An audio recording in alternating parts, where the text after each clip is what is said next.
Hello, everybody. What's up? What's up, Oshik? How's it going? Ah, shoot. I need to get that one bot thing set up. Forgot to do that. Hello, streamer. What's up? Yeah, today we're gonna look at balancing some weapons, because there's some weird combos that shouldn't happen that work and have like 0 cooldown, which is not, which is bad. I also want to take a look at maybe making the bits finally like use percentages now, you know, for speed cooldown stuff instead of being a static number. So we're all gonna take a look into that stuff today. How do I set up streamer.bot? Is it like a program? Yeah. I'm just looking into that right now. Because I'm really tired of the YouTube and Twitch chat being separate. It's super annoying. I guess I can sign in.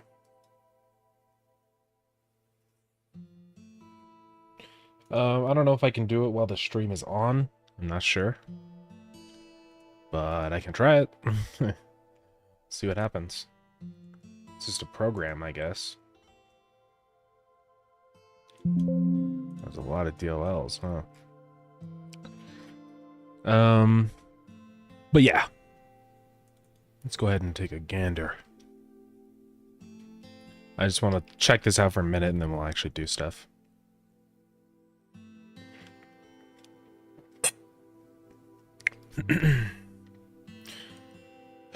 But yeah, have you tried out the new update yet? I presume. But I don't know. And if so, what do you think? I know that there's still some stuff we need to balance with the guns.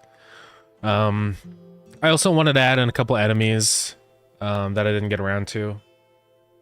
So we'll probably do that also. It's been pretty easy to add in enemies, honestly, now that like I have a decent system for it.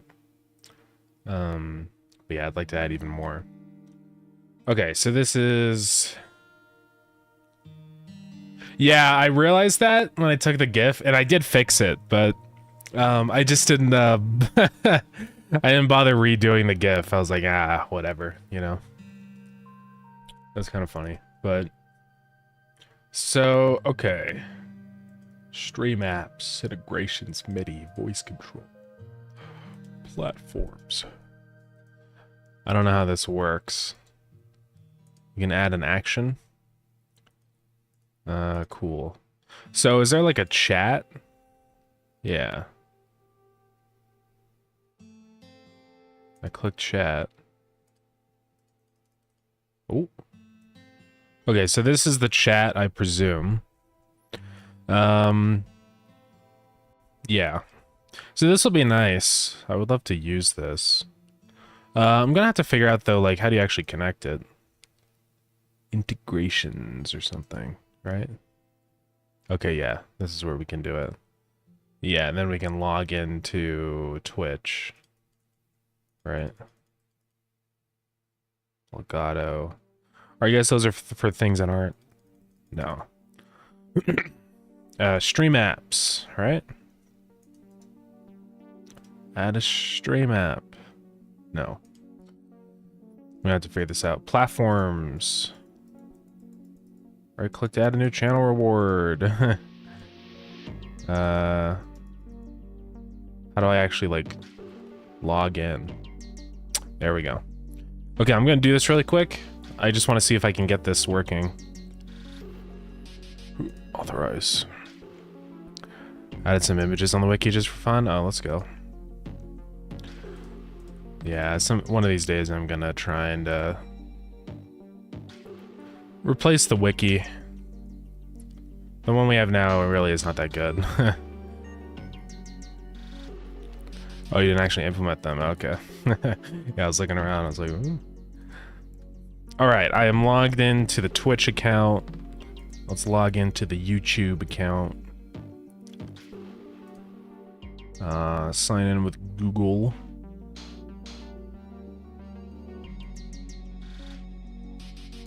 Big Boy Games.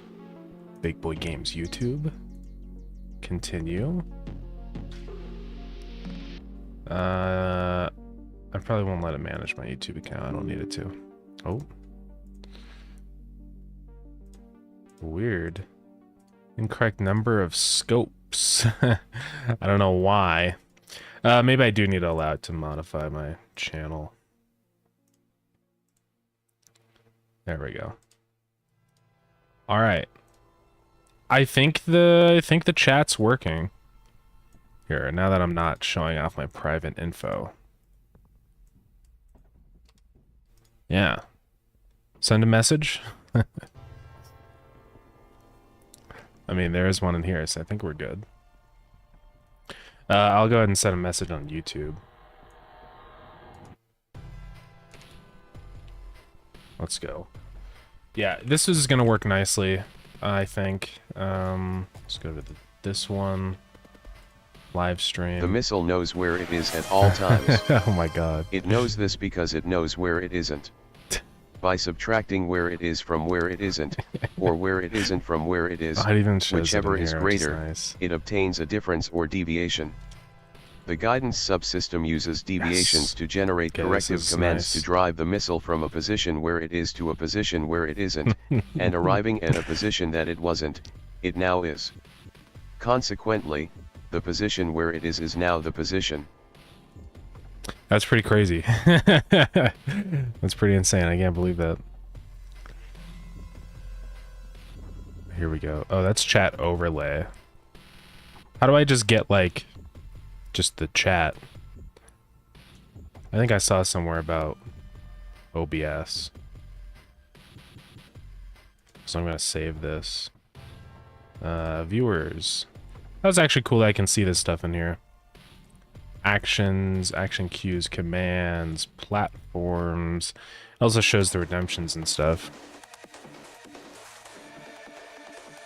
Oh, I didn't know what was going in. Oh, that wasn't the whole thing. Yeah. Okay, well, here's OBS. Can I add it in here? Name. OBS.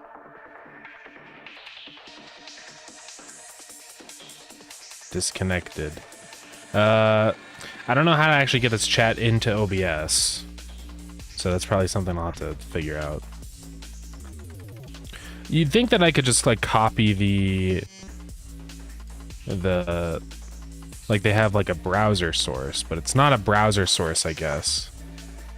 Custom feeds? No. Well, I don't know. I'll figure that out later, but this does work, so I'm not gonna mess with it. Just minimize that and put the chat over here. I'm just gonna do this. Big chat. Alright, epic. Okay. Well, that should work. Let's close all this other stuff. Yo, what's up, Ace? How's it going? Gem works on the desktop? Oh. Careful, guys.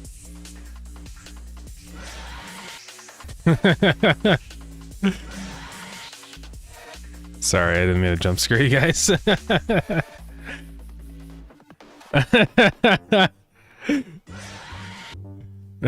Okay. Yeah, the gem guy, you know? He's a scary little guy, that's all I'm saying. But, yeah, anyways.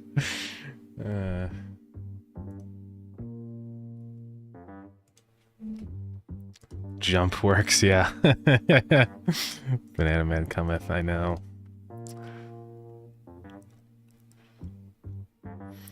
Oh man.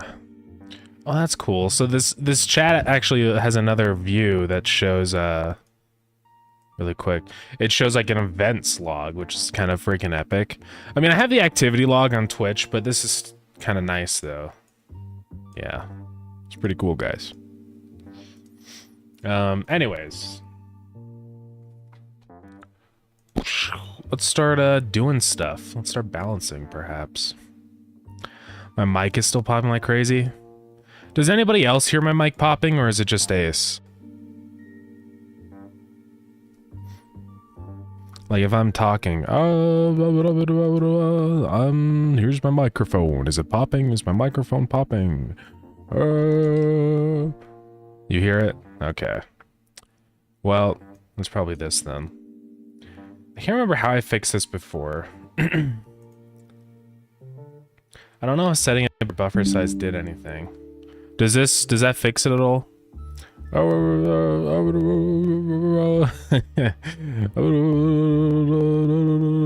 No.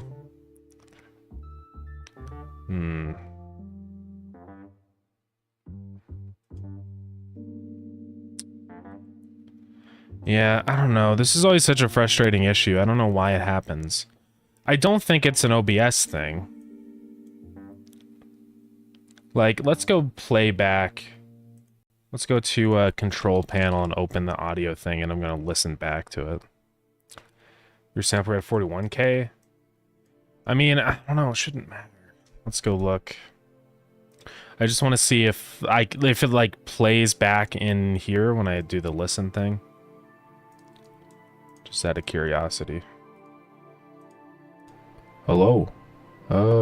Yeah, it's popping. Okay. Sorry if that was really loud, by the way.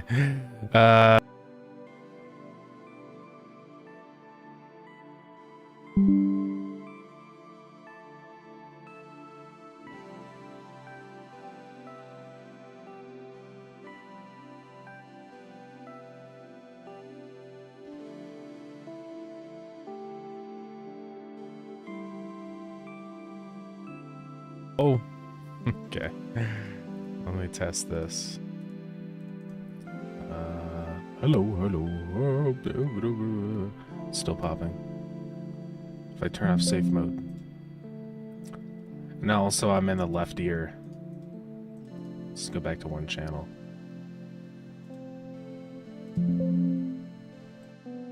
I think we're okay. Nope, it's popping. Oh, in OBS it is mono. Oh. So wait, is it... Hold on, sorry. It's probably annoying. So is it still popping when it's on 2-channel mode?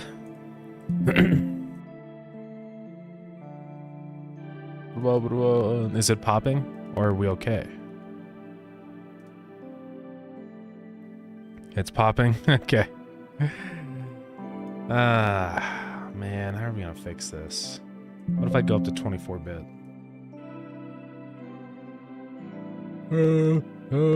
What about now? Blah, blah, blah, blah, blah, blah, blah. Is it popping? Am I still popping? God dang it, dude. I don't know what's up with this. Okay, I've increased the buffer size a lot. Does that help or does that make it worse? It's still popping. Dude. I'm gonna freak. Checking for popping. It's popping a little bit. Yeah. Yeah, I'm trying, but I think it just makes it really bad if I do that. Like right now, it's probably really bad. It's probably popping a lot. Well, not really. What if we go down even more? Turn off safe mode.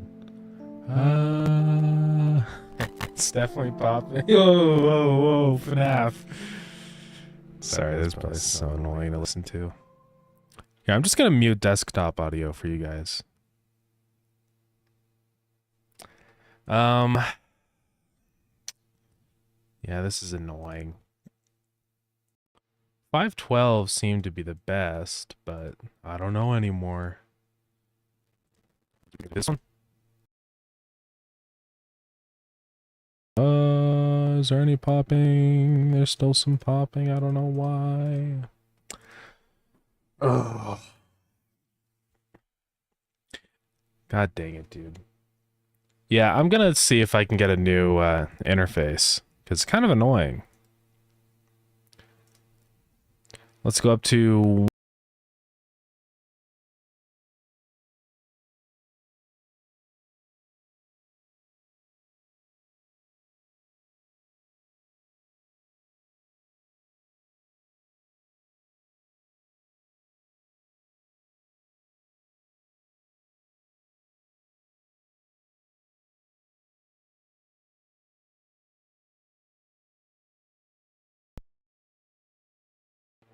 Hello? Okay.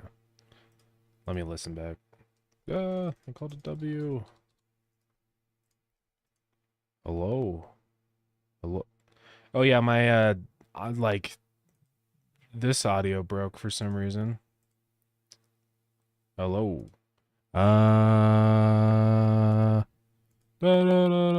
It's still popping. Ugh. Yeah, I don't know anymore.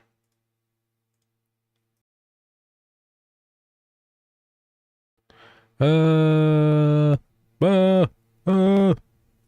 can try unplugging it. The nuclear option, maybe.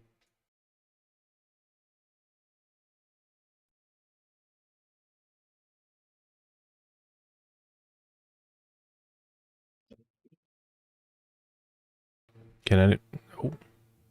Oh. Still popping. It's still popping. It doesn't fix it. It doesn't fix anything. Well, I don't know. I don't know what else to do to fix it, so I guess that's it. I don't think it's the USB port. It's just this stupid mixer sucks. I don't know. I need to get a new one. Like, what brand do I even get, though? You know? Because I just don't know. Audio interface. Turn desktop audio back on now. I mean, I kind of don't want to get another Focusrite one, because it's going to suck. You know? So I don't know anymore. Maybe get the Arteria Mini Fuse 2. I don't know. I guess I'll have to do some research.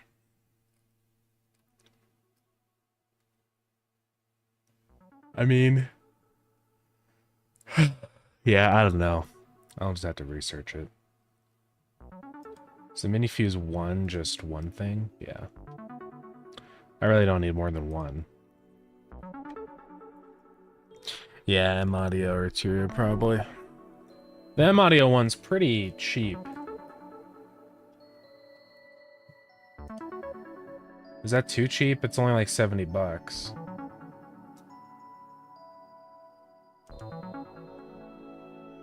I don't know. But I guess it's fine. Yeah, I don't know anymore.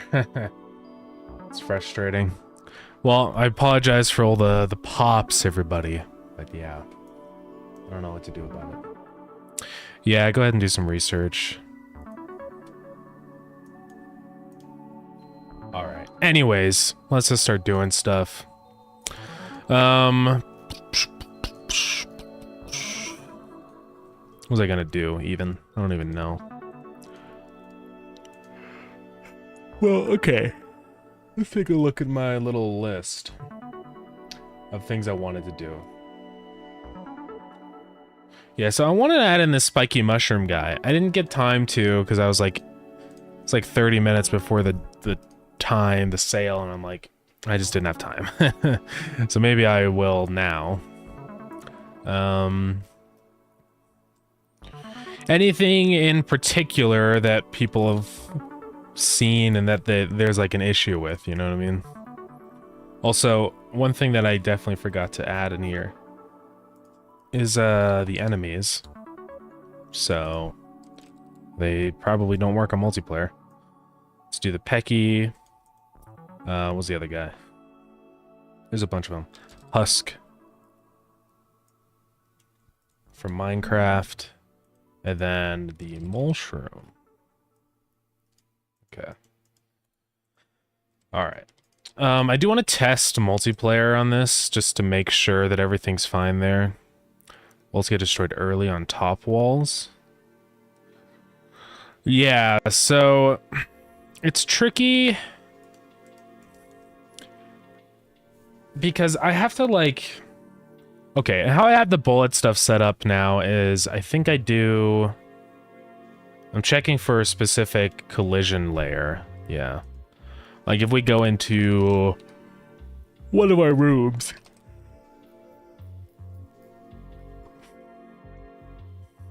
I mean, they're supposed to collide with the wall, right?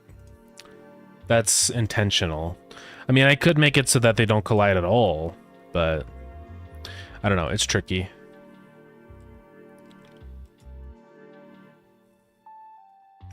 Yeah, I don't know. I mean, I could just make it so they don't collide. Just so that it's not an issue anymore. But it's hard to say. Let's try making them not collide, maybe. Well, okay. One of the other issues, though, is if they don't collide with certain weapons, like say the poison cloud weapon, it's just gonna kind of go off into the distance forever, and it's not gonna stop. So that's kind of one of the reasons why I make it collide with the walls, right? What I could do is just make it collide with the top of the wall, just so that, like, you don't, like, shoot something and it clips the bottom of it and then it instantly activates. Because I could see how that could be kind of annoying. Just the tops, maybe. We can see what that's like. So let's get rid of our collision. And then just draw this in for these ones. We could try that out. Here, this is the new change log. So bullets only collide with the top of dungeon walls. We'll take a look at that. I don't know if that's actually going to be a good change or not, but maybe. Okay. And then I should have fixed the issues with... where the Antoid Husk did not appear on multiplayer. Fix an issue where a mushroom did not appear on multiplayer. Fix an issue where the Pecky did not appear on multiplayer. Okay. Let's try multiplayer. I don't actually still know what happens when I load it with embedded window multiplayer. I don't know if, like, both game windows are embedded or if it's just gonna be one of them. We'll see.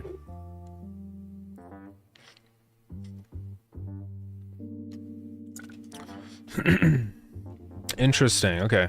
So only the main one is embedded, which I don't even mind because It means that I know which one is like the server, because I'm like, oh yeah, that's the embedded one. So that's fine. Just because I was stupid. There we go. Okay, so multiplayer, let's go ahead and host a save. Which one do I want to host? We'll host that one. I didn't actually also check guns. I'm gonna be honest, I kind of ran out of time. But I presume the guns work on multiplayer. I don't know, though.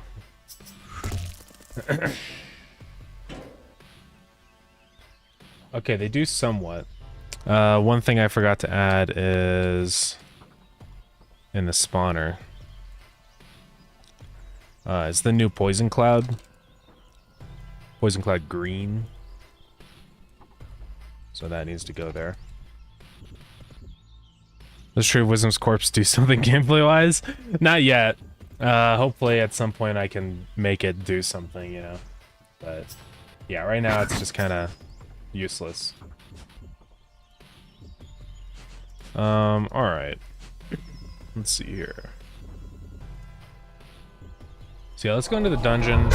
Just see if there's any brokenness.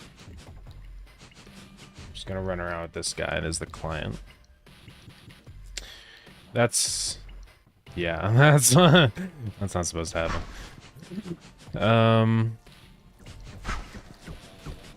Oh, now he's stuck over there. Also, let's see what it's like with the hitting the top. I think that might be better. I also noticed that sometimes these hit the decorations and then they... I think I need to fix that. I think maybe for projectiles that shoot like a spawn in a scene, maybe I'll make it so that it doesn't yeah, what did it hit right there? I don't know. There's a little bit of jankiness with that we have to work out. Yeah, I just forgot to put the new room in the spawner table. I always forget about that. It's just hard to remember.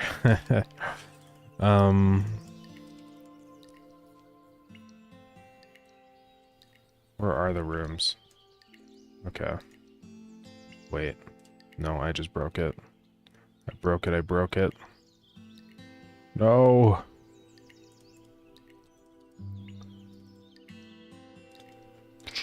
Okay. Anyways. Yeah, that'll be fixed next time we launch.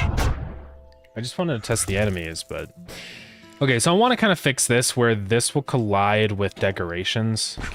Because it doesn't break the decoration. So it just hits it and then you, like, die. So I think I'm gonna fix that. Because it makes it very difficult to shoot.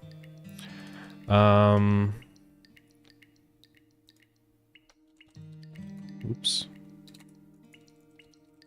It's an issue where the dungeon fishing room did not appear on multiplayer. And then, so for here, this is where we do all the stuff. So, like, this is where if it's breakable and blah, blah, blah, if spawn object. I'm just gonna do this. So that's if body is breakable. Yeah. So I'm just gonna say if spawn object is not equal to...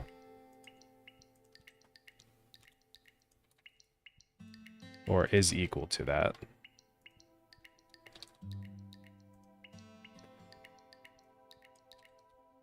Just like that. Okay. Then otherwise it'll do hit body for those ones. So those kinds of weapons should no longer collide. Yeah. I think it's just better that way, because it's really difficult to, like, shoot people. You know, if it spawns in a poison cloud or something. So yeah, that feels pretty good. Okay. Anyways, let's go. This player over here needs some rescuing. They're stuck in the void. No clip. There we go. Oops, bow clip. No clip, false. And then let's just go make sure that the enemies are working. Well, their corpses spawn, so I presume that they worked.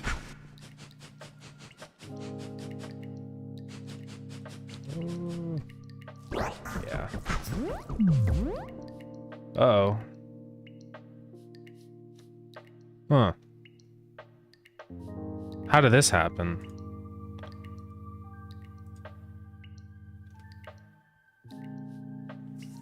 That's weird. So it said the timer was null. Cannot do create timer on a null value, which is get tree, I guess. So that's a little weird. Yeah, I don't know what happened with that. Where is it? Like, what node did that play on? It looks like it played on a crate.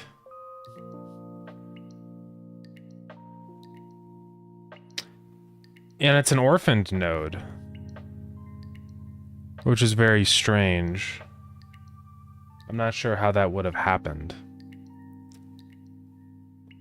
How did it become an orphaned node?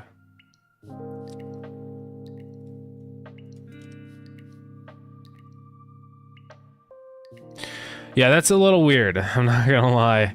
I mean, the only time it happens in here is on hit. It'll say, you know, set the hits, and then if do that, and spawn items. Because it's just a breakable script, so it's not anything weird. Unless I do something weird in the decoration script. There's destroy.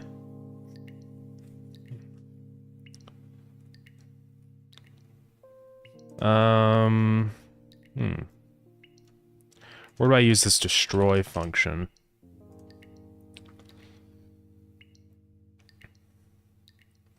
Okay, I do that like on this one and stuff.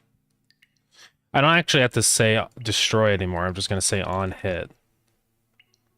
And then does that have to be RPC ID? Like, how does it even work? I guess just .rpc. And I'll set the damage to be more. So hit strength will just be like 10 or something.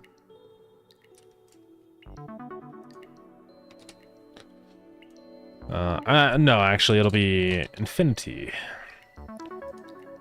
And then player hit, I guess I'll say is true. Yeah, we don't really need a separate function for destroying. I don't think that should happen. And I also do it in attack box, but again, like I since it's a breakable, just say body dot on hit dot RPC infinity true. So that should be better.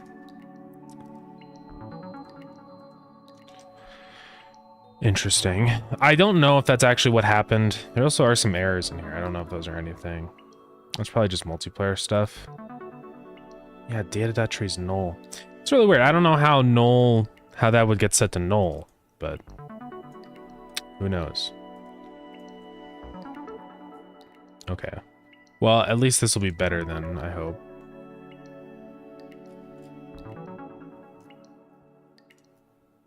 It's really weird though. I don't know. DMG some interfaces I saw some people recommended. Okay. I'll check those out. Yeah, I'll definitely do some research after stream, but it's good to, I don't know, see what other people are saying.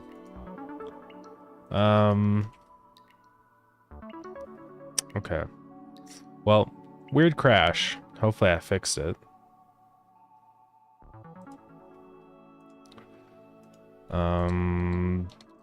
Eventually fixed a crash related to breaking decorations. I might get rid of that, but we'll see. I have to be able to confirm it first.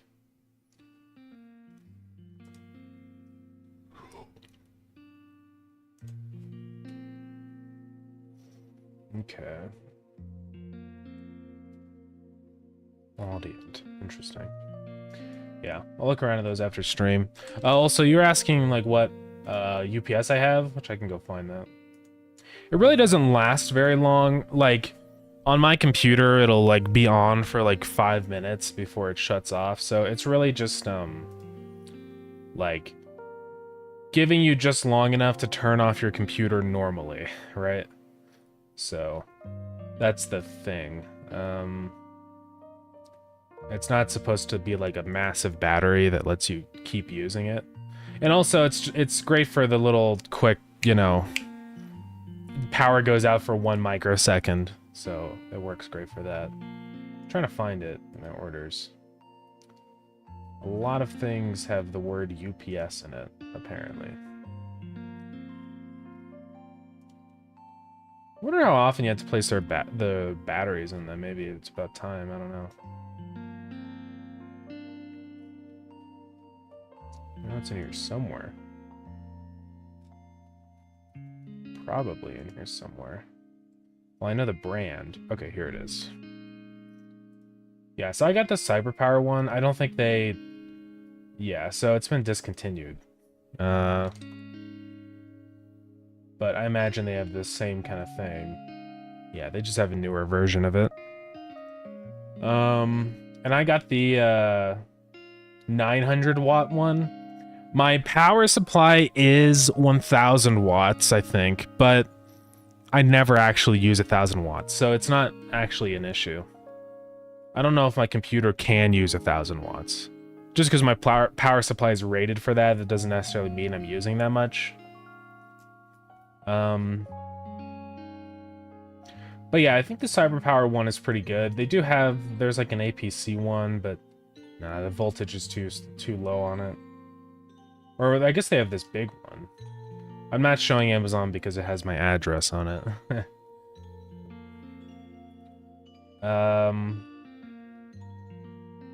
Yeah, I'll send you the link to the... I mean, it's pretty easy to find, but... Yeah. So that one's got USBs. Weird.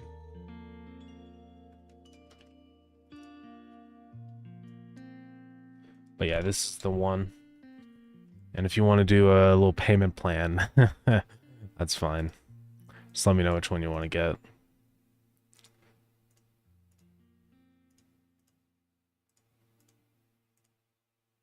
Alright, let's try this multiplayer stuff again. Local host. It should also work with the poison cloud now with the gun, hopefully. Let's make sure. So if I fire here, it does work. Okay. Oh. So that's something interesting. It looks like it didn't apply the effect. It's weird. It's applying on the server, but not on the client. Yeah, like it's on the server, but it's not on the client. So let's... Can we get 1000 watt one? Yeah, it's probably a good idea too, because you never know, like... So there is a difference between them. There's range and then there's ranged with a D. Unless it literally is too, which in case that's just a mistake. I need to make sure apply effect is always an RPC.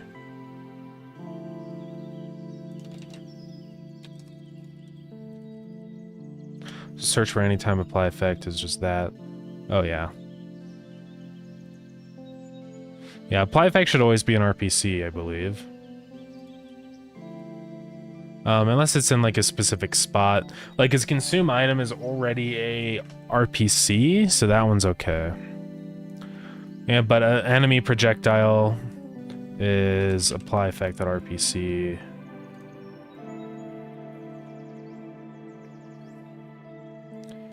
So with the poison cloud. Okay, fix those ones. Slowness. That's just because this collides on both, so I guess that's okay. Now this one. I think I want to say apply effect at RPC. Let's try that. Hey, Other Rails, what's up? How's it going? Oh, there is two? Hold on, let's Did it get messed up or something? Let me go double check.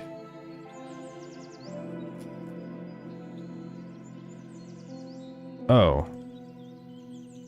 Yeah, that should have been range. I don't know why it's ranged. Maybe somebody fixed that or something, or thought they were fixing it. I don't know. These are two different keys. Yeah, I don't know what was up with that. So we have ads starting 1 minute. My apologies. Okay, the poison stuff should be fine now since it's an RPC. Let's just make sure. If I shoot that, it should apply on the client, which it's not. But I might just have to restart the game. Yeah, I think when you change a function like that, you have to restart. Yeah, it could have been an autocomplete thing, maybe. I don't know. It's a little weird. What's this color tag thing?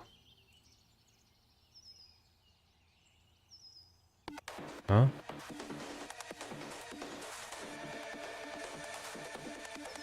Oh. Am I just a stupid idiot? Yeah, I guess I am. I didn't actually apply the color tag in here. So, I don't know what's going on with that. Let's do that now. This is for the research, right? Yeah.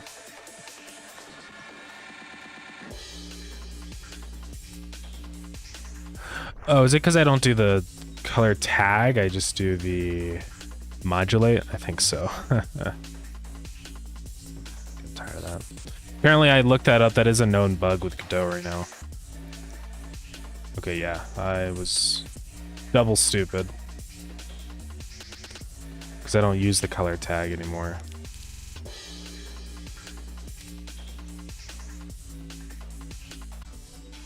Okay.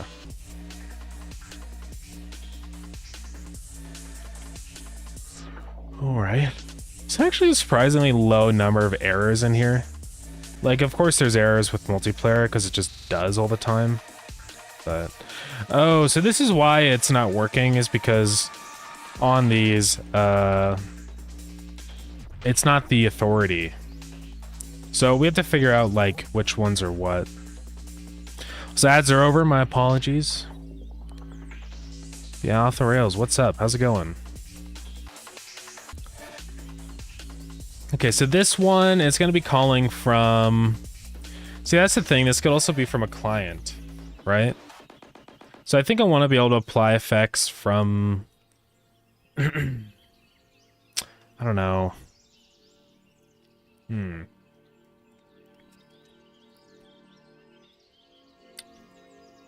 don't know. It's difficult, because, like, I need it to happen on both sides. We're going to have to figure this out. Finally bought your game. Oh, let's go. What do you think? I mean, I can just make it so that anyone can do it, I guess, on here. Which maybe in this case is the best option. See, it should work on this one, on the Poison Cloud. Because it'll only check that if it's the server. So that one should be okay. What about this one? This one should only be on the server also, right? Oh. Yeah, that's not supposed to happen. There's attack target.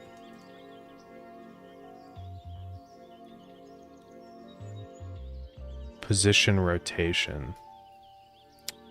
Where do I even use that?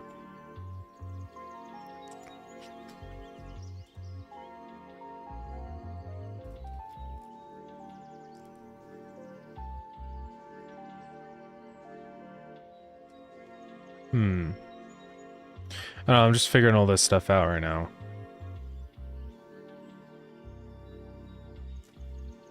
So this is the Pecky script. Let's go look at the Pecky.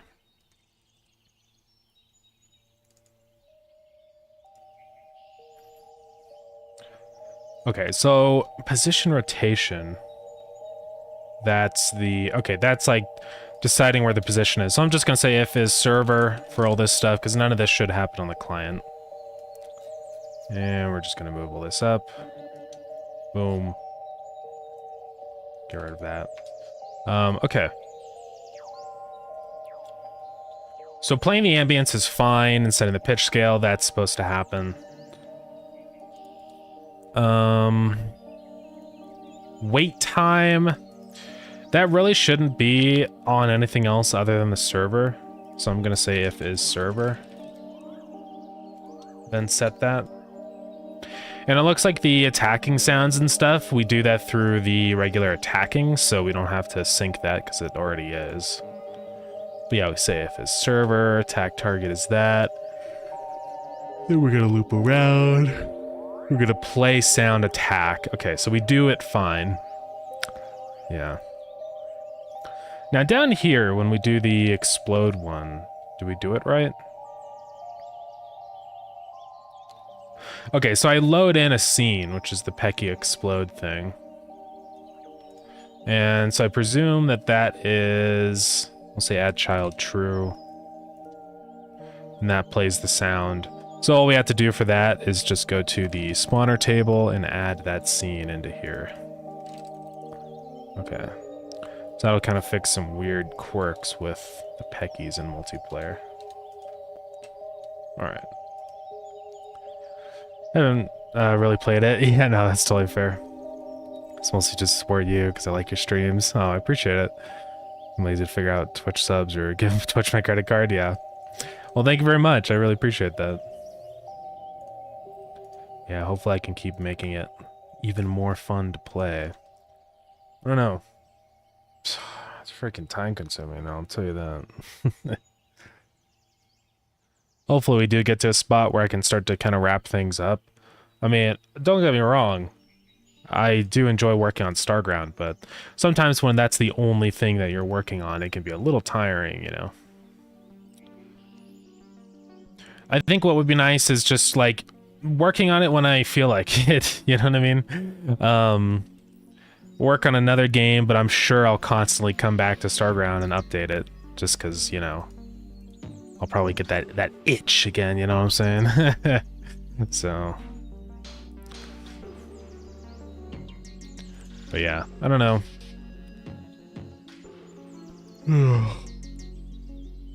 Okay, that applies the effect. That's on the server, so we're good there. Okay, let's keep going through here. Now this one doesn't really need to be an RPC since this will run on all of them. So that one should be okay. Now the enemy projectile, technically that one doesn't need to be an RPC, but I don't think these things will run at the same time. Also, yeah, it checks if server, so that does have to be an RPC. And same with like take damage and stuff should always be an RPC. Any ideas for the next game? I don't know. It's still something I'm like trying to think about because it's tricky. I don't know, like it's so hard to come up with a good idea, you know, because it's like it's got to be something that's like different, but then also not so different that it like alienates people, you know? It's really difficult. I don't know. I'm gonna have to keep thinking about how I want to, like, you know, the idea I have for that, because I'm just not sure. I don't know.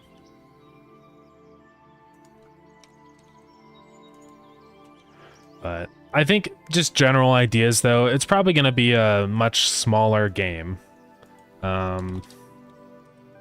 Just, you know, because Starground was such a monumental thing. I think it'd be nice to do a smaller, little more contained experience, right? It doesn't get out of hand like Starground. Starground was never necessarily a contained experience, right? So, like, it, you know, it's not like it's taken an extremely long time or anything. I think in terms of what Starground is, I think it's been pretty quick overall.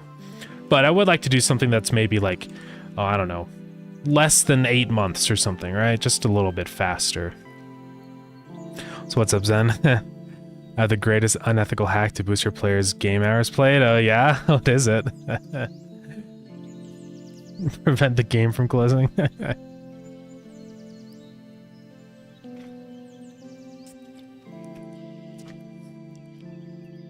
Still my dream of a city builder. Yeah.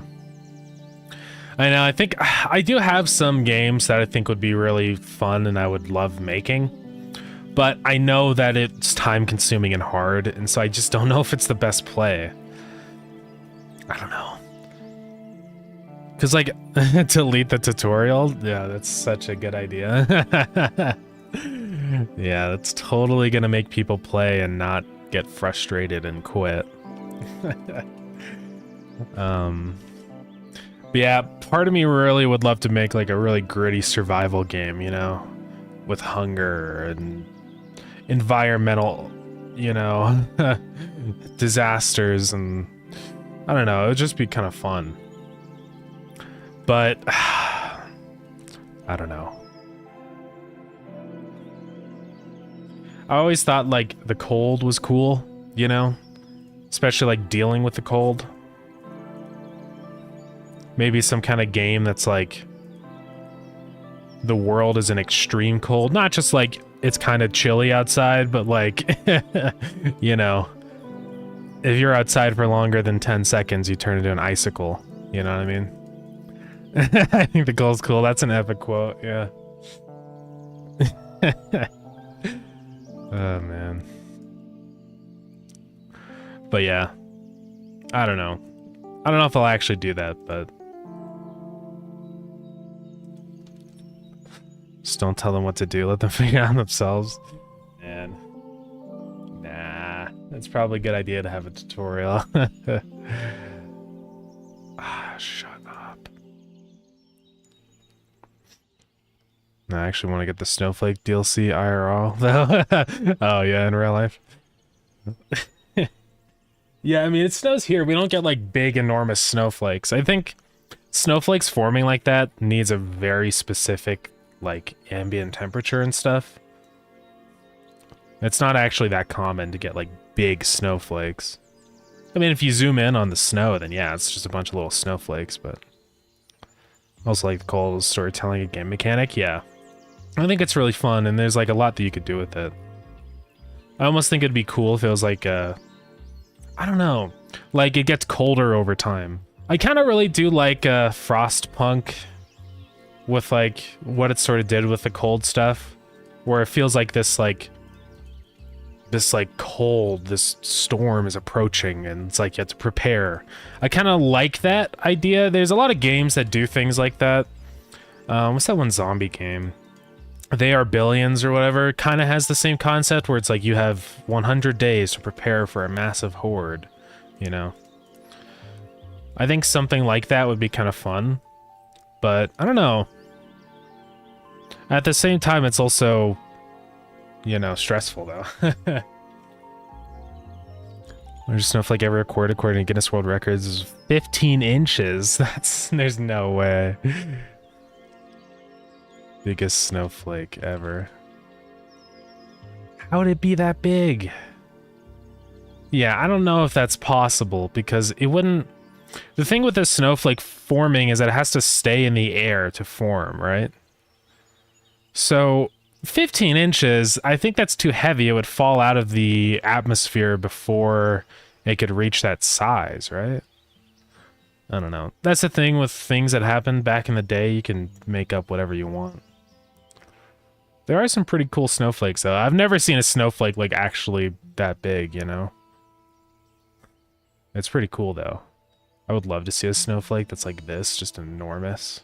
I know there's probably a microscopic image, but yeah.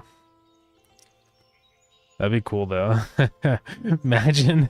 No, that would kill someone if there's a 15-inch and 8-inch thick snowflake. It would just be like a rock.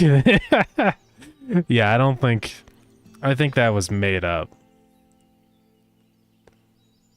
Yeah. I'm gonna say that was made up. What's the largest one that's actually, like, confirmed? I don't know. Yeah, 2-inch snowflakes I could see, but 15 inches? You for real?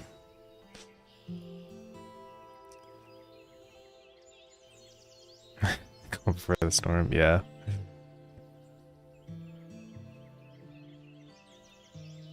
Yeah, I mean, I do get hail and stuff. Hail can get pretty big, but there's no way we get 15 inches. That's too big.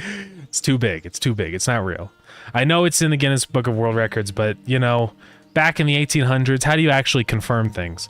It was probably some guy that, like, sat there and like, outside when it was freezing and, like, manufactured the snowflake and put it in his freezer or something, you know? I don't think it's real. Conforming bodies of water too? Yeah. I don't know. I'd have to research it more. But that seems a little far-fetched at first glance to me. That's all I'm saying. 15 inches, man. I don't know. That's a big snowflake. There's no way. It would be like just enormous. It'd be like a rock. I don't know. I don't know about that. And at that point, is it even a snowflake, or is it more of just a chunk of ice? I don't know.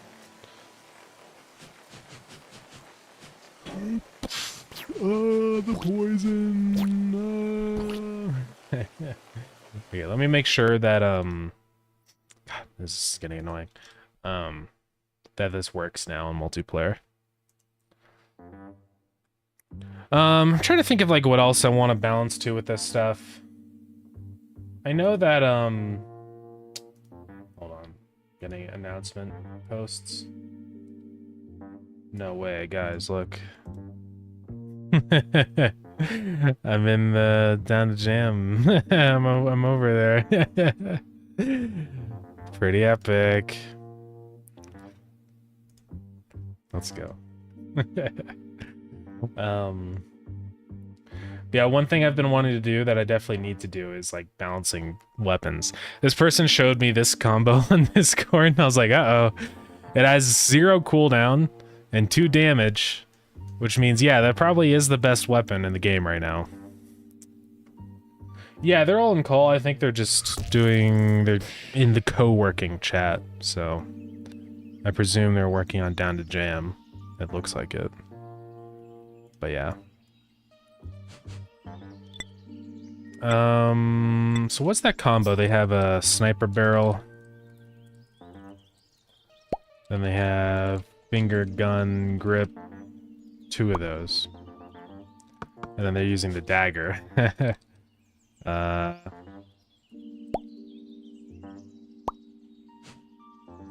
that's true. The Schrommels, I think, will do the same thing. Let's just clear this out. So, yeah, I need to fix that.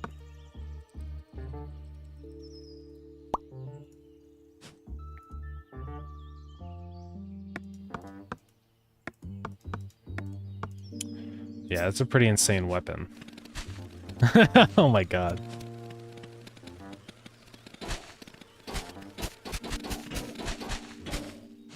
Yeah, we're gonna have to fix it.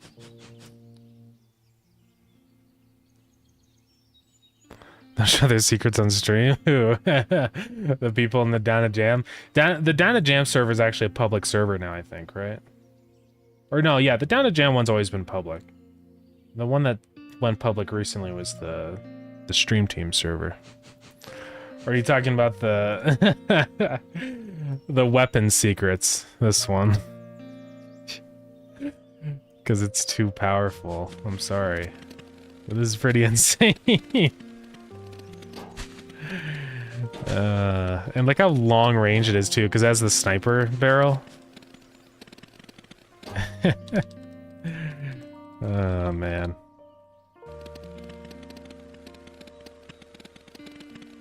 I'll have ran other Discord streams.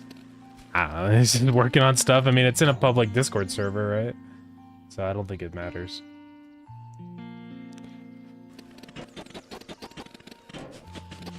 So yeah, because the finger handles do -0.2, so they are better because the finger gun grips also give you stability. But it doesn't actually matter when your cooldown is 0, so I don't know. They could be locked, I guess. But also, I presume that they're streaming what they're doing, so I don't think it matters, but maybe they aren't, I don't know. Well, I won't do it again.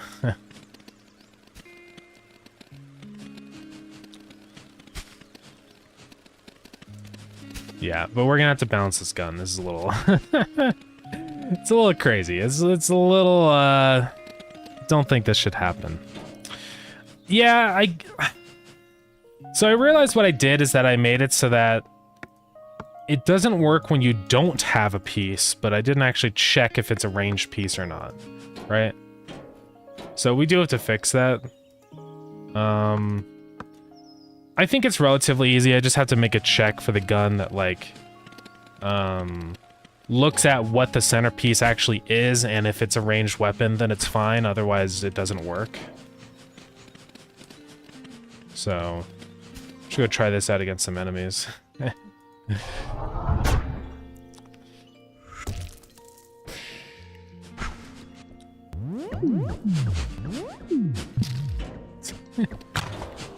This is crazy.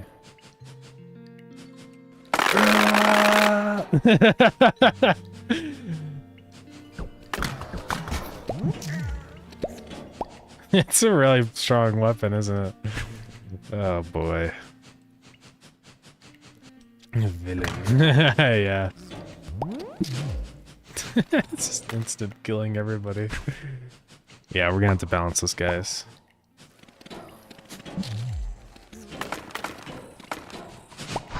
Yeah, a little bit OP probably.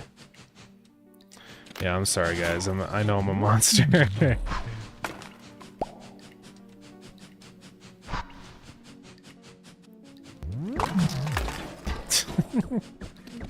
God. Where'd that mushroom guy go? The zoom isn't that insane, it's just because of the cooldown on this gun. It's because the cooldown is 0. And so it's zooming in every single frame. Normally it does not zoom in this much. I just have to, once we set this back so this doesn't happen anymore, it's never gonna happen. I'm probably also gonna set a minimum cooldown on the weapon. You know, nothing insane, but maybe just like clamp it to 0.1 or something, just so we don't end up with a situation like this where you fire instantly. I'll figure out what that value should be. Just something where it's like still really fast, but not like this, you know. At least a knockback actually matters a little bit. Let's kill the fish. The fish will die.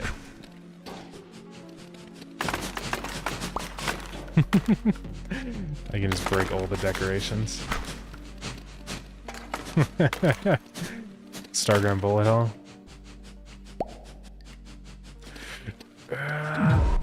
There he goes.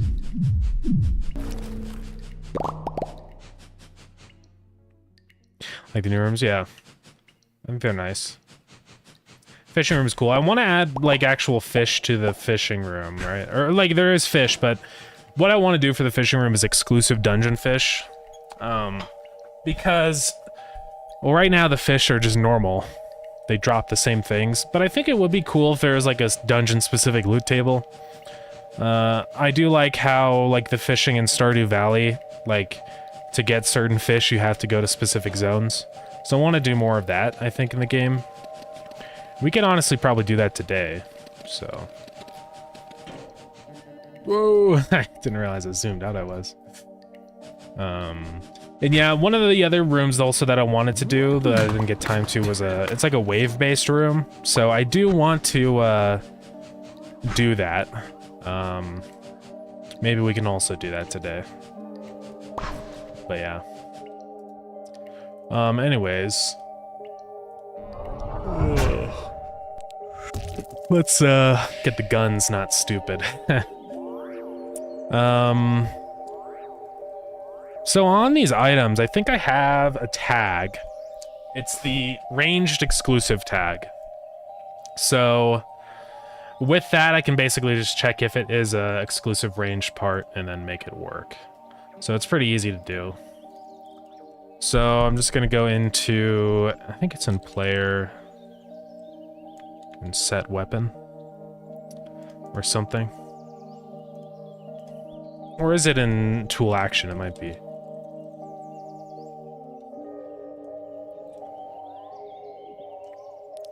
I guess what I'll probably do in here is just check if, like, have another variable that's if can fire or something.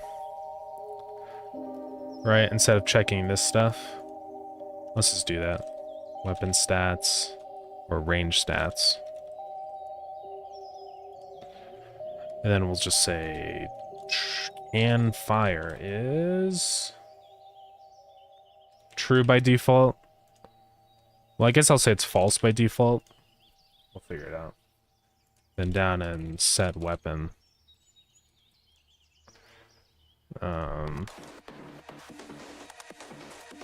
Let's see, range stats dot can fire is false.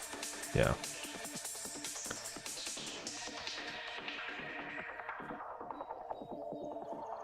Okay.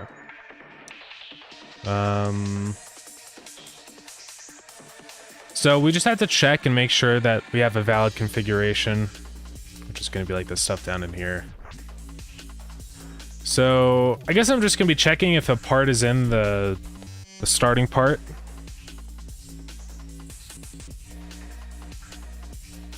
So for iron range 3, weapon size. Part is that. Okay, so this is where I'm checking the central part. So can fire is equal to item data dot get ranged exclusive, and also range stats dot can fire. Okay, so basically that'll just make sure that the gun will only work if it has an actual real, you know, range exclusive part. So let's go back to inside the player where I check, you know, index 4. I'm just gonna say if range stats dot can fire. Okay. So let's try that. Should fix our issue. So this gun should not work anymore. It died.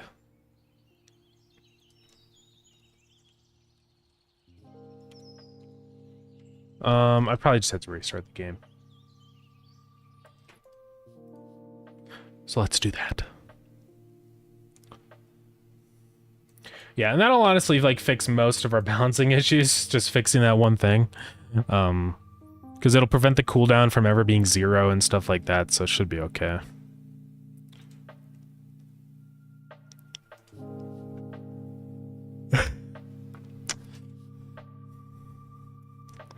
Nice, 0% and everything. Let's go to single player, just load the autosave.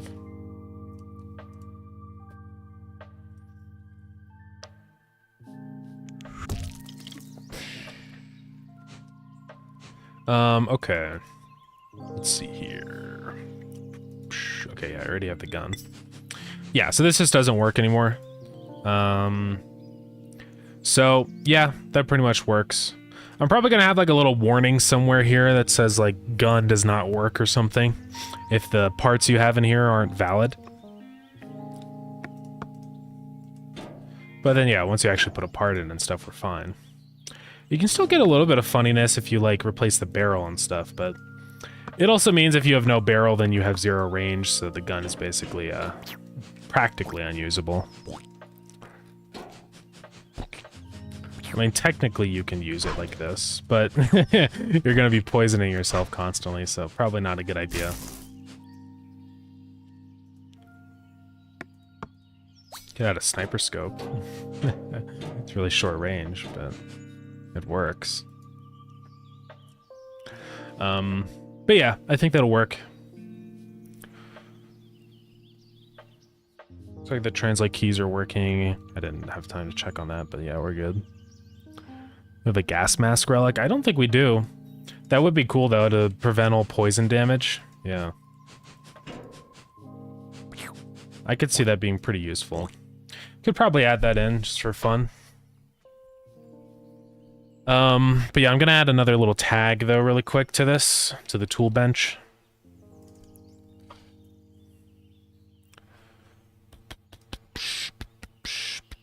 So on range, let's just make that visible for a second. The HEPA filter relic, yeah. New weapon system idea. All the stats given by the items are just a maximum boundary. You can, with the material, you get a random roll on your stats. 99% are actually bad, and 1% is very good.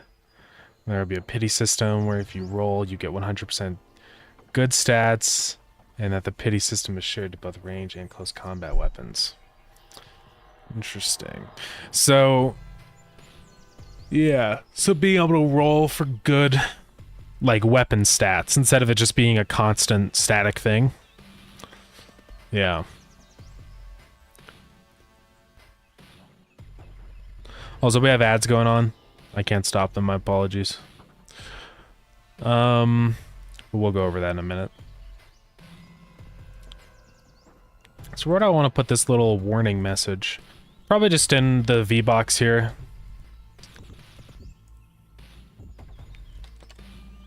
But yeah, I'll get into some of the issues I could see with a system like that.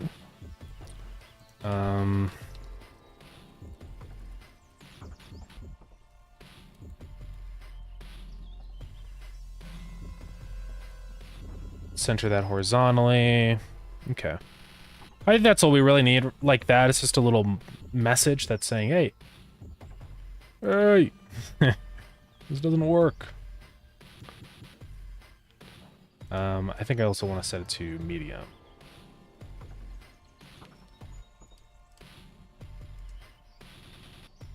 And maybe put it below. Nah, I think it's better on top. I don't really like how it shifts like that, if I'm being honest, so maybe what I'll do is, actually just leave this label visible. And give it full, like, scale, so it fills out the space. Center it vertical. And then add another empty node beneath, which is a separator. Just a vertical one. And then make this one invisible and expand also. There we go. So now when this goes invisible or invisible, it doesn't shift everything. Okay, ads are over. So, yeah, I mean, I think that could be an interesting idea for like, yeah, like a late game extra thing. The only reason I say that is because being able to reroll stats for a weapon component definitely adds in some complexities, because it's like, I don't know, let's say you could just get a bunch of a really bad weapon and re-roll it, and now you have an awesome weapon, but it wasn't that hard to get. Stuff like that. I mean, yeah, I guess if you're saying that it requires like a specific material for it that's rare and stuff, then it's not worth it to ever do it on a bad weapon. So I could see that being a possibility. Oh, not component, just the whole weapon. Okay. Well, that could be interesting. Yeah. Almost like kind of like in Terraria, where you like re-roll your weapon and you randomize the stats a little bit or whatever. Or it's like a weapon modifier, like godly or whatever, right? Which could be kind of interesting. I wouldn't be completely opposed to that idea, because that would be relatively easy. You just kind of store that stat in the player's weapon as like, hey, this is your roll modifier, right? So, yeah. Could be interesting. Would it get rid of that configuration though, like whenever you change your weapon around, or is it like a permanent thing, you know? Because I don't know.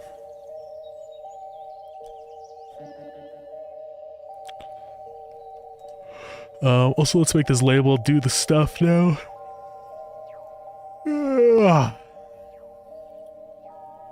Okay, on update preview, I think that's where I'm going to do it. We already get inventory data, so it's pretty easy. I'm just going to say if... Let's see, that's owner.inventory data.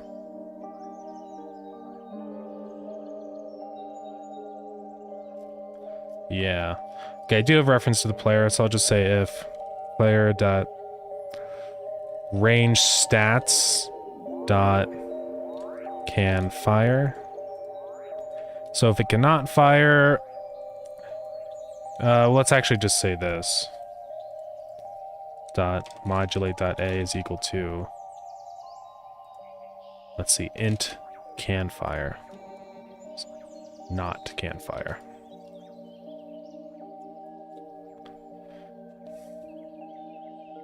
Yeah, rolling after. Yeah, I mean, that's why, yeah. That's, I guess, the trickiest part about that is, like, how do you, determine, I don't know. Because, like, okay, let's say you have, if it's something that, like, stays applied to your ranged weapon permanently, then it's just kind of a matter of, like, re-roll a bunch and then, you know, until you get the perfect roll, and then you just kind of, that's it. Which is not ideal, I would say. Also, I just discovered an issue, I think. I don't know why it's getting that pixel cut off there. Oh no.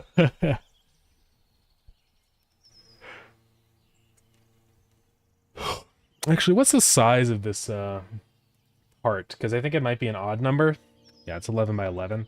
So I think sometimes when this happens, when a pixel gets cut off, it's because the rounding of how this happens, I think it's flooring the size instead of sealing it. So we could just change that so that it always does the maximum size it needs to be instead of the minimum or whatever.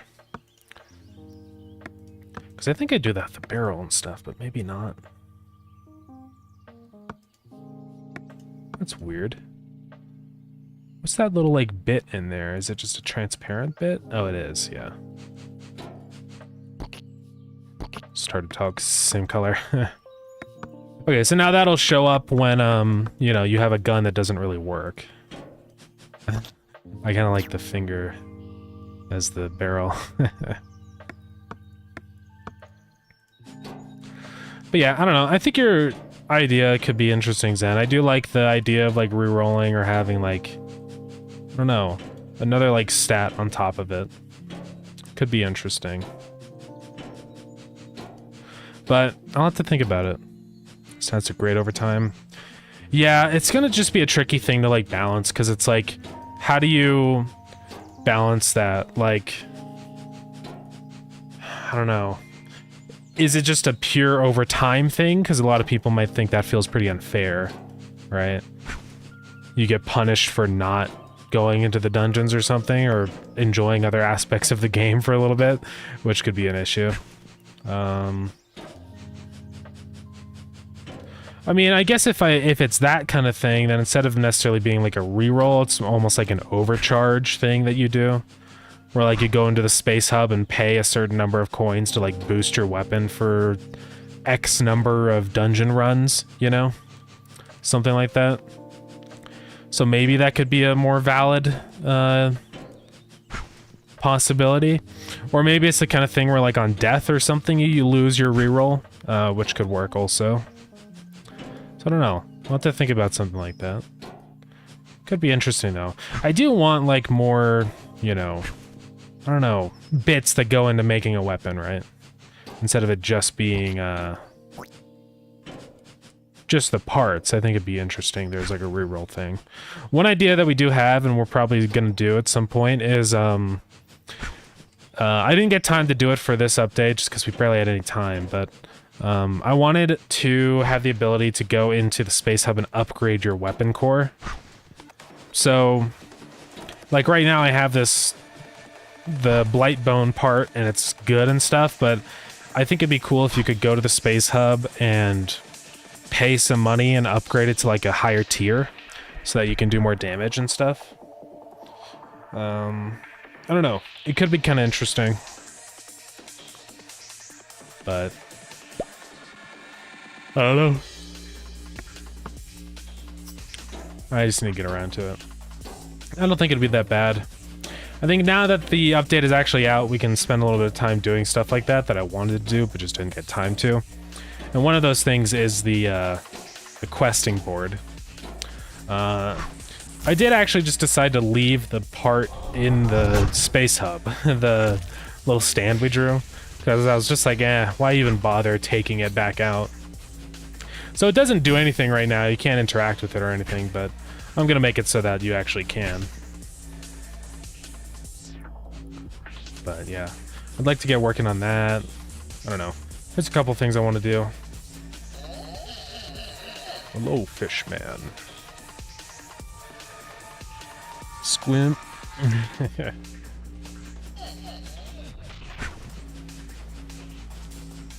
I can kill these guys too, right? Yeah.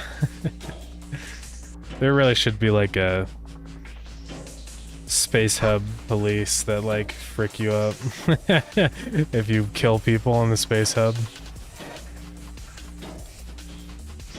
Everyone should run away and scream if you pull out a gun or something. I don't know.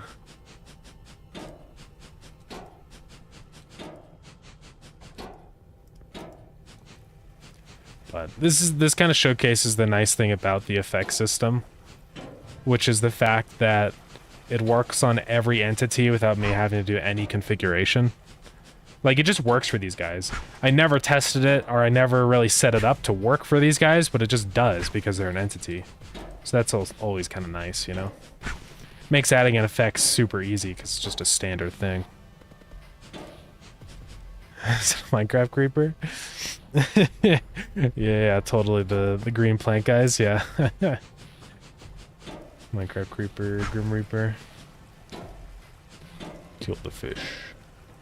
Kill them all.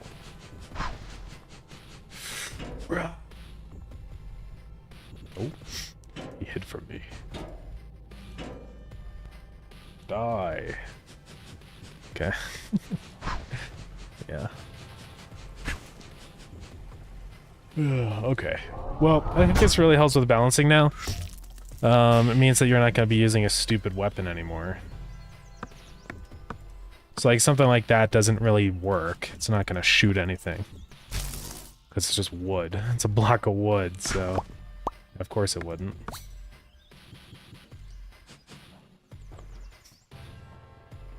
So epic though, for real. Grandiose even. Yeah. That's outlandish. Okay, then ready, I'm also just gonna do this. Where we say modulate is equal to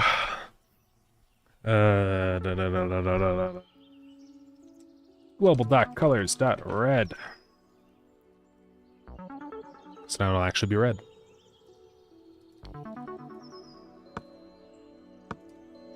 Invalid configuration. Okay. But yeah, that's working. I'm just gonna write that down.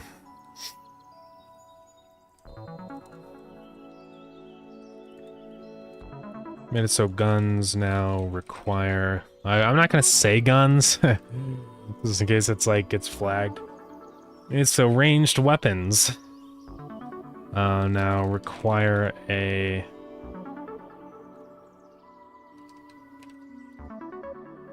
special ranged part in the center to work. Added in a warning message in the tool bench for when ranged weapon configuration is invalid. Okay. Alright. Alrighty. What else do we want to do then? So yeah, that really balances almost everything. You still can do weird stuff, like if you put a dagger in here, it increases the damage and stuff, but I think the issue with that was always just the cooldown. Now that, you know, you actually have to put a gun receiver in the center, I don't think it really matters as much. I mean, it does make like a weapon like this do way more damage, but I kind of see that more as like an interesting creativity thing of like, you know, what happens when I put a bunch of daggers around kind of thing, right? Rather than it being like a game-breaking issue. And, you know, it's still pretty balanced. I mean, like, you'd need to have a barrel for range and stuff. And the thing is that the weapon parts slow the gun down, right? So if you have the daggers, yeah, it does more damage, but it makes it slower. So it kind of does balance technically. Yeah, right now you can activate the the special melee parts with the gun. I think I will disable that unless people really want it.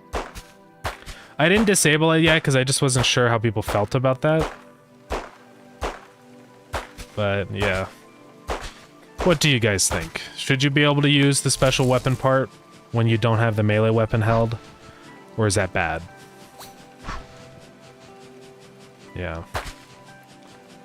I could see how it could definitely is a little weird, you know.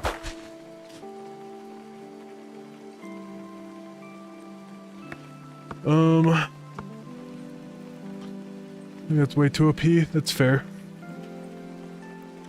I know, the recoil's insane. It's even worse if I do like a pistol grip. Actually, not a pistol grip. Yeah, like, just nothing. A Schrommel. Pretty bad recoil.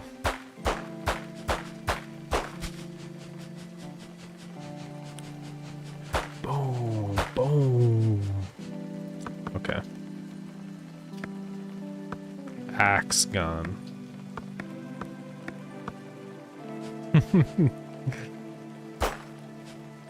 Oh yeah, right. Let's put a scope on there.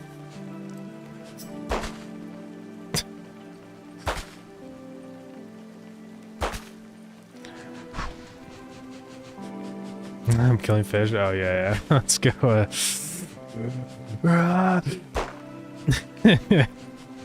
I ask the questions here. Man. Projectile be chilling. Yeah. I kind of almost want to make it so that if you have like a blade or something on here, it shoots the blade as the projectile. Because I think it'd be kind of funny.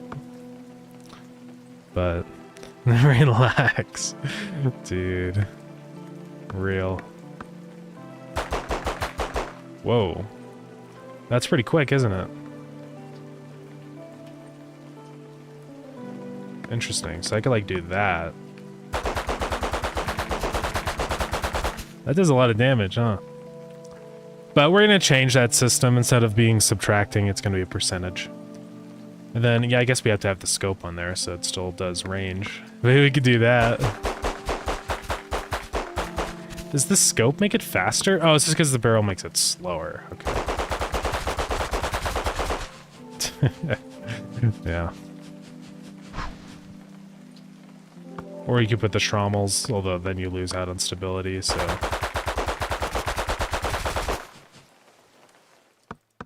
Yeah, pistol barrel. Give us more range, but then no, yeah.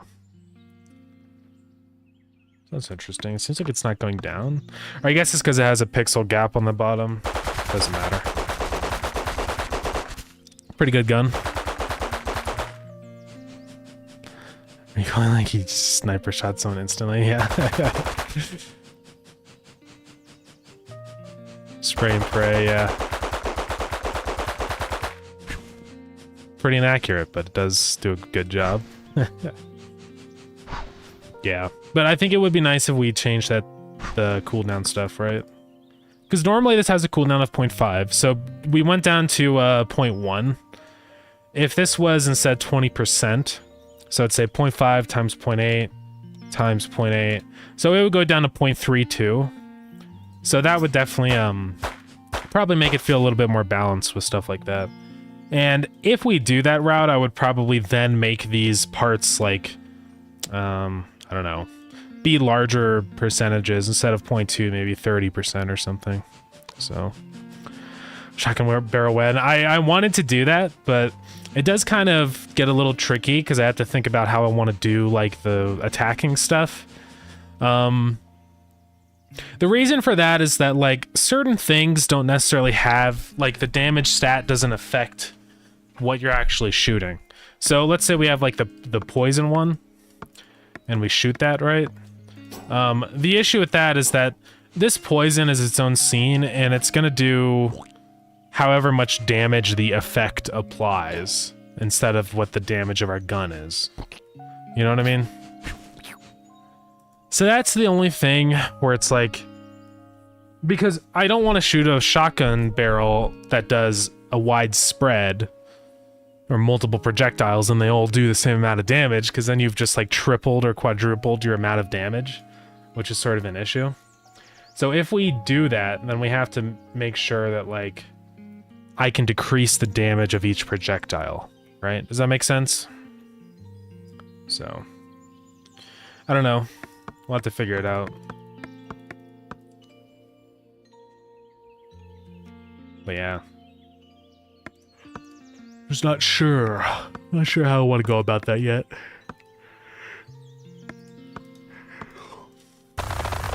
Negative cooldown.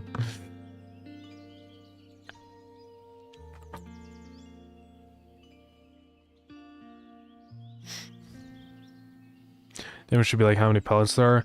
Yeah, like that's the thing. I want to like change the damage. I want to make it so the barrel can change how much damage the gun does, right?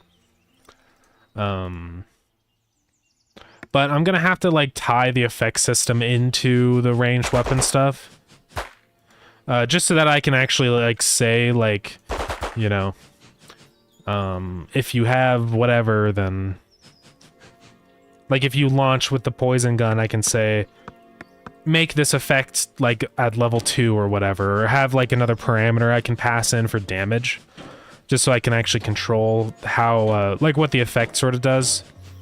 Probably just pass in a variable called level. So maybe you have like a level 2 poison effect that does 2 damage per tick, right? Because then I could say like, and you could even do that like another way where you could do like 0.5. So like the poison does even less damage and stuff. Does mean that the health bar can get a little funny if you're doing like 0.3 damage, but it'll work.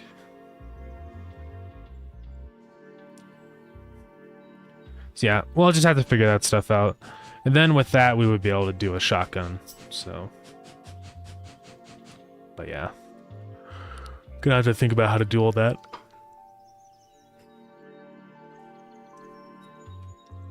Yeah, I guess I'll just pass in like a static thing, and then by default, it'll always just be power level 1. Or you could just say, you know, effect, add or whatever, and then do specify the power level. So you could do like the ID, Starground, effect, poison for 1 second at power level 1. Like that or something. I don't know. I'll have to look into that. Well, I'm not going to do that right now, but yeah. Flashlight on guns. That would be nice. Or, yeah, to have like a flashlight attachment. I could add that in. I don't think it'd be too difficult.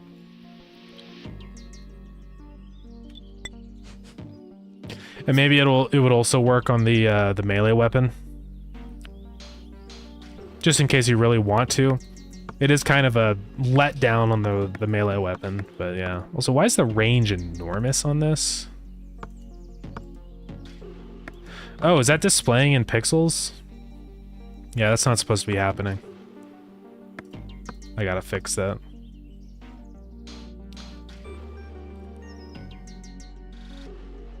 Yeah, we're gonna fix that.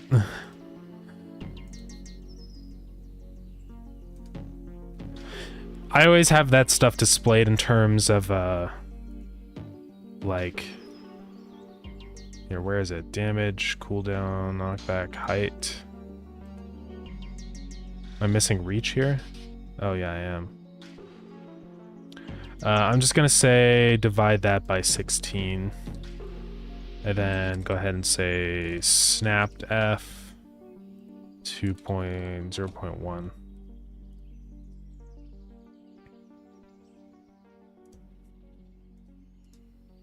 There we go. That's reach 3.0. Good stuff. Range on that one's correct. Let me write that down.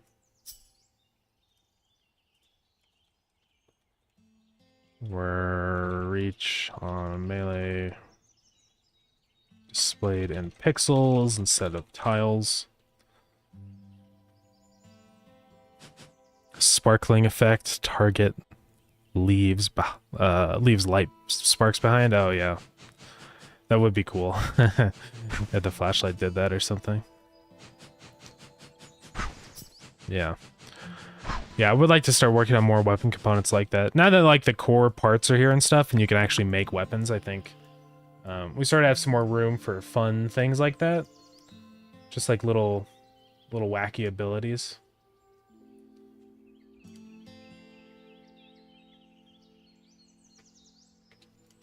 But yeah. Yeah, like a flare gun, that'd be cool.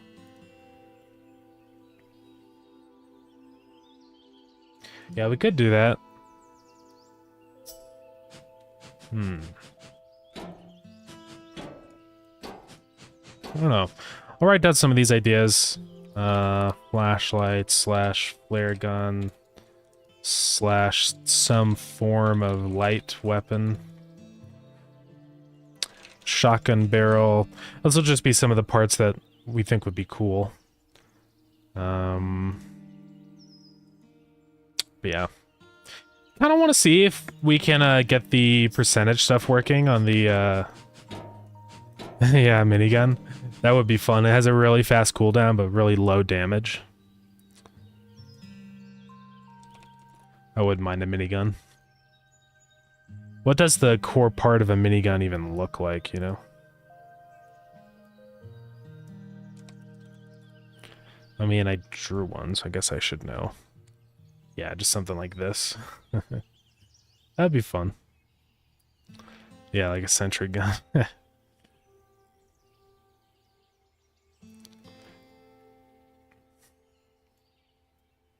Yeah, that could be cool to do, like a minigun kind of weapon. I guess it would have pretty low, like... Well, I don't know. I guess the recoil is what you figure out with your weapon stuff, so... Gun that builds sentry guns? Oh, the sentry gun? Yeah. Yeah, that'd be cool. That would actually be kind of cool, like a gun that shoots out guys that, like, protect you. Like little sentry gun guys, yeah. Maybe. That'd be fun. Because since I have the spawn scene stuff set up, I'll say, hey, thank you for the follow, I appreciate it. Since I have, like, the spawning scene thing set up, it means that we can, like, you know... just spawn in a little guy when the bullet gets fired. I mean, there's that like some weird funny scenarios where like, because if you shoot one of these bullets into the water or something or into the wall, then the guy's just gonna be kind of broken. So I don't know. We'll have to think about that. That's why I think a sentry gun might be better than a little guy that runs around. But yeah, maybe spores, maybe. Yeah. Like the little, like Spore, the boss, but he's tiny. Yeah. Possibly. I don't know.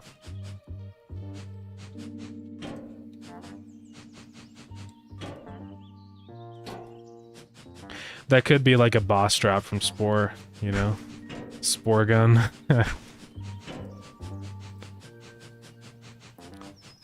Sportal gun. I would love a portal gun, actually. Shoot. Okay. Guys, I think we gotta do the portal gun. Yes, +1, let's go. Yeah, I think we're gonna do a portal gun, because that's kind of cool. Yeah, it does open up some weird things that could happen, though. Like teleporting out of the dungeon or something. Or teleporting, like you could put a portal down in the water, so that you teleport into the water. I don't know, I'll think about that. But it would be cool. Or maybe it's a little different, where like... when you hit an enemy with it, it randomly teleports them in the room. Who knows, we'll have to mess around with that idea.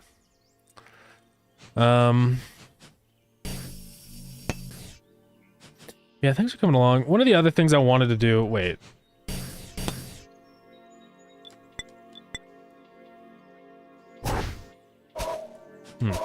I guess it's fine, doesn't matter. One of the other things I also wanted to do was add in more rooms. Because I didn't really get enough time to add in all the rooms that I wanted to. So maybe we could also do that today. I think wave-based dungeon room. And then also percentage-based trommel. Okay.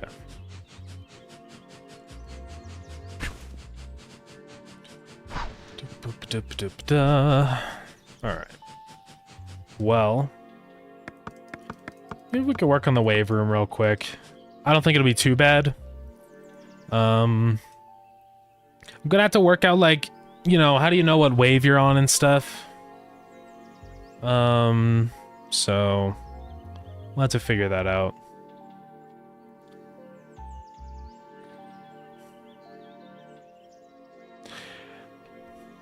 And I also need to think about, like the rewards and stuff in the wave room. I think how the wave room was going to work is that if you beat the wave, it's like a difficult challenge room. Then you unlock the chest in the center or something, right? So I'm thinking perhaps there's like a cool epic chest in the center. That's like all epic and gold or something, and it's awesome. Right?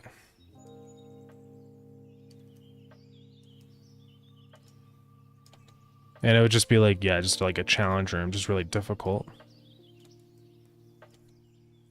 And then, I don't know, what would be around that, right?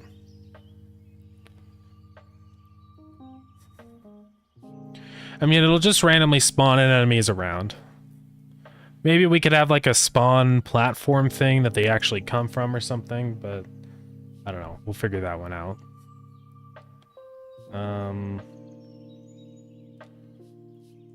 I want to like portray the current progress of the wave or how many waves are left, you know?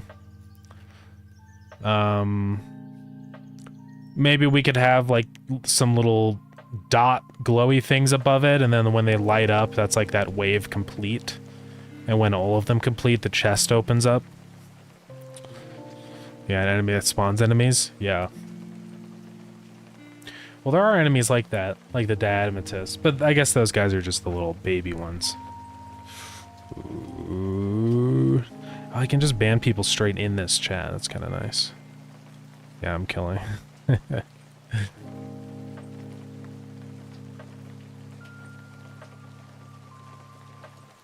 But yeah, I think this layout would be kind of nice, and I don't know what these are. Maybe it's just kind of like a little thing here that's above it. You know, I don't know. But maybe it's kind of like that, and the chest is in the center. And then maybe all of this is on another platform or something.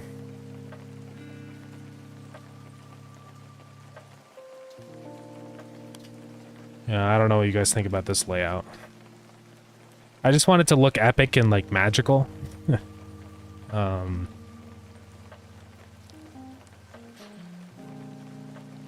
Something like that could be cool. And then we also need, like, a way to activate it. I guess if you just right-click on it, it starts it. We don't need, like, another button thing for that. So, that'll work. It'll honestly be pretty similar to the, kind of like the Chant Shrine when it goes bad, but multiple times, you know? So, could be interesting. Let's actually go grab that foundation just to see, like, the sizing on that. Chant Shrine, it's right here. Yeah, this is the base of the Chant Shrine. So knowing what the size of the Chant Shrine is, we can kind of decide how big we want it to be. I don't think 96 is big enough. Like, I feel like this has got to be a pretty magnificent, like, centerpiece for the room, you know? So I think I'm going to go 128.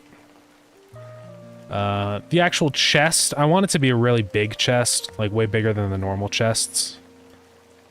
So I'm almost thinking of like a 24 by 32 kind of chest. Like that. And I imagine that this chest is going to have like special loot. So it's not just going to be a regular kind of chest. It's going to have like some epic stuff in it.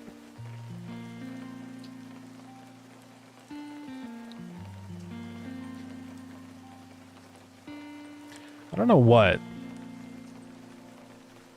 Just gonna look up cool chest. Okay, it's like these guys with tattoos. Yeah.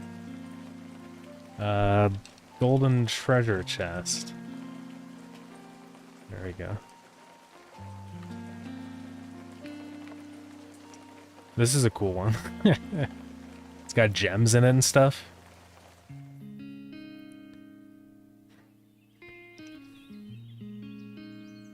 I guess the question is, how are we gonna make the chests look legendary? I kind of like this vibe. I was gonna say, like, because we have the blue chest. I think a purple chest could be kind of interesting with the gold, because purple's like royalty, you know. I could see that. Oh, so we have an ad going on. Didn't realize.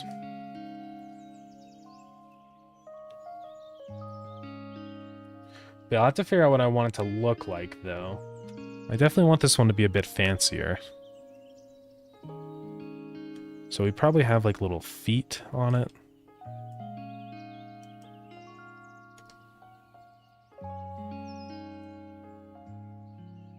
Something like that.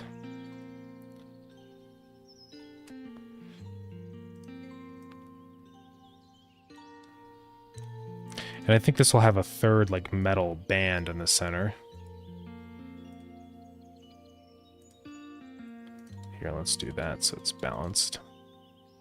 What else do we want to do here?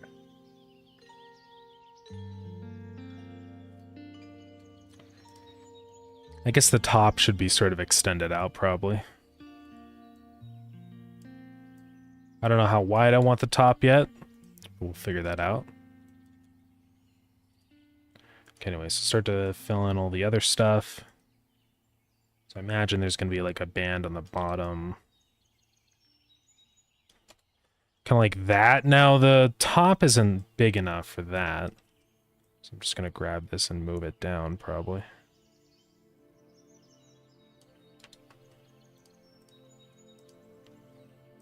Maybe something like that, just for the general shape of it. Okay. Ads are over. My apologies. Yeah, shoot. I might actually just get rid of the Twitch chat and stuff then. The YouTube chat on OBS. Maybe this band will be a little smaller. Maybe something like this. Still not entirely sure about all the colors and stuff, so still thinking about that.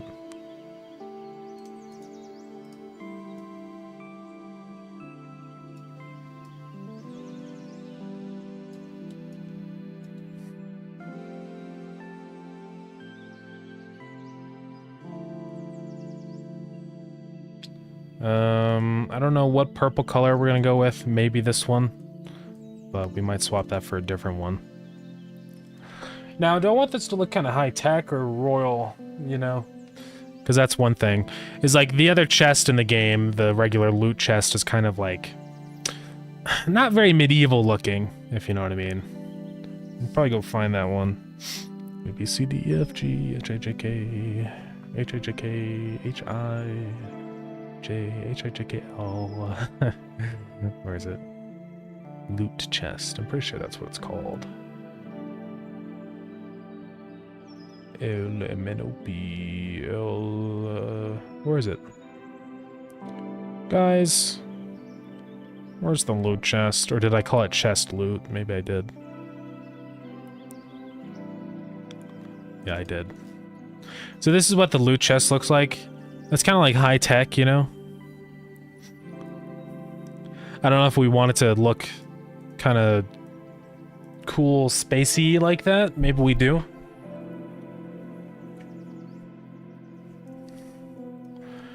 Maybe almost kind of like this, but just fancier. I mean, it's probably fine to do the gold. I do wonder what it would look like, though, if it was blue instead of, you know. So just give that like that or something.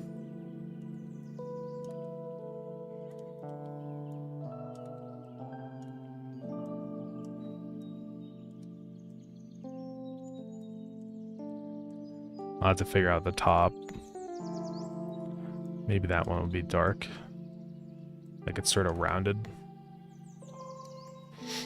Let's see. It would be darker down here. And then the feet on this would be like, kind of like sticking out probably. Sort of like that. And actually maybe one here also. Just because I think it looks cool.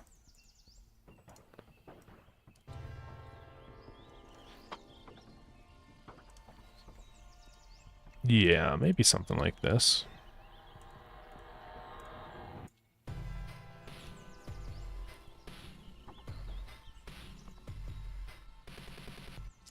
And then it's gonna have to have a big keyhole. Which I'll probably just do like this.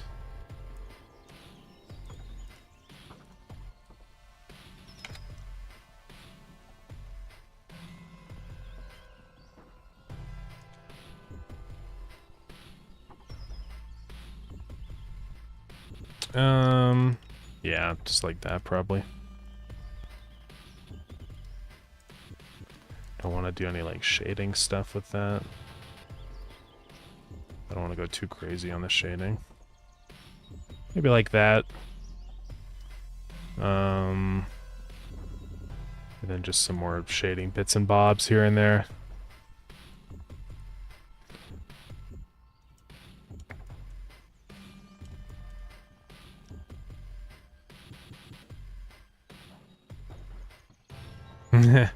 Bulb? Yeah, dude, it's crazy.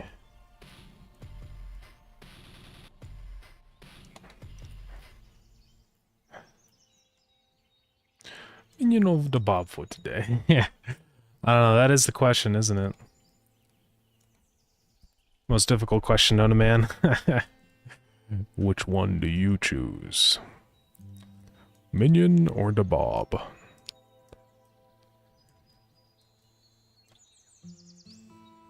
Yeah, I don't know. I'm probably gonna make these wave rooms like pretty rare. Because I imagine this is like a, you know, your chance to prove yourself to the gods. It's like if you find one, it's like, oh yeah, this is epic. But it's also extremely difficult, so it's like a difficult question of whether you should do it or not. You just have to be in the right spot. The Bafo today, Minifo tomorrow. That's a good choice, I gotta say. I think you did it. I think you answered correctly. Something like this, and I do have this little logo thing over there on that one. I don't know if I want to do that again on this one or not, but I could. I think I kind of like it being blue because it feels like it sort of fits in with the other chests that we have.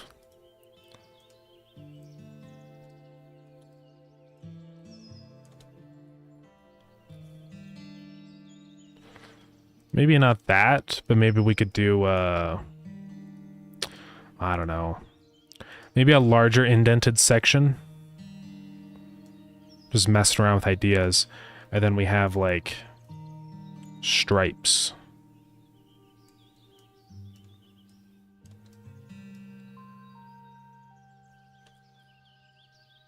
No, it's too messy. It doesn't need anything.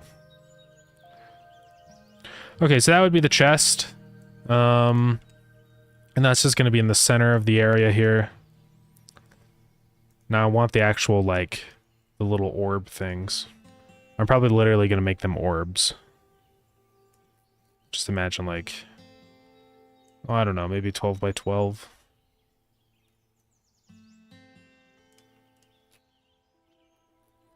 Maybe a little smaller, maybe 10 by 10. Welcome back, Oshik.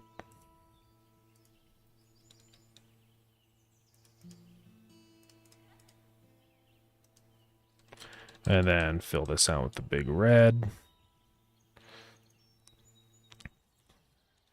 Get a little guy in here. Maybe sometimes I like to do like a little bit of a lighting down under here gives it like a shiny effect. We'll see about that though.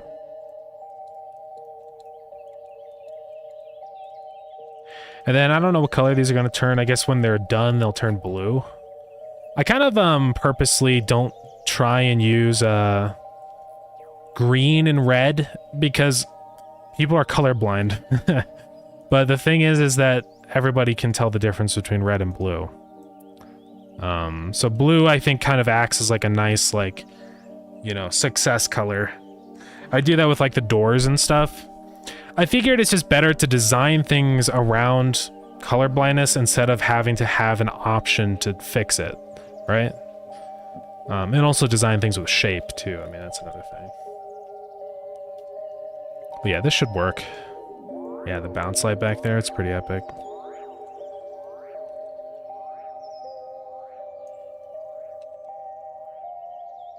I guess we'll do 4 waves on this. 4 seems like a pretty fair amount if, you know, you win an epic frickin' chest, so.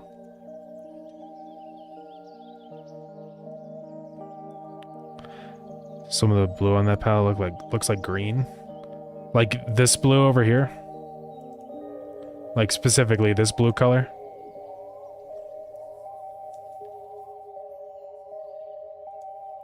I kind of do that on purpose because this palette's sort of designed around the concept of, oh, the trees, yeah. This palette's designed, I think the tree is actually not the blue on the palette, I think. It's a different blue. I don't really use that blue anywhere else, but yeah. But yeah, I mean, it is part of the palette where, like, I've got it set up so that brighter colors are just more green, right, than darker colors.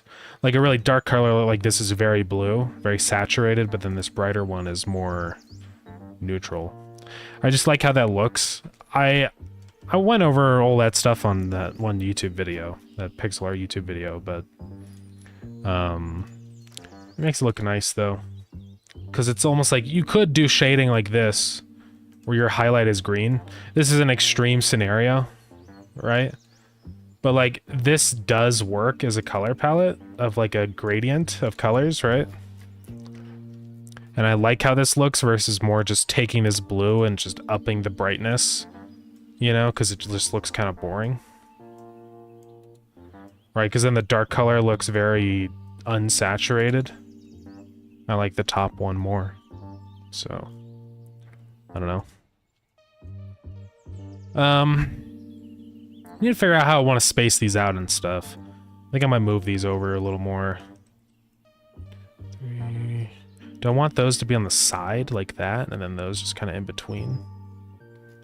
I'm not really sure. I mean, my rough sketch was like, they're just sort of above the chest like that on a little pedestal thing. So maybe that's what I'll do. But I don't want the chest to be like right up against the pedestal thing, right?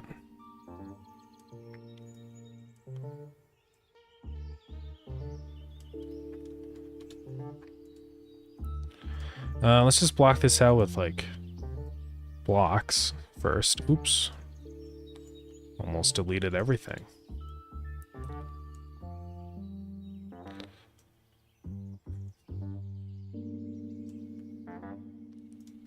Maybe like that. Here, let's move these orbs onto their own layer. The orbs. Maybe space that a little further away. Now, I don't know what this shape actually is, but I imagine it's going to be like a curvy thing. So let's do that.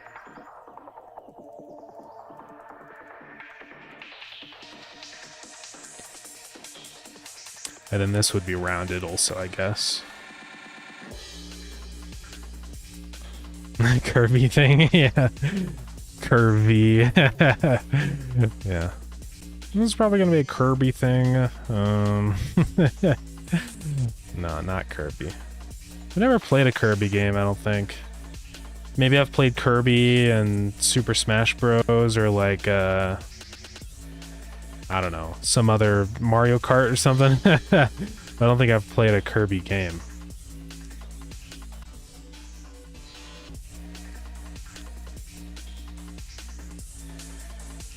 Something kind of like that.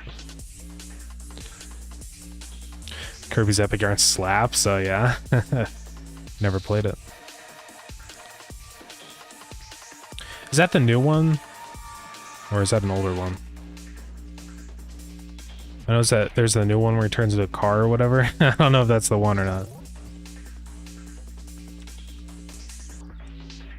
Ah, okay.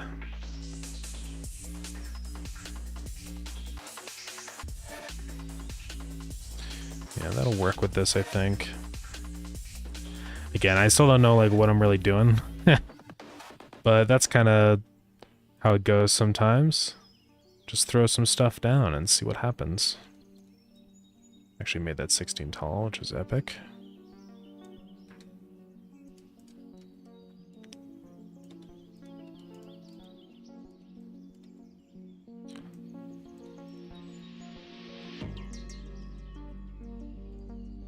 Okay, I don't know what this thing is. It's some kind of altar?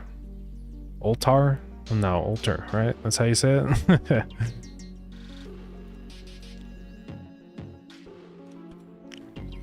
Got the orbs. Looks kind of scary and ominous, you know? I imagine it's like, some guys put this here as like some sick and twisted challenge. I don't know what guys, but...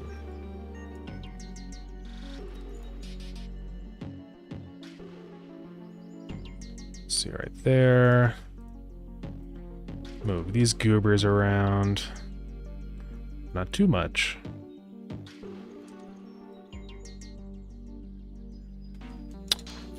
Looks pretty evenly distributed, but this needs some work. So first off, that goes up. I think something happened here with this. Up, up, up. And we're just gonna add another one up here. Yeah. Now, I don't know if I'm gonna make these like... I'm probably gonna make it so the orbs are kind of set into the rock. So I'm just gonna delete the outlines. Also, I don't know why I grabbed the chest. I think its outline is on the wrong layer. It's kind of like this, and then grab like a darker color. Does it look like they're set into the rock? Kind of, but not really. I think we just need to do this.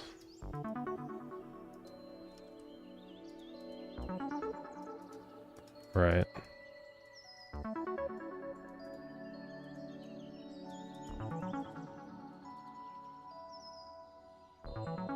I'm still figuring things out. Messing around, let's see.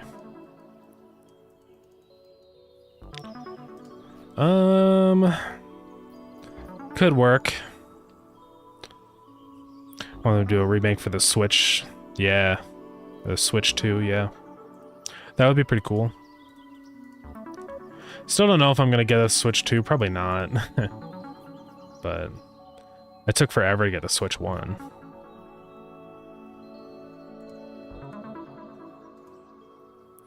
I need some kind of like in-between color between gray and red.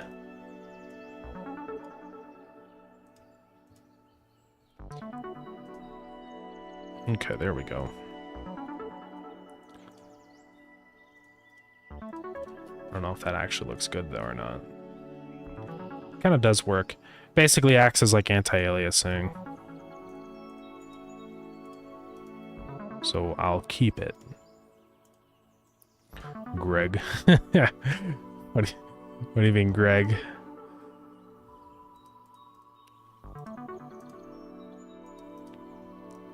Who's Greg?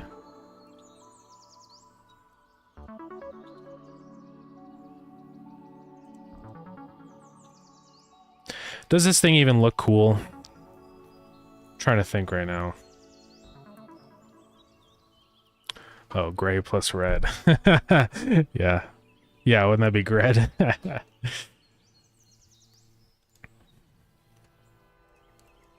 I think we're gonna look at some altars.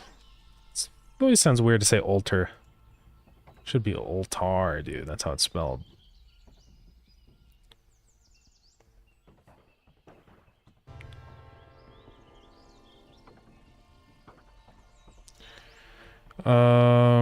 Those are like religious. Grave plus egg. Greg, yeah. This one's pretty awesome. Too decorative, though.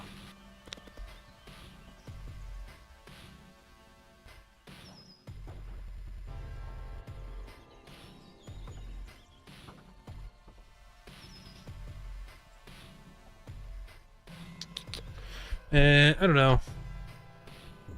I feel like it needs to be something more like this, where it's like a little table or something that's kind of around it with like pillars. I mean, this is kind of what I'm thinking, right? Almost like a religious thing. That's a cool tile floor pattern, by the way. It's pretty awesome.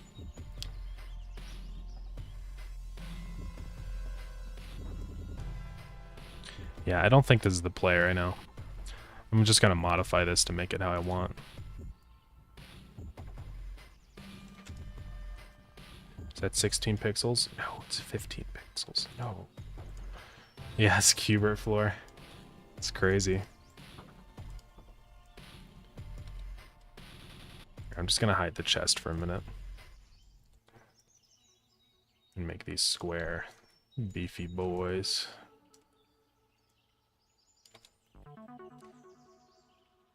I'll figure out where to go from there. Let's also hide these. We're going back to the square.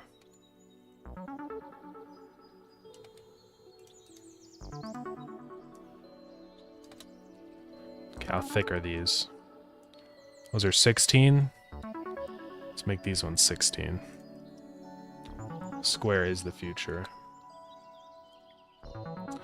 And then what I kind of want to do for this is like... Oh, I don't know. Well, so do I want this to be like... Maybe I want to have like 2 bits where we have like a thing over here and a thing over there or something. Or do we want to have this be symmetrical where the chest is in the center? Kind of on one of these little pedestal things. And then we have... Like, just 4 little like... I don't know. Like the pillars, but the orb is in the pillar. I have another idea that we could try out, because I don't know how I'm feeling about this right now. So let's say we have this set up. We could have like pillars over here that are 16 wide. So that's actually the thickness of a whole block. Gotta remember that. And then, hear me out. What if we have a hole in the block?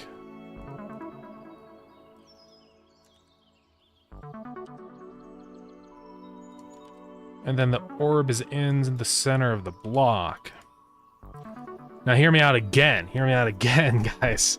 What if instead of a block, it's a diamond? Okay, hear me out.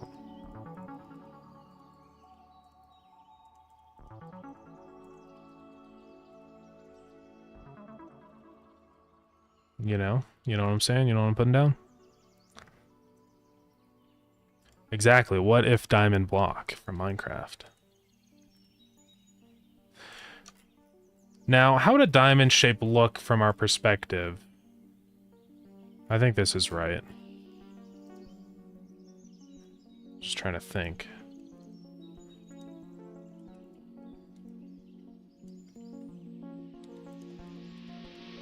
Oops.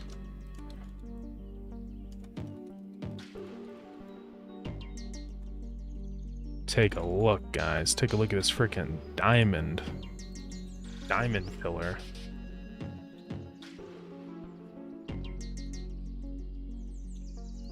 I don't know if this is the play right now, if that's what we want to do or what. I'm still thinking. That's what this is all about. We just have to try random stupid things until it looks cool.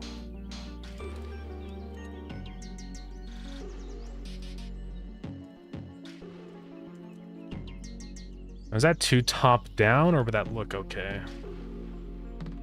It's tricky.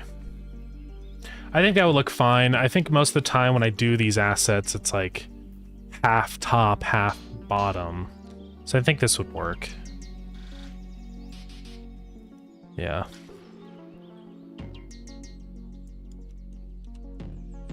And then this one would be like there. It's like my love life, yeah. That's crazy. So then this pillar is going to have to be on top of the other one. Sort of like this. With the orb sandwiched in the center. See what I'm kind of doing? It's like the orbs are in the center of the pillar and they're going to kind of... It's like magical orb tech. You know? And then these pillars are probably just going to fade out to transparency or something. They don't have to go up that high.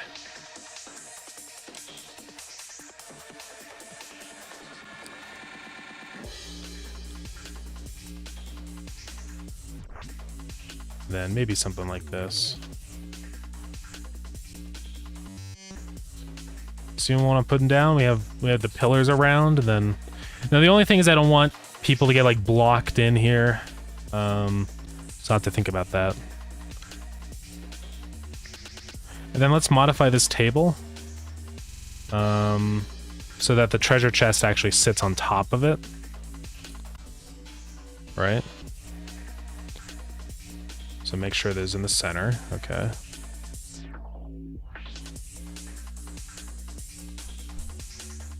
Or obituary. Yeah, that's insane. We'll figure out where that vertically needs to be positioned. Now, hear me out, hear me out. Let's make this table 4 pixels thick, because I feel like it. It'll be indented quite a bit. Let's hide the orb. Sorry, no orb for today.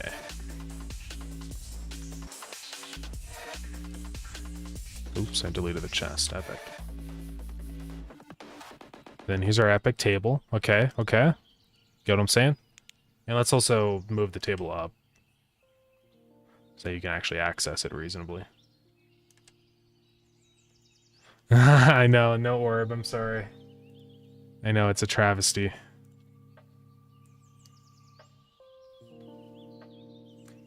These are some pretty cool altars. I kind of want to copy. You know, like, some cool designs. We're not going to do, like, a religious thing, but, like, sort of keeping in the theme of the architecture of this stuff. I imagine that these things will, like the Chant Shrine, like, it's very angular, red and blue, scary, so I kind of want it to be, like, the same thing with the Wave Room, where it looks like it's kind of built by the same entity, whatever built this. That's for Max to figure out, but yeah. Let's see one there. Let me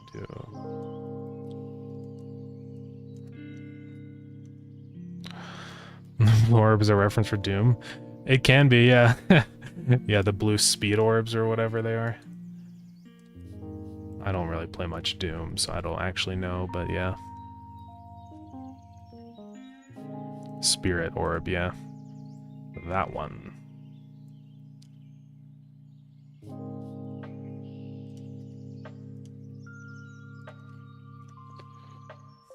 Maybe there's some kind of diamond emblem in the center.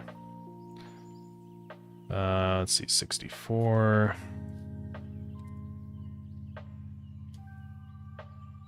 That's 4x4. Yeah, we're good there.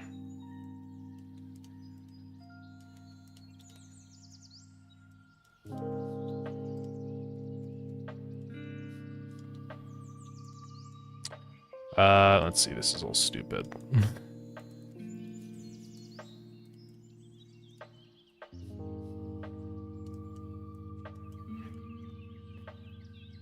Right, get what I'm saying? You get what I'm saying? A little emblem thing in the center. Yeah, you know, you know. Which one's 416? Yeah, that's correct. Oh, and I guess this would have a, you know, dark spot on it. That's pretty awesome math, I gotta say. Where'd you learn that? Like math school, math school or something? It's pretty cool stuff. Let's make sure there's in the center also. Bing, 28. Bing, 28. Yeah, we're good. Okay. So here's where we're at. We got the cool orb pillar. For some reason, this is on the other layer. Put it down there. It's a pretty cool orb, gotta say. Now, if I actually want those to move procedurally, I'm gonna have to change this. Maybe I'll do pillars instead of like little pedestals instead of being like all the way to the ceiling, because I think it's it gets in the way of the orb and it's just in the way of the player. So, and then I'm gonna actually make these orbs separate sprites then, you know, because they're gonna be floating with code. I'm not gonna make that stuff float manually. That's a nightmare. Something like that.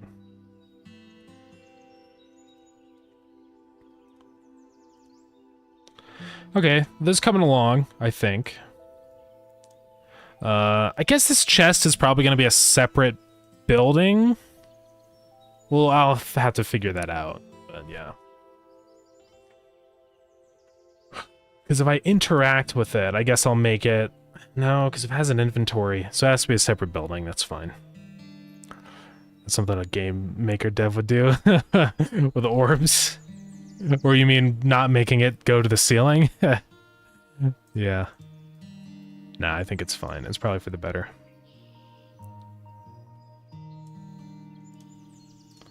Oh, manual float? Oh my god, yeah.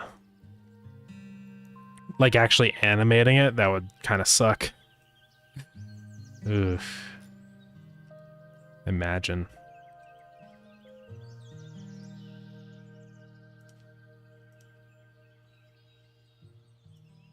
Okay, and then all this is gonna go up. Probably just up to right there. Epic, look at our frickin' little pedestal thing that we got going on now, guys. I wish I could select multiple layers at the same time in Paint.net. That'd be kind of cool. I know Paint.net's kind of stupid, I know. One day, in the far future, I will move away from Paint.net.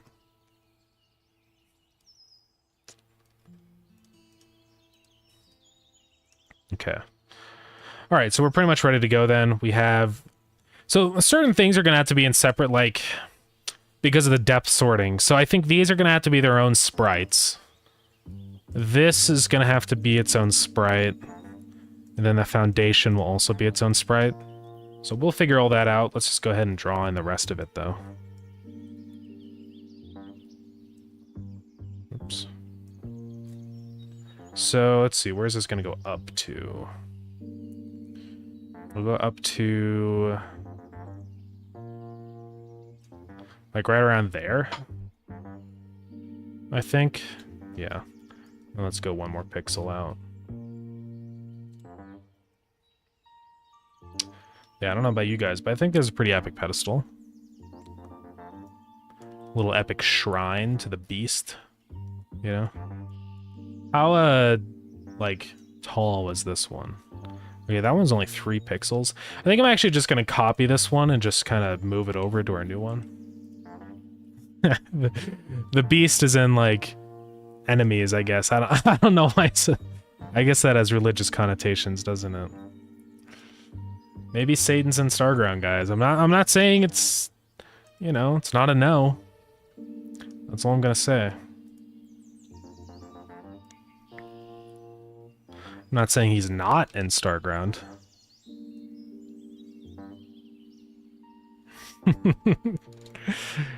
Evil Wise Tree, yeah, he's the he's the beast. Oh shoot. Let's see, this one has to be copied separately. Okay, and then I'll go to like right...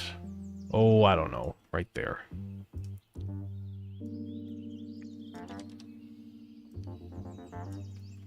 Okay. And yes, I'm copying this one. I don't care. Get off my back.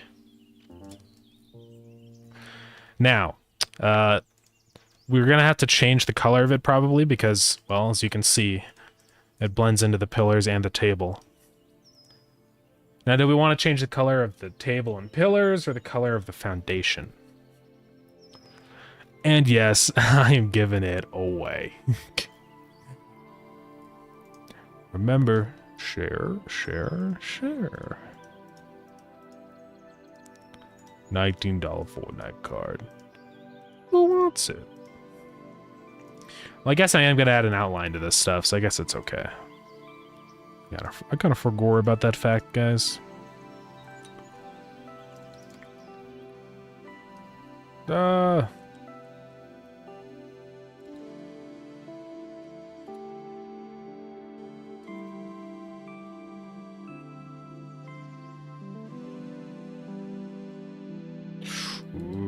Sorry, I'm just getting angry.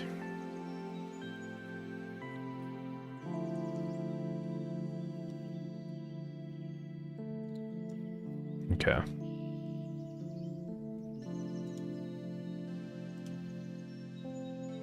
And then these ones are going to be outlines.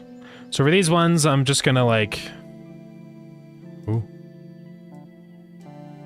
Oh. Here's me. Why is it selecting all this other stuff? How is it selecting that stuff? What? Weird. Oh, I have sampling on image. I didn't know you could do that. That's a little crazy. I feel like that's a new thing in Paint.net. I think Blackstone accents would be cool. Yeah, like the pillars and thing holding the chest. Yeah, I don't know. I'll have to look into that or try it out and see what it looks like. Maybe it'll look good. Yeah, apparently you can. I didn't know that was a thing, so new tech has been unlocked. Yeah, that looks decent. And then like the 4 orbs represent the number of waves. I guess like when you hover over it initially, it'll just say like begin the onslaught or something, you know? We'll figure out what it says. Like new Paint.net tech just unlocked. I know, it's crazy. Learn something new every day.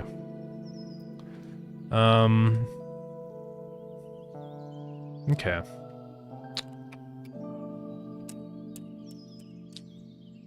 Yeah. And the chest will be separate. I don't know how I'm gonna make it so the chest is unopenable until you beat the wave. I guess I'm just gonna say it's no collision until you beat it or something. We'll figure it out. I'm also gonna have to keep track of all the enemies that spawn in, so... I wonder if I could do a thing where I spawn in enemies multiple times? I probably can. Like with the rooms. I just haven't ever done it before. But maybe we could. We'll figure it out. Okay, so we have some options here on what we could do for the style of this. The Chant Shrine was just gray and then red. And the chest is... I wonder if we should make the chest red when it's locked. You know? You know what I'm putting down?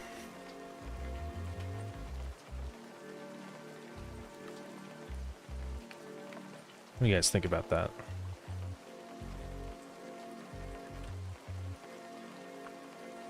I don't know.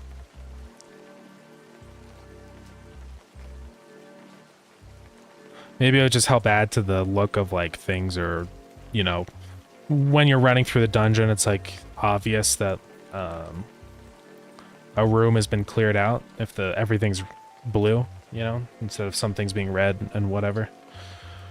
Clash Royale. Yeah, that is the only thing.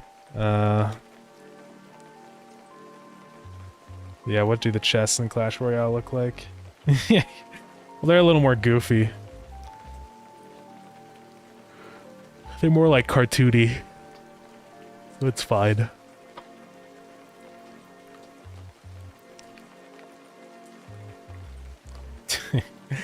I guess it's because he has the gold and red color scheme, yeah.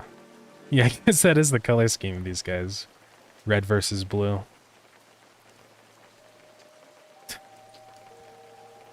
Added so many chests, yeah. Well, I bet. Probably make some more money.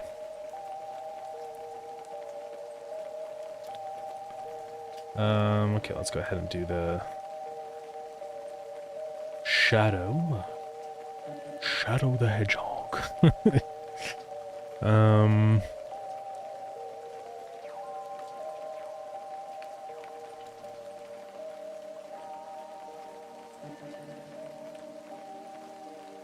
I think that's it for that. Maybe not as wide, though. A little too wide. Stop playing, anger issues. I feel that. Yeah, I've never played Clash Royale. It just never seemed that fun. Clash of Clans is kind of fun because it's like you know, you're like building up like an empire, you know? So I've always kind of enjoyed that aspect of it. How did these get flipped? Oh yeah, they just did. Okay. I'm gonna have to fix that also.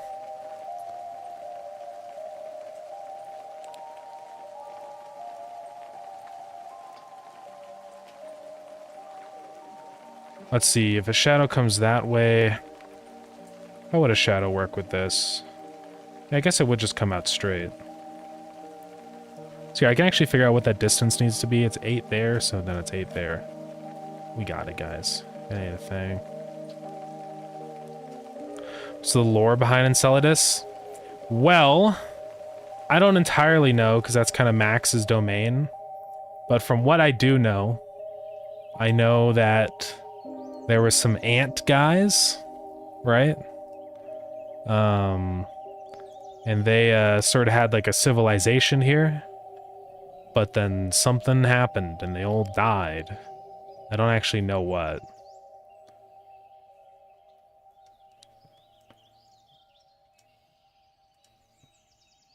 Yeah, the ant guys. So those are the people that used to live here.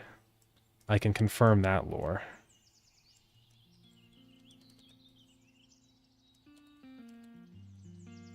There we go.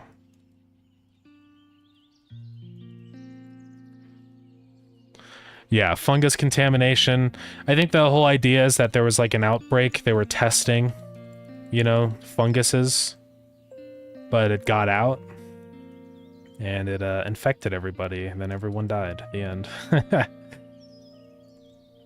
So. But there's going to be more lore drops on that. Like, you know, I guess once we actually kind of figure out what the heck we're doing. So, stay tuned. You know what? I'm gonna undo what I just did there, yeah.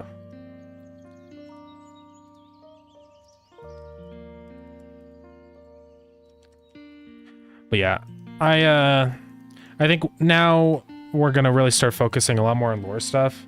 The next update is probably gonna be kind of focused on like exploration zone lore business stuff, so I think there's gonna be a lot more to see about that. Okay, so this is sort of what that looks like. I think I want to push this back a little bit. Here. Maybe just like that. And then this brick.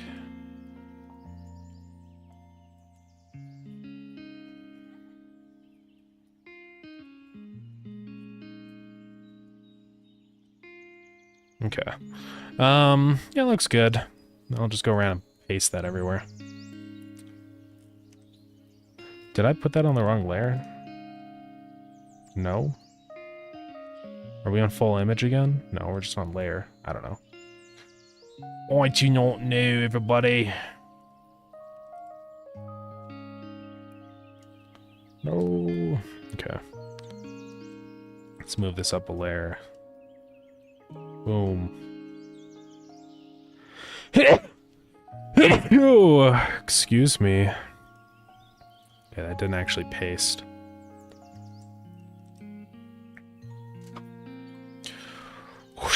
It's hot in here, guys. I know it's supposed to be cold, but man, it's not. Shadow on the table thing where the chest is on? Oh, yeah. Like shadow on the ground, yeah. So let's see, that would just be like, not a super long shadow. And it would end at wherever the base of the table lies. Something kind of like that. Yeah, I've been trying to do more shadow stuff in Starground just because I think it looks nice and it really adds a lot of depth to things like this, you know? In the past, like, none of the sprites really had shadows, and I think that was always kind of... I don't know. It was fine, but now that I understand shadows better, I think it's, like, kind of nice to actually have them. Let's just give it, like, a little bit of a... something like this. But yeah, a lot of the new stuff I've given shadows. I've also gone back and like given shadows to a couple of the older things. Like I think when I redid the pump sprites, I gave them shadows and stuff, so I just think it looks nice. You know, because I think this without shadows would look kind of boring, so. Oh, also I realized that this shadow here should be rounded, because the top of the chest is rounded. I was looking at it, I'm like, I know something's off here. But I couldn't put my finger on it. There we go.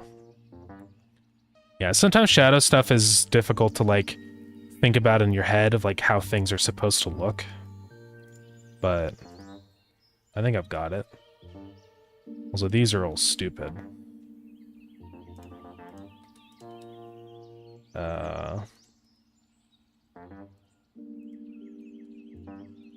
And those are going to be separate sprites anyway, so it doesn't matter, but yeah. The red thing is going to be orbs that are going to be floating on these pedestals right here. The reason why it's not over here is just because they're going to be separate sprites that are going to kind of dynamically float up and down. I'm not going to hard code those into the sprite because I think that's just bad.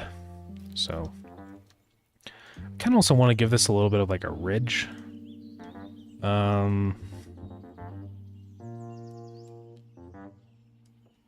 Just sort of around the bottom.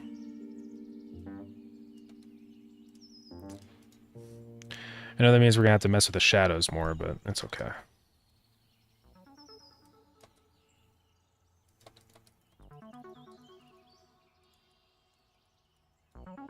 Actually, I think we're okay.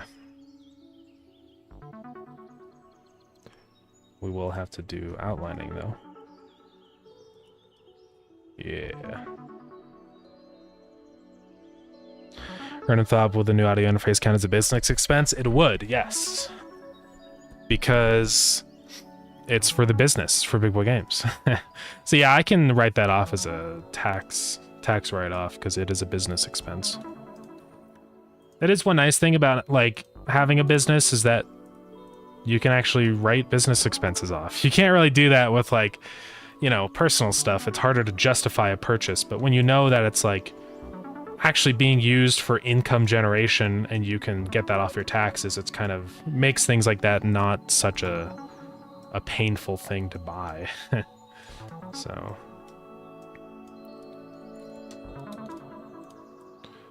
but yeah,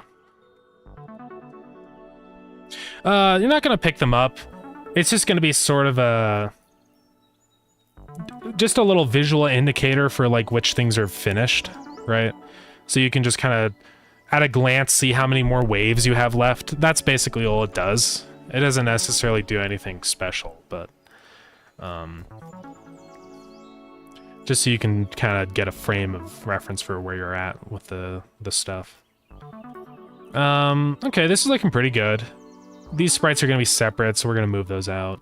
And I think so. Yeah, I could do that. Like, for which one's active, it could be floating a little faster, maybe. Yeah, I can make them stop floating when they're done. That would be pretty easy. So let's just start exporting all these out. I kind of almost feel like I want to increase the size of this, but it is already pretty big, this whole thing, so I don't want to make it too big.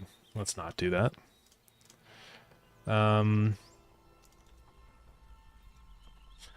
Okay, so this is going to be...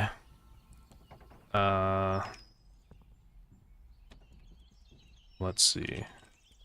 I'm just gonna call this like a challenge room. Challenge room orb. And that's gonna be the red one.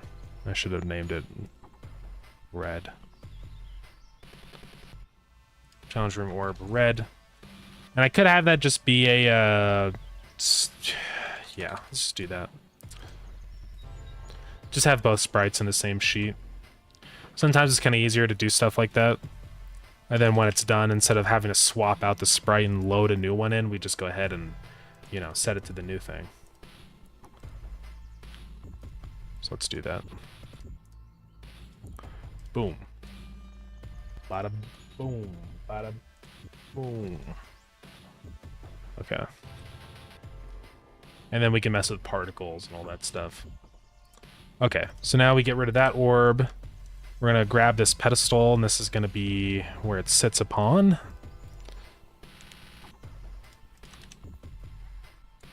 So this is gonna be at the triangle design of the pedestals too. I could do that. We can always go. Oh, what's nice about having a separate sprites is we can go back through and change things for these now. So we can see what that would look like, maybe. Pedestal. Okay. And actually, one thing I kind of want to do here is give the ground a little bit more of like an indent thing. So I kind of want like the edge of this chest right here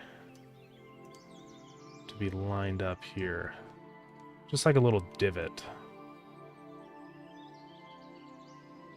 I don't know why I want that there, but it feels like it would just be cool. And same with this one over here.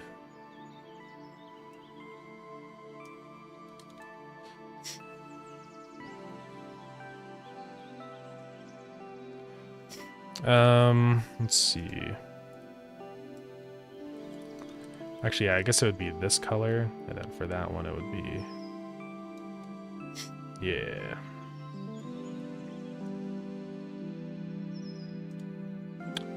Let's see. And then that would be the indent. And then this will go one more out. Or would it be the other way around? Yeah, it'd be the other way around. I'm stupid.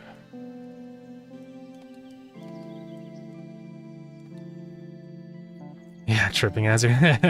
I just think it makes it way more interesting on the ground here. If there's like a little thing. I know it doesn't... It's just a decorative thing. It doesn't have like a purpose, but I think it looks cool. And then let's just copy the same thing over here. I'll just go up all the way.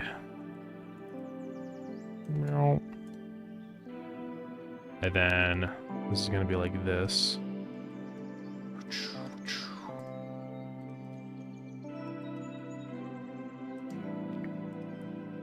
So let's see, this is gonna go one in.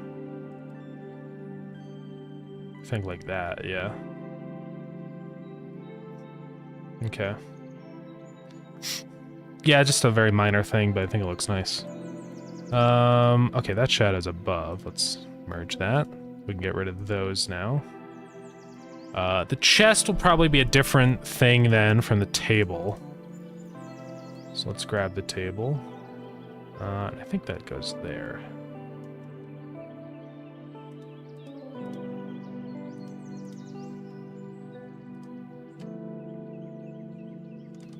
Oh, that needs to merge down. Grilled cheese texture? Oh, with like the lines, it makes it look like grilled cheese. Kind of does, I guess, yeah. And this is just gonna be called frickin' table.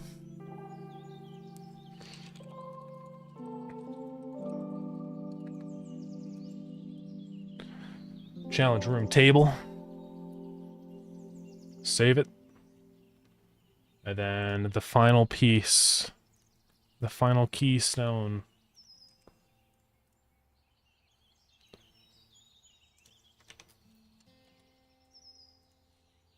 Challenge room chest. Boom.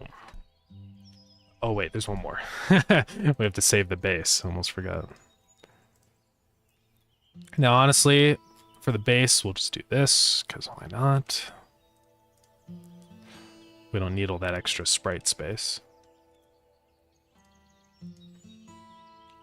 So looks like there's crust, yeah. Nah, it'll be fine. Alright. We're gaming. Well, let's go load everything in now.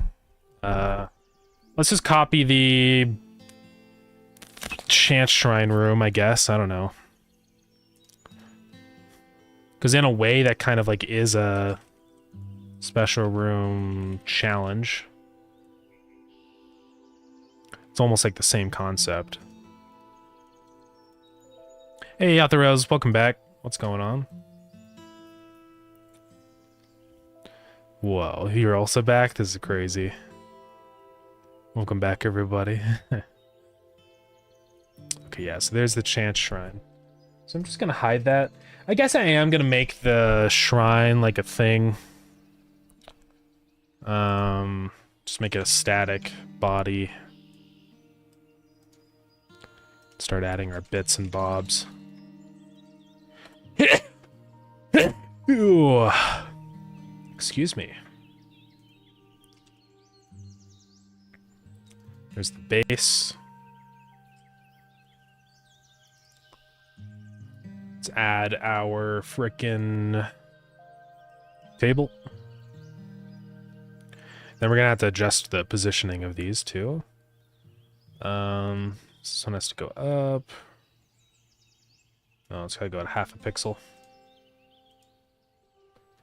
Minus 10.5? Yeah. Okay. Not too much. Just fired up Godot so we can do some parallel programming. Let's go. Nice. And then this is going to be a... basically copying the chest scene. So I'm actually going to do that as a separate thing. I'm just going to go copy the chest and duplicate it. Basically the loot chest. I'm just going to say duplicate. And this is just going to be... challenge chest.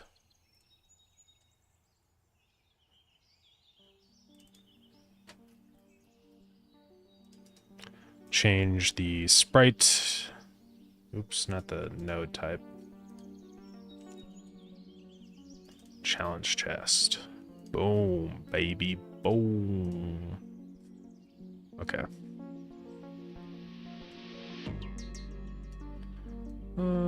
Something around there.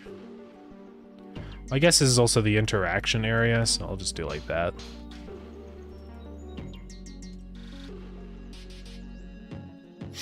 Okay. That should be on layer whatever. So yeah, we're gonna copy the code in here. Challenge chest. And I want to make these like probably relatively rare rooms. We'll figure that out, but... So this is just generating the loot, which, yeah, should be pretty easy. I'm just gonna say Starground loot challenge chest.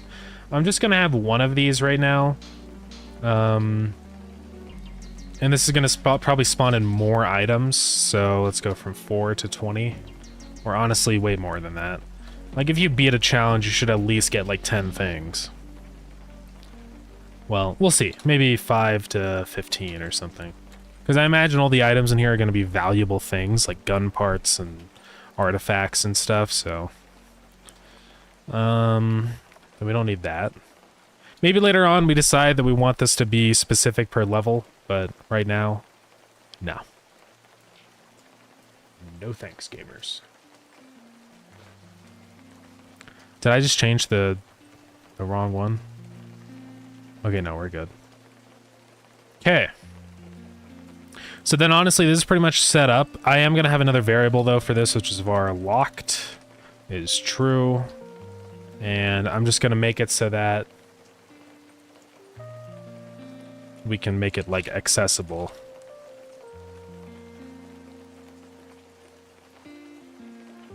So set locked, all we're going to say is...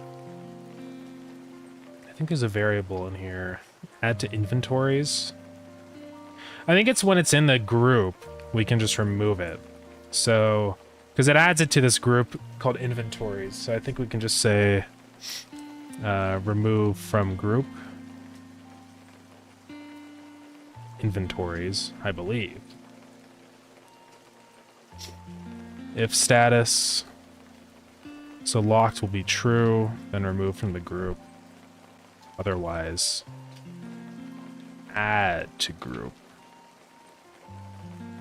I don't know if that's actually going to work, so we're going to figure that out, but maybe. Okay. And then locked will be true, so just by default I'm going to say set locked is true, and I'm going to say locked is equal to status. Okay. And then also we can say in here, right, if it's unlocked, then we can change the sprite out to the unlocked one. But we'll do that in a minute. Okay, back to the challenge room. The special room. Call this special room challenge. I'm going to copy this, delete the code, create a new one. So with this, we're going to want enemies to spawn in multiple times. I don't know if like the code will let me do that, if I'm being completely honest. So we're going to have to figure that out. But like in here, I think if I say generate enemies, I think I can do it multiple times. And it should set that the like locked mode back to true. I don't know if that's gonna work. We'll have to see. But yeah.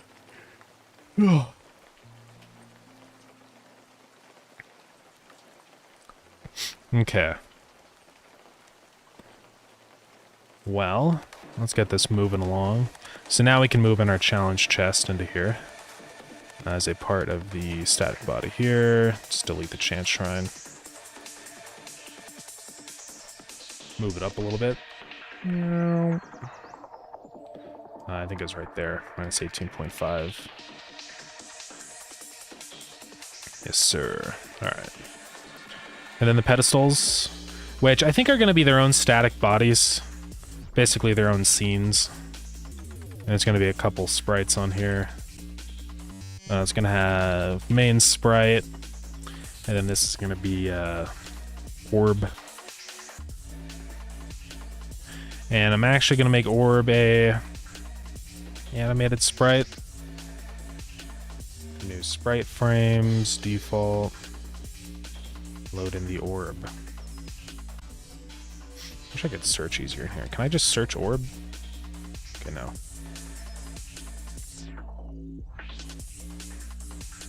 And then I'm going to say, don't loop the animation. Yes, autoplay, and 0 FPS. So it'll start as red. And then let's also get the pedestal. Offset the position of this to be centered around 0, which is right around there, -6. Then the orb will probably start around -17, and we'll figure that out, exactly where we want that.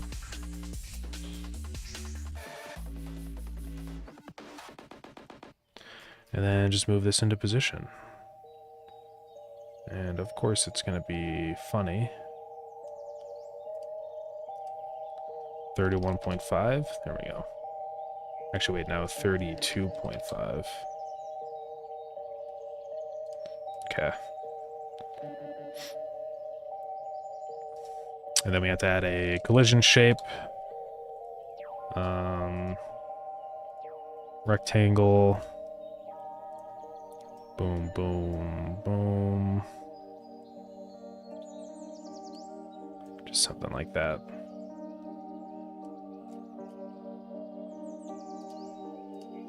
All right. We got an ad starting in 1 minute also. I cannot stop it. I apologize. And then we're just going to give this one a really basic script. It's practically going to do almost nothing, but it's just going to say like function set active, and then if status, it means that main sprite dot frame will be 1, else, or wait, no, we have to say the orb.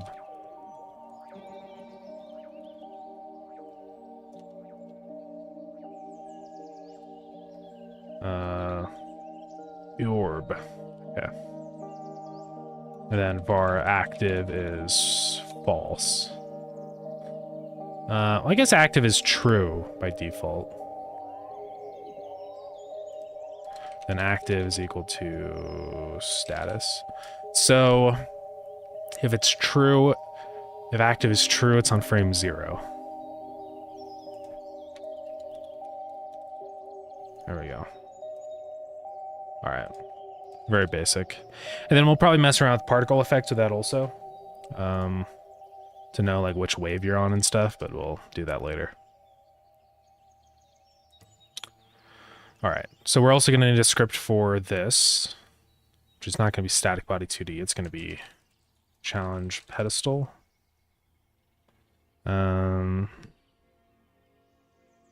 Probably challenge pedestal.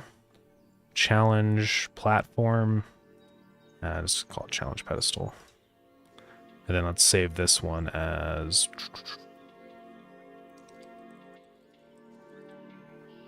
and scenes. There we go.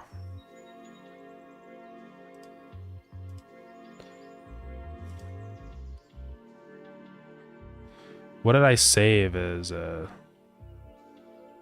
did I not save that one as challenge pedestal?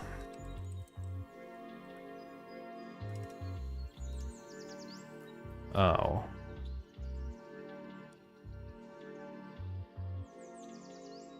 No way, that's fine. Challenge pedestal. That one needed to be orb pedestal. I wanted to save this one as challenge pedestal. Well, can I resave this one? Well, whatever. I'll just rename it then.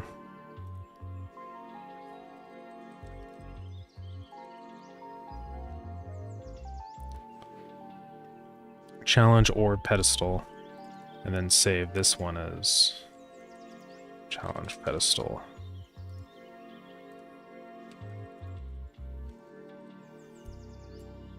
Will that work now? Error duplicating scene to save it. Couldn't save scene. Shoot. Let's just get rid of the orb. Now will it let me? Yep. Now we save this as the challenge pedestal. Okay. There we go. And then now in here is where we put the orb pedestals.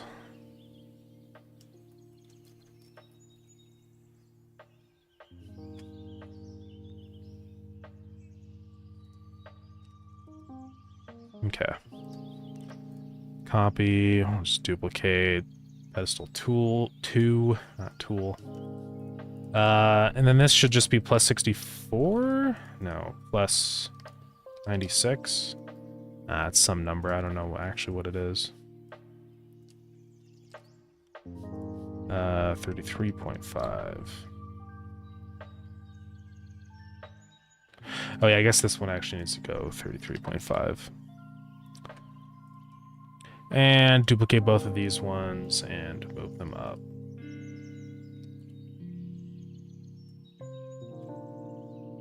It is at, boom, minus 46.5. Alright, I do notice one little error there. I'm gonna fix that super quick. It's right here.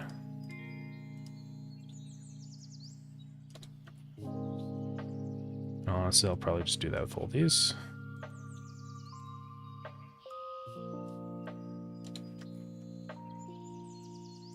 Alright. So now it's just implementing the logic of all the wave stuff, and we should be good to go. Welcome back, Oshik. What's going on? So let's go into here really quick, and we're just going to animate this orb moving up and down, which is really easy. I'm just going to have another variable up here that's var starting position is position.y. And then in process, we're just going to say position.y is equal to, let's see, mod API dot sign range between -2 and 2 or something. And then I'm just going to pass in delta? Or no, it has to be a time that increases, I guess. Just say var t is 0. This equals 1 times delta, and then pass in time. So it's going to be starting position plus that. Yeah, I could do that, and then just divide it. Does that take into account delta time, though? Because that's the only thing that might be weird with that. Because I don't think it will, because this is running to whatever the frames are. Well, I guess if it's a static thing, then it doesn't matter. Yeah. Get ticks millisecond divided by 1,000 or something. That'll probably work just fine then. Because yeah, I guess it doesn't matter, because like with that, it's not I'm not adding it, I'm setting it, and so it'll be okay. Now, if I was saying position Y plus that, then it would cause a bunch of issues with delta time. I would have to multiply it by delta, I guess. But it's not, so it'll be fine. Okay. That should be it then. Active. And then with that, we can also like stop the movement.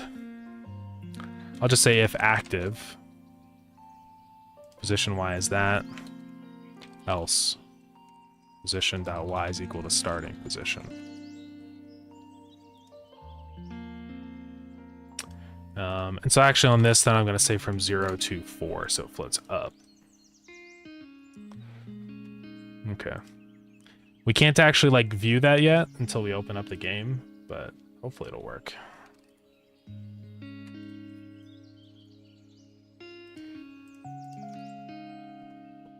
Alrighty. Then back to here. So challenge pedestal, we are going to need a collision shape for this, I guess, to be able to activate this event. I'm not sure how I want to do that. I guess I'll just make it a big collision shape that's the size of the whole thing.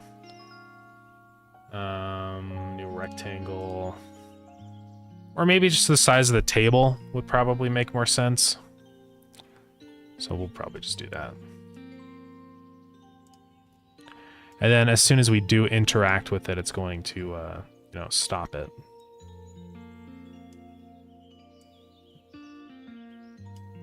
And this is wildly off.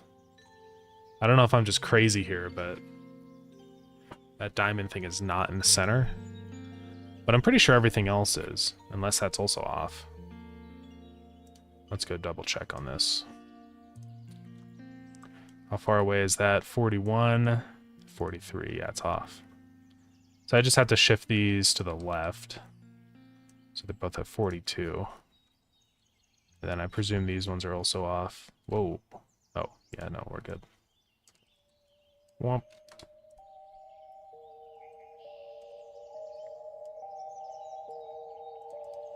Okay. That's fixed, and then this table also, I believe, is not right, guys. 33, 31. Come on. What's going on here? Okay, that should fix everything. There we go. All right. So when we interact with this, I'm just going to have a function on this that is can interact or exclusive interact, whatever it is, because I have a thing in the player script for that. So collision shape of this is just going to be, yeah, I guess 1 and 3. And then I'm just going to rename some of these sprites. So this is foundation, table, and then function exclusive interact, RPC call local, I think. So this will only happen on the server, I think, exclusive interact, as far as I know. Let's go look at the other one, the challenge.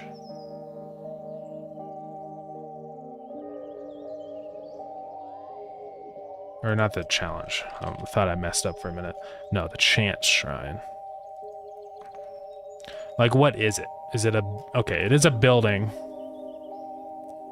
And it does have exclusive interact. So I'll just copy that. If activated, all that stuff. And it has like a chat box here that I guess shows up. So I might copy some of this stuff. It doesn't have an inventory, so I don't know why it has an inventory component. I guess that's just so it can interact, but it doesn't actually need an inventory now for that, since it has the exclusive interact function. I don't know. I don't know, guys. And then we're just going to go back to here, paste it. And this is going to say, start the onslaught. Okay.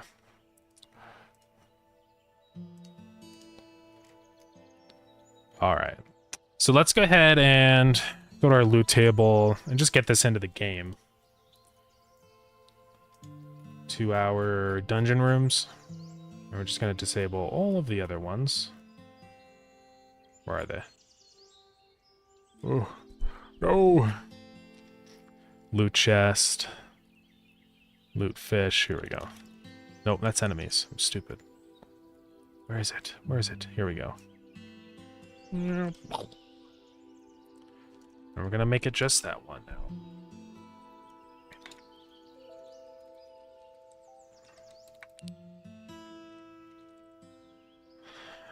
Where is the challenge room in? Special room challenge. Oh. There it is. And then true, which means it can spawn in multiple times. Okay. So it should just be that room only now. We're gonna have to restart the game. I don't know why it keeps complaining about that pop-up thing. About having to reload main or multiplayer. I don't know what's up with that.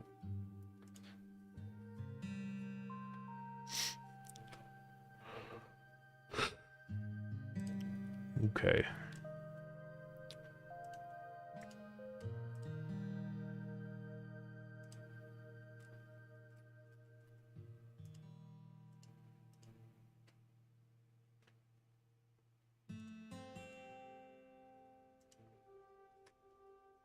Alrighty, here we go. Will it work? I don't know.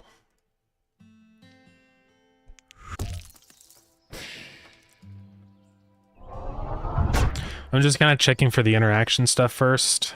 Huh?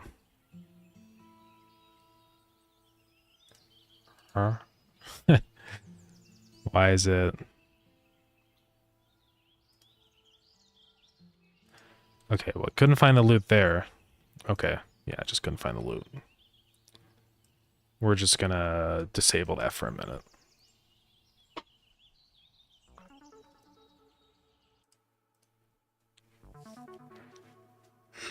Okay. Yeah, these challenge chests are gonna be kind of a way to get, like, really rare items and stuff. I imagine that, like, if I add in some more artifacts and stuff for this update, which I probably will, then this will be the place to get them.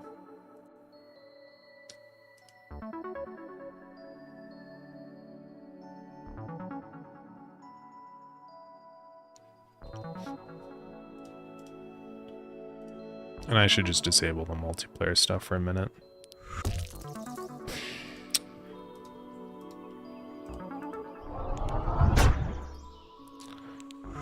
Okay. Load it in. Okay, so for some reason that chat box is permanently on. It does show that I can interact with it. Also, it's moving the entire pedestal? Oh, it's because I said position. I have to say orb.position. That would probably be why. Whoopsies.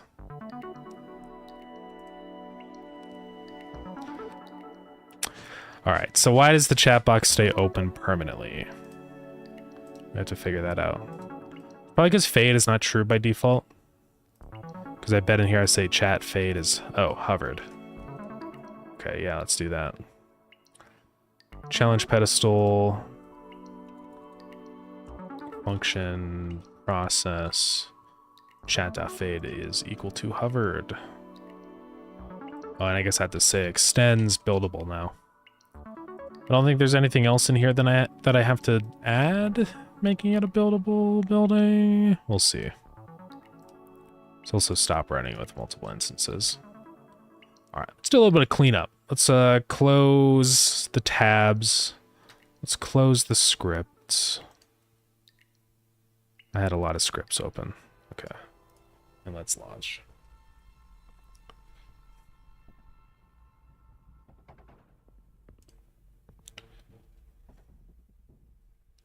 And then I guess after you activate it, we could just say wave 1 out of 1 in the chat box, you know? That'd be just a nice thing to have appeared.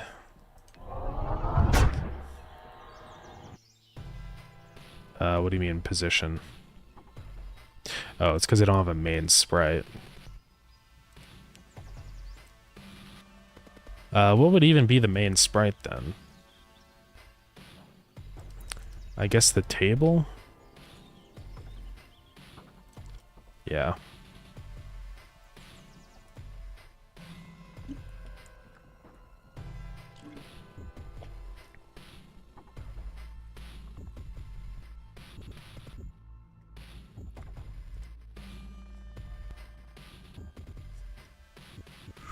All right. Let's see what this does.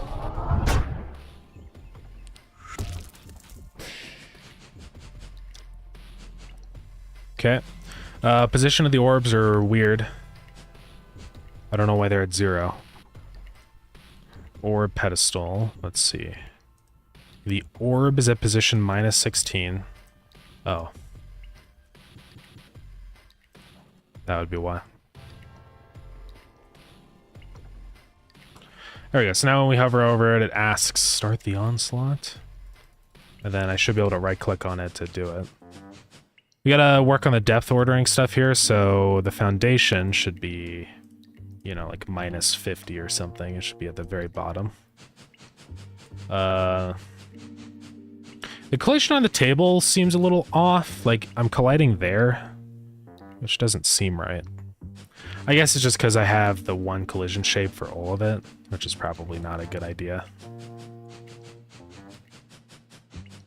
Because it means I can't get around up on the top also, which is kind of, like, bad. So let's just bring that down a bit.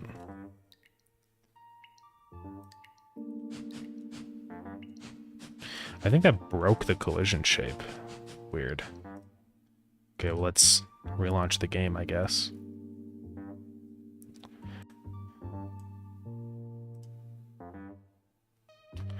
Look closer to the shadow? Yeah. Yeah, I'll probably do that. I mean, what I can do if I want is just have two separate collision things. So this one can just be the interact collision, and the other one's the actual physics collision. It's pretty easy to do, actually. I just add another static body and say, you know, collision. And then add a collision shape to that. And so this will be the actual, like, physical collision shape. So I'll just have that, like, collide pretty close to the table. Just so the table doesn't get in the way, you know? And, like, it'll be somewhere around there, probably. And then now, on this collision shape, that can be the full big table. And then I just have to say, over here, layer is only 3. And this one is layer 1. And that's pretty much it. Now, the orb pedestals, I think what I need to do is enable Y sorting on the challenge pedestal. So it means that the chest is now behind the table. Yeah. So I just have to say... Oh, not -1, +1. Well, honestly, I should change where the base of it is. I don't know. It'll be fine right there. We'll see if it causes like weird depth ordering things, then we'll fix it, but I think it'll be okay.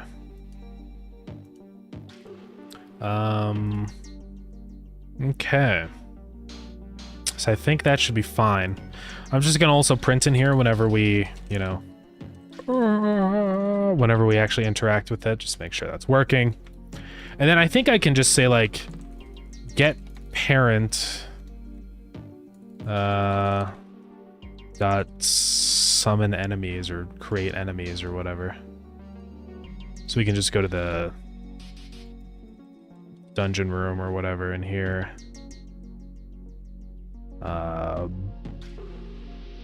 Where is it? Whatever. Room 1. Yeah, we just say generate enemies. And I think I can just run that multiple times. I'm probably going to add a signal onto these rooms, actually. Which is signal enemies killed. Right? So in here, I think it's in process. Right here. If all of them have died, then that means right here, enemies killed .emit. And check killed, I think, is just saying check if they are killed. So only check if they've been killed if they've existed in the first place. So now with that signal, I can just say if all the enemies have died, go ahead and like start a connect it up and do a thing. Generate enemies. And then on that interaction, I'm also going to go ahead and say...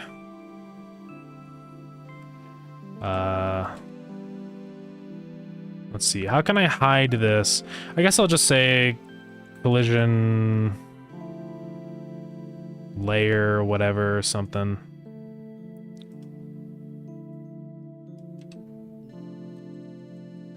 I don't know why it doesn't let me modify collision layer.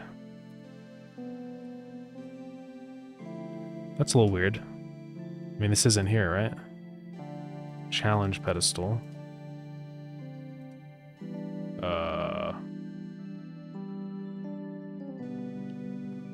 Yeah, I could just do that. How would I disable the collision shape?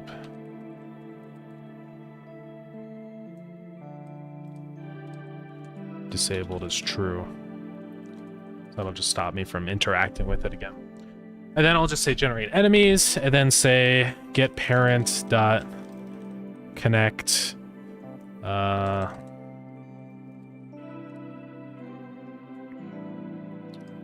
We'll do this. We'll do this. That's gonna be start wave.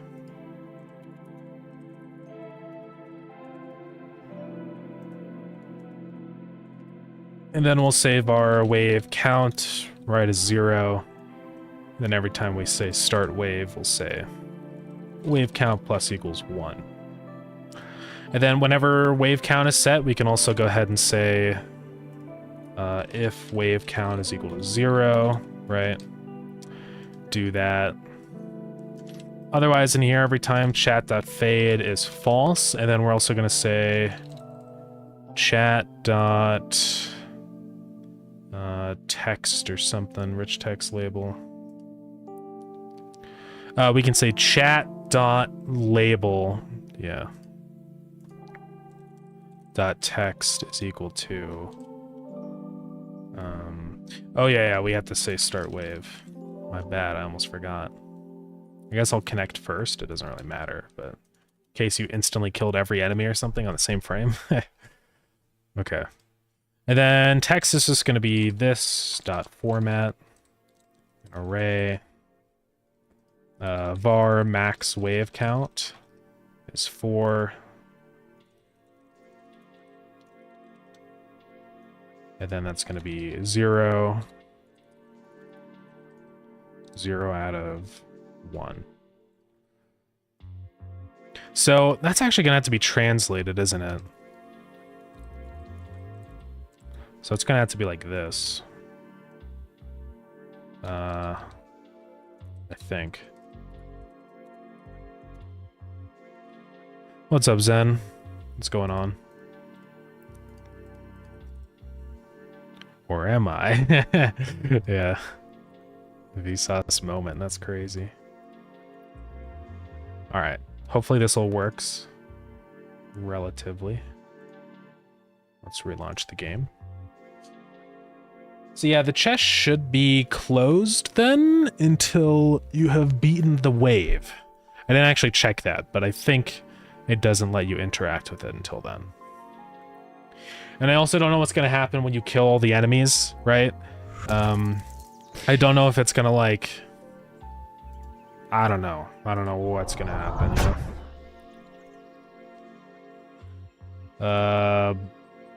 I have to say on ready.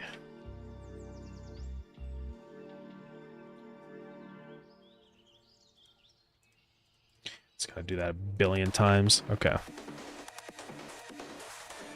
And then on the room script, when I say generate enemies, can I actually specify how many? I think I can. I think it's like an optional, yeah, enemy count. So that's good. That means like we can continually increase the number of enemies as time goes on. So we can say like var enemy count, you know, is equal to 4 for the first wave or something. And then with each wave we can get more enemies. So we can say enemy count times equals 1.5 or just say plus equals 4 more. Something. We'll figure that out. Might get a little difficult, we'll see. But it'll be doable maybe. I don't know. Might be hard. I do want it to be really difficult though. That's kind of the whole idea of this, right? Of this challenge room, is that it's supposed to be really hard. It's not supposed to be a room that you just kind of casually beat, like if you gotta prepare. So let's try it out. Alright, so here we are, start of the onslaught. Also, I realized with the orbs, their position actually has to be from -4 to 0, because if we want it to go up, it has to be -4. There we go. Do we start the onslaught, guys? Do we do it? Oh, the fade disappeared, so we have to work that out. But if I kill all these guys... Oh.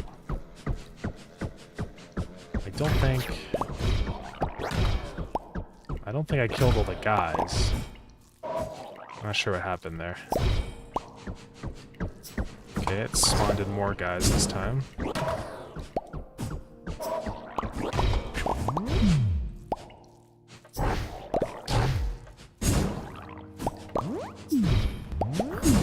There's some more guys. I would like to like choose which enemies spawn with each wave, so I might have an array of like custom enemy spawns for this. Just because I think it's... we have a little bit more control that way, you know? Ooh. That's a lot of guys, huh?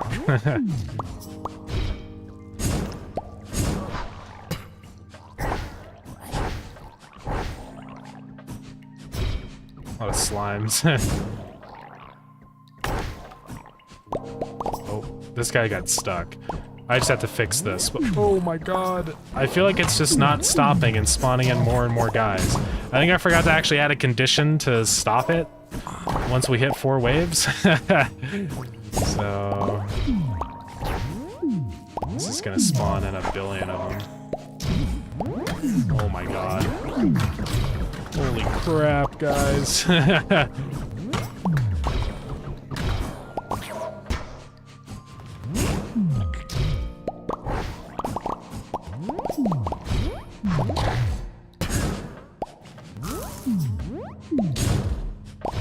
Okay, where's the rest of them?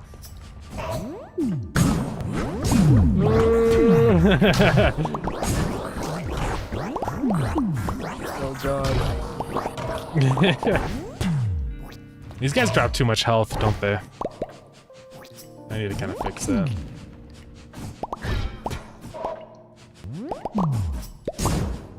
But it's kind of working, so I mean that's good.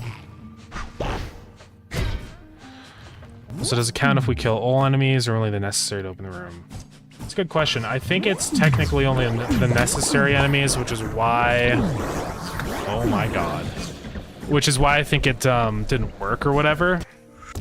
Or like why it's randomly spawned again when all the enemies weren't dead, because it was counting the... So I think in generated enemies I could pass in another variable that's like include, you know, include all or something, just so that we can specify if we want every single enemy to be killed first.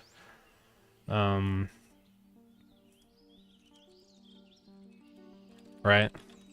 So include all is false. And then I'm just gonna have a variable up here somewhere that's like...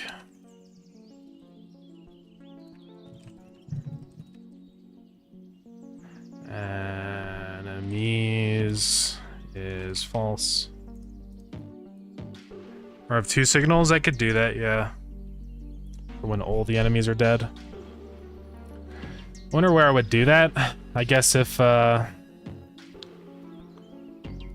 because I check if it's the instance is valid. Because I guess the thing is that those enemies don't even get down here included into the array. Because I say add enemy, and then if required, kill. So I think I'll have to create two arrays then. One of enemies and then var required enemies. I don't delete them that way anymore. Required enemies like that. And then yeah, I could just have a signal for both.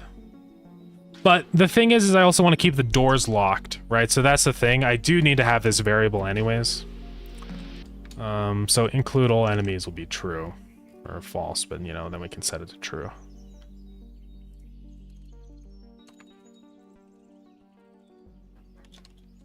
Is include all. Okay. And then down here, we're just gonna say enemies dot push back enemy. And then here, this will be required enemies. And then I need to search everywhere where we check the enemies array. Because I don't know if I don't think there's anywhere else where I mess with that, but just to make sure. I think it's just loading enemies from that. So that's enemies killed. Yeah. Generate enemies.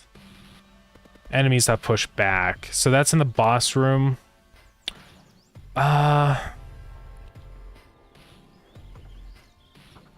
Yeah, because he has to be pushed back into the required.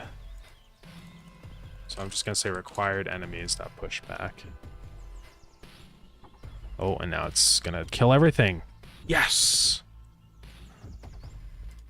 Awesome! Okay. I hope it didn't screw everything up.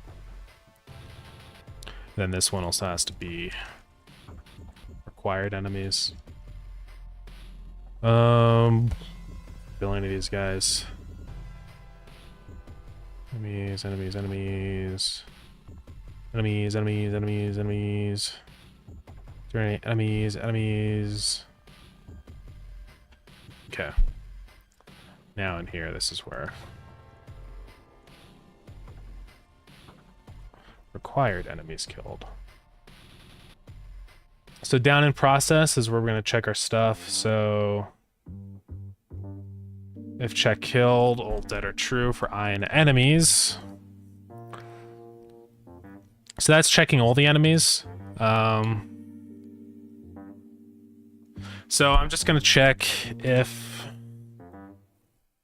all or whatever all dead. What is the variable I set? Include all enemies. Otherwise, it'll do this one.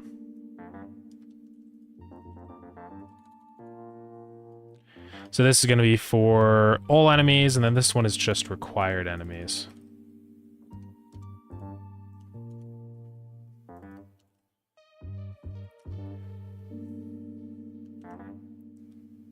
Yeah. No, actually, the only issue, though, is that we need to do both.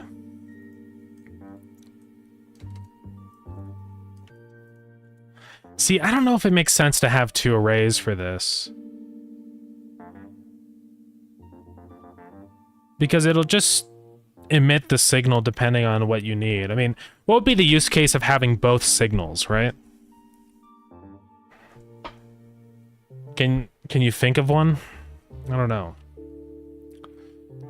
Instead of just having the enemies killed signal. Because if you set that variable to true, then you can just say, okay, well then the signal that gets emitted will be when all of them are dead.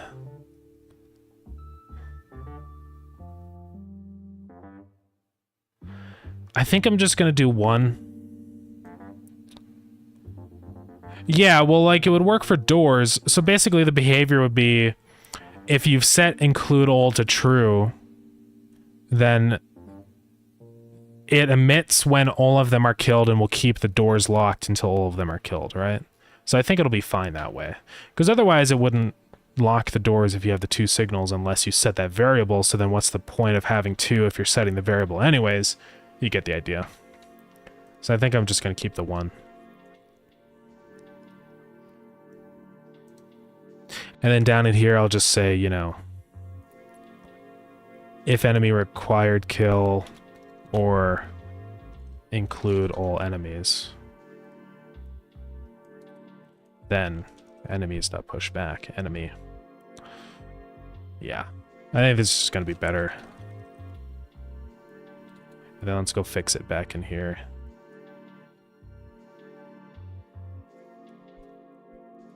So that way you can just say, like, hey, require the enemies, you know. Require all of them. Okay, that one, and then this one.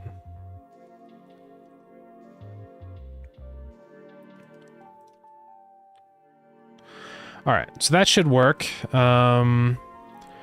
Then yeah, and here it's just going to say set that to true, and then if that's the case, then include all of the enemies and emit the signal normally, how we were doing before. Yeah. Alright. And, you know, worst case scenario, if we think that we really need that extra signal, then we can put it in, but I think we'll be okay with just the 1. So now what I'm going to say on start wave is when I say generate enemies, I'm going to say true, so that we require all of the enemies. Alright. What are all these errors? It's probably just saying, like, is inside tree. I don't know what it's on about. Now let's look for the chat fading. I don't know why it's saying... Oh, I guess we need to say fade is true. It doesn't make any sense, but whatever. And I could technically even print out, like, how many enemies are remaining. Because I'm pretty sure that the room has... Yeah, because it has the list of all the enemies, right?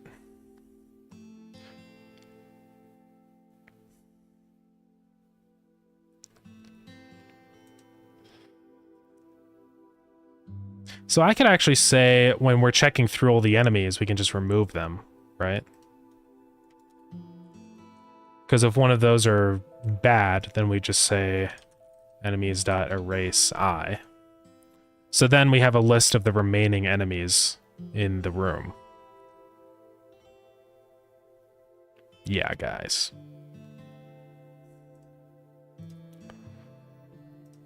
So now I could actually just say new line. Also, I'm probably going to make this a rich text label.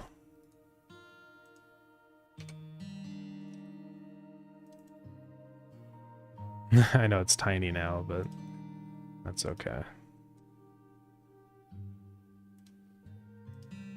And then say on this, let's say font size equal to 24, I think is what I want.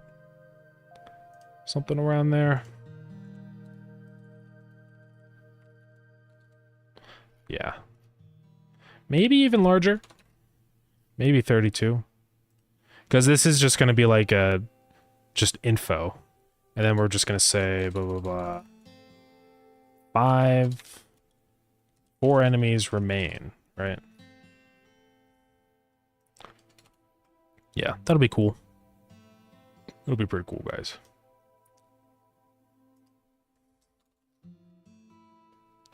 And then new line. I'm also going to center it. I think it's centered by default, actually. Yeah.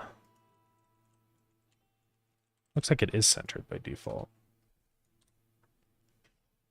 Very interesting. Now I can say new line X enemies remain. And I guess that also needs to be translated, so that's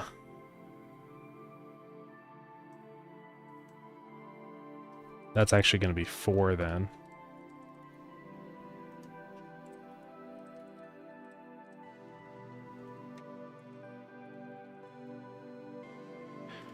I'm gonna have to probably change these though, just because there's like grammar can change depending on the language. So like you could have, maybe you don't say number of enemies remain, you say enemies remain is number. You know what I mean? So I'm gonna have to probably change that, but we'll just see what that looks like first.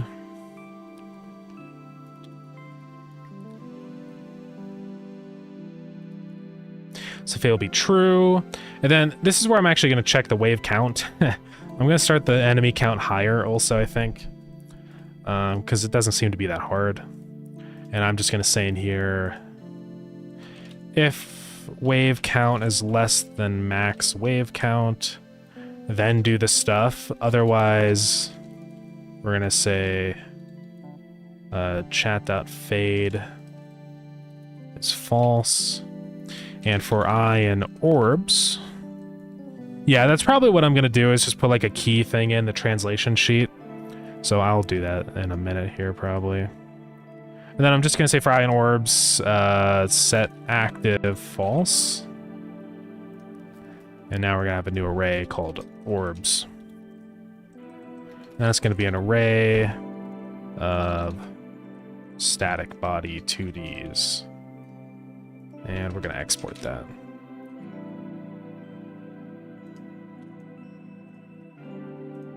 Okay. Let's try that out. Orbs. Orb number 1. And then we can also kind of dynamically choose these to activate and stuff. So that's what I'm actually going to do. We'll probably start it in the top left. So this one is actually going to be 4. No, this one is 4. That one's a 1. That one's 3. So let's sort it. 1, 2, 3, and 4. Now these are all stupid.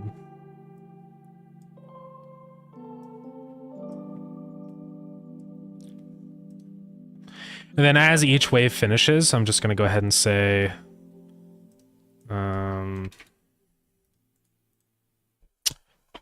So let's see. Wave count plus equals 1.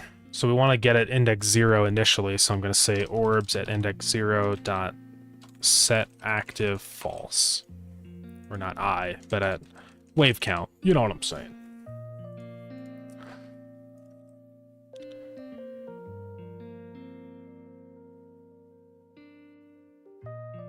Yeah, so that should work, because it'll start at wave count 0. Yeah. Let's just make sure this is good. Set active false. We should be good to go. You guys freaking ready for this? And then if we finish it, we can make it so the chest opens up. Which is actually also pretty easy. I just say down here, right here, challenge chest dot set locked false. So that makes it accessible. And then let's also go ahead and make it so it changes the sprite out, you know. We're going to change type to an animated sprite. Add in the sprite frames. Boom, bada bing, bada boom. Increase the size of it. 34 times 2. 68. I did a quick little calculation there, guys. That's cool. Boom. Oops. Now that means I'm changing the orange color. Epic.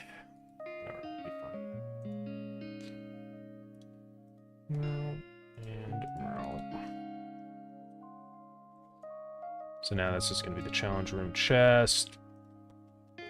Come on. 2 wide, 1 vertical.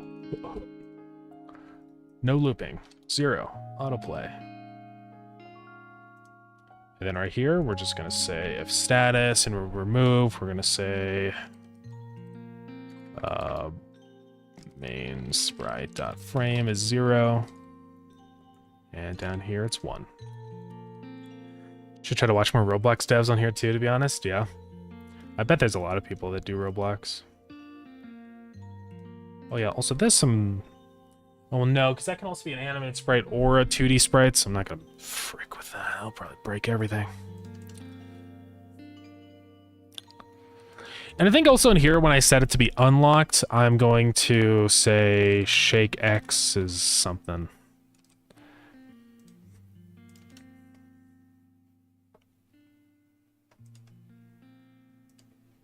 Yeah, Roblox dev stuff is kind of interesting, honestly. Like, looking at like the games on Roblox now, they're it really it's kind of crazy what kind of games are there now, you know.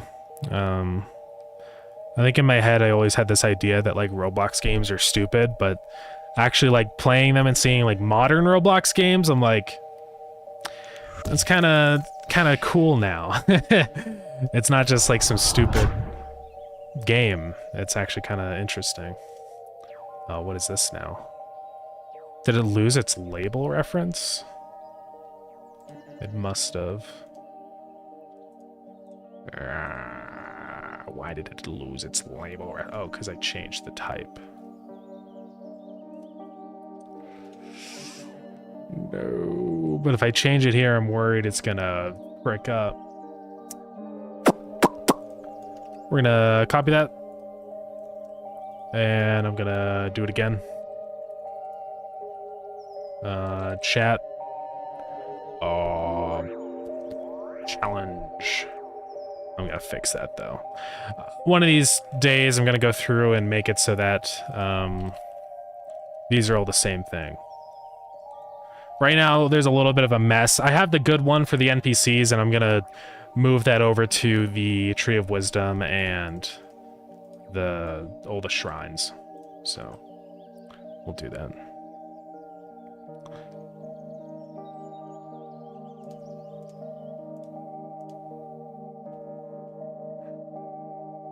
Roblox, like there's so many games with nothing to play at the same time. Infinite games but no games, yeah. Real. I kind of feel that. Yeah, going on Roblox and like looking at the games is pretty overwhelming just because there's a lot of Roblox games now. But some of them are pretty interesting.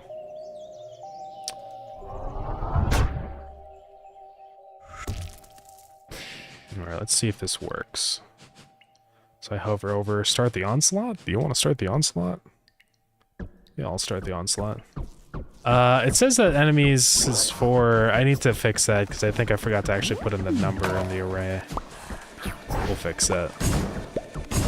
So you can see 2 orbs are blue now. And I can't open the chest. Yeah. Doesn't let me open it. And you can also see it, I do have to kill the non-required enemies, like including the slimes and stuff, so looks like it's working just fine. And I'm probably gonna make it so these guys spawn in a more interesting way, because right now they just kind of appear, you know, so we'll probably be working on that. But it's working. So this is the final wave. If we beat this, the chest should open.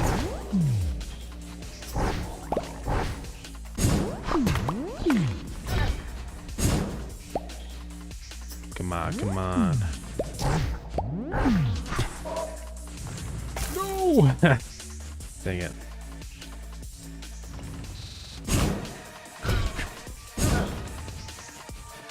Also, that's a little off. I want those to only light up when the wave is completed and not just active, so I'm gonna have to fix that. And then there's the last guy right here. Maybe the last guy. Am I missing somebody? Oh yeah, I am. Boom. Now I can open the chest.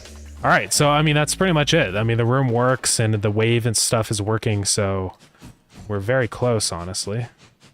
I can see the depth stuff is a little weird on this chest. Also, for some reason I can like... Oh, it's because I'm hitting the collision shape of the chest. But it's getting there, though. So yeah, definitely some things I'm going to have to change with the enemies and stuff. It's not a big deal. I'm probably also going to spawn in way more enemies and make the room a little bit bigger because I just felt like it was too easy. And I know I have the freaking Dragon Slayer, but the whole idea is that it's supposed to be really hard, even like with having the best gear. You know what I mean? So hey, hi Red Dev, thank you so much for the raid. Welcome in. What's going on? Let me give you a shout out. There you are. What's up? Welcome in, everybody. We're currently working on some more dungeon stuff. I just put up point 12, which was kind of focusing on like all the so we got posture check thing. It was kind of focusing on adding new enemies and just content to the dungeons, so that's up now, and I'm just kind of probably gonna do 12.1, you know, and add just a couple more little things in. So it's going good. But what were you up to today on your stream? What's going on? I just didn't make it so that these orbs activate at different times, and add in some sounds and stuff. There's no sounds, which is kind of boring. So we're gonna do that.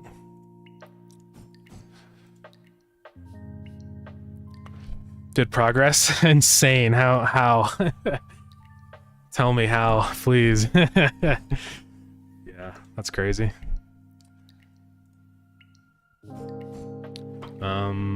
Let's see. Okay, so this is what I want to do here. I want to say... Yeah, I guess I just say up here. Do it. So that should fix that. And the enemy count, I want to start like way higher. And probably increase more as time goes on. It might be too crazy, but I'll see. Good work in my RTS tower defense game in Godot 4. Nice, that's awesome. It's always good stuff. Yeah, what's going on here? So enemies remain. Yeah, I never just added the thing here, so I just have to say get parent dot enemies dot size. And yeah, we're good on that.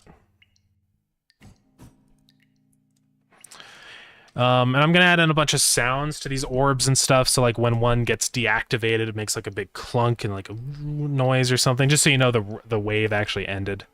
So we'll figure that out. Also, hey Robbie, what's up? Welcome in. I had to refactor the spaghetti from before. Physics layer where... Thank you. Yeah, where the physics layer was split between allies and enemies. Ah, okay. Yeah, I kind of honestly realized that same exact thing too with Starground. Because I think a long time ago, had enemies on a different physics layer as the player, and then I realized, like, everybody should just be on the same layer. There should just be an entity layer so that, you know, you can, like, enemies can attack other enemies if they want, and it's better that way. And then if you want to exclude enemies from attacking players or anything, you can be like, you know, whatever, have a tag that's, like, friendly, so... Stay released for Starground when? Well, like, the game is up. It's just, whoa, why did it open the link like 5 times? That's weird. Yeah, we're just still in early access right now. It's actually on sale because the spring sale.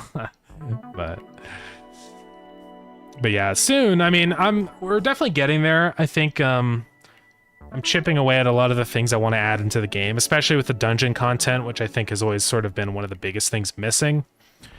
I think with some more dungeon content and maybe drop a new automation planet, and I think the game's going to be feeling pretty solid. Playtime so far has been looking pretty good. The average time, I think, is 5 hours, which is good for average, because there's a lot of people that are probably just going to, you know, open the game and leave and refund it or whatever. So the fact that the average is around 5, that's good. The highest hours are a lot now. It's like 40 or 50 hours or something, so that's pretty good. So I think in terms of just sheer gameplay time, I'm definitely getting closer to the spot where I want to be with that. Hopefully the plan is to finish the game by the end of the year. I think that we can hit that pretty reasonably. So that's the goal, at least. Use 63 hours, let's go. They'll never turn it away to get rid of them. May or may not involve my dagger. That works. People out of refunds, or is it reasonable? Yeah, it's not insane. I think the refund rate is around like 12%, which from what I've heard from other games is pretty normal. Especially for an early access game, I think that's also a really big factor, right? Because a lot of people get an early access game then realize it's not what they expected and refund. So I think 12% for that is honestly not bad. I don't know completely for sure. I mean, all I know is just based off of what people on Reddit have said about that, right? But it seems to be pretty okay. But yeah, around 12%. That's about, like, I think I have like 900 units refunded out of 7,000 or something. So it's a pretty small chunk. I mean, of course refunds do make an impact, but it's not like, you know, it's not like half the people buying the game are refunding or something. It's not like catastrophic. So I think it's okay. But yeah. Seems to be all right. And I've definitely noticed that refund percentage going down over time. It started off a lot higher on launch, like 13, 14%, and it's been decreasing pretty consistently. So I think that's also a good sign.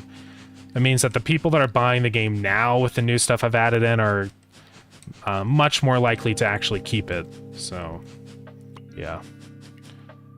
But yeah, I mean, honestly, stats have been pretty good. You know, I've been making money and stuff. It's not a bunch of money, and it's not enough to, like, sustain me long term or anything. Like, I'm gonna have to eventually start making another game. I can't just work on Starground forever, but you know, it's not going too bad though. But yeah, I don't know, just have to see how things go.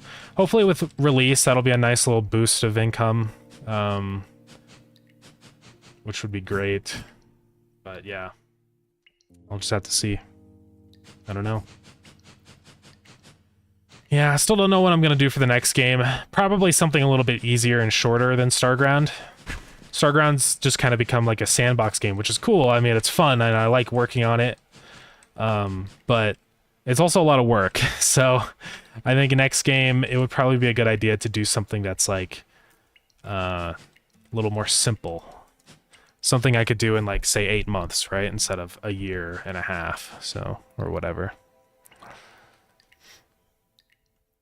Be elect. The game seems really solid. 100. Yeah, on very positives, really good. Yeah, yeah. Honestly, like I've been pretty happy with the ratings and stuff. It's been great for like a first like serious Steam launch, right? Also, we have ads starting in a minute. My apologies.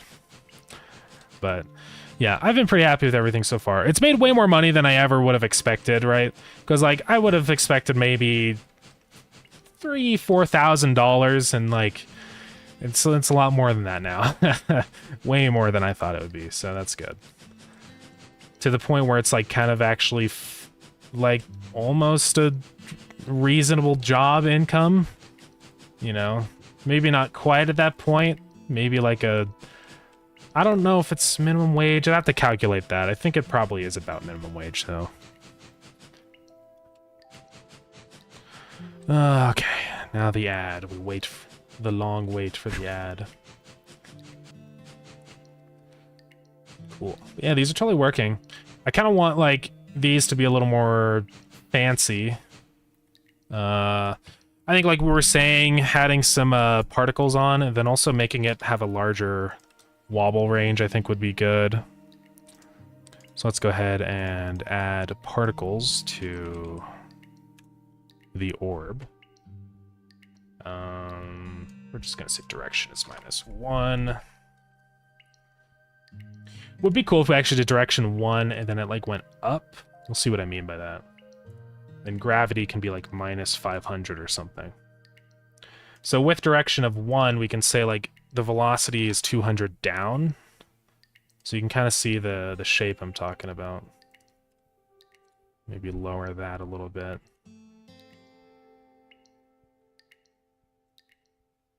And then emission shape, probably be a sphere that's like 6 pixels wide or something. Actually, probably 4. All right, ad is over. Sorry about that. Didn't buy the game yet, but I'll make sure to leave a review when that happens. Yeah, sounds great. I would appreciate it. Yeah, I do really appreciate the reviews. I mean, negative or positive. Of course, it can kind of hurt, you know, when you get a negative review. It just is what it is. Where somebody's like, I don't like this game, and I think it's bad. Because, you know, it's always going to suck if somebody hates your game. But at the same time, it's helpful, though, you know, to understand why they don't like the game. I think that's always a really important thing to remember is, like, the only thing you can do about it is look at the review, understand why it was negative, and address it, right? So a negative review isn't always necessarily a bad thing. And if you can turn a negative review into a positive one, that's even better. That doesn't happen very often. People, when they leave reviews, seem to be usually very, like, set that they have in their head that this is a bad game and it's just going to stay a negative review, which I understand. Most of the time when I leave a review, I don't go back and change it later, unless something really horrific happens, where it's like they abandoned the game or something, right? But also remember to update the press kit with the new update arts. Yeah, I do want to do that. We do actually have some new key art in the process, so that's going to be ready pretty soon, and I'll probably update it all alongside that, along with new screenshots and all that stuff, right? So that'll be a good time to do it.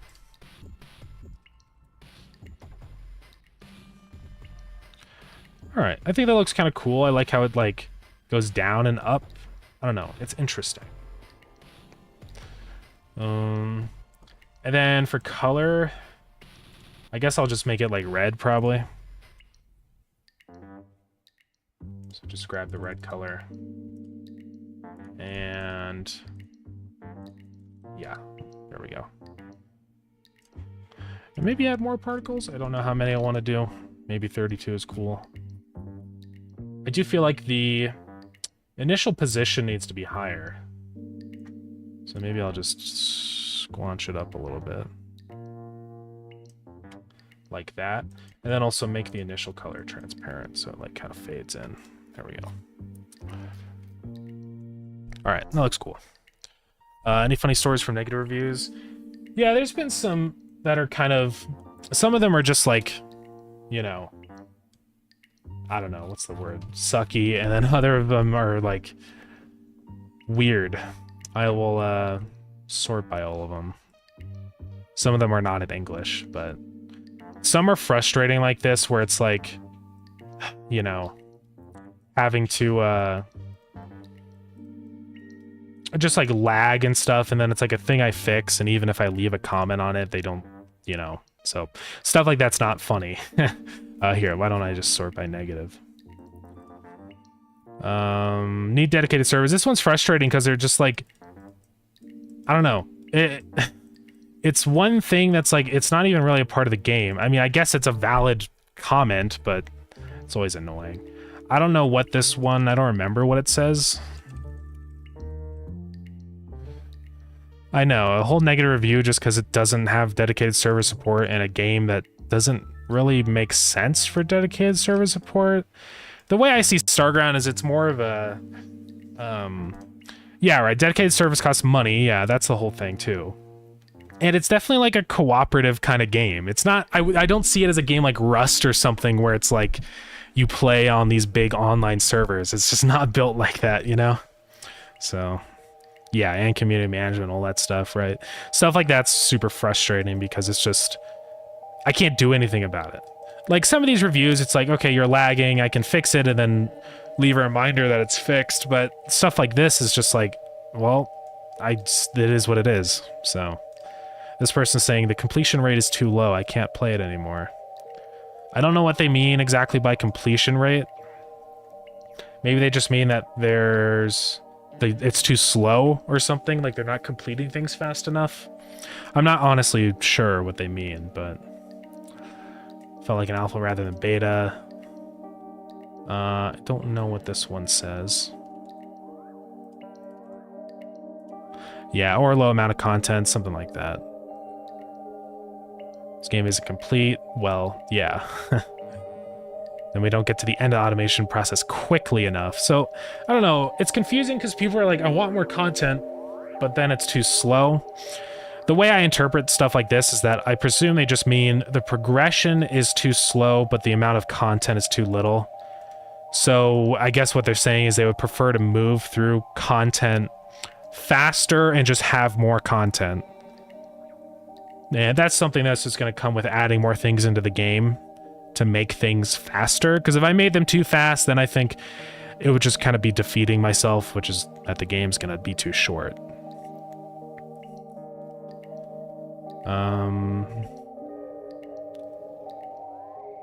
So what if by magic the goal is to farm coins from the scenery to buy stuff from the merchant in the station, which, well, I added. So that's another thing too. A lot of these reviews are from like, are still negative stuff, but I added it. Like recently we added the stock market thing in the space hub so you can sell your items for money to buy the other things. So no point automating most of the items come from the dungeon itself. And then they're saying that the second, I don't know, there's this bug where the second dungeon would stutter. I think I fixed it, but yeah. There's still negative reviews from that. I don't remember what this one is. Unfortunately, not very many of the reviews are the negative ones are funny. What? I think I had this issue with this one where it's like I couldn't translate it. It's weird.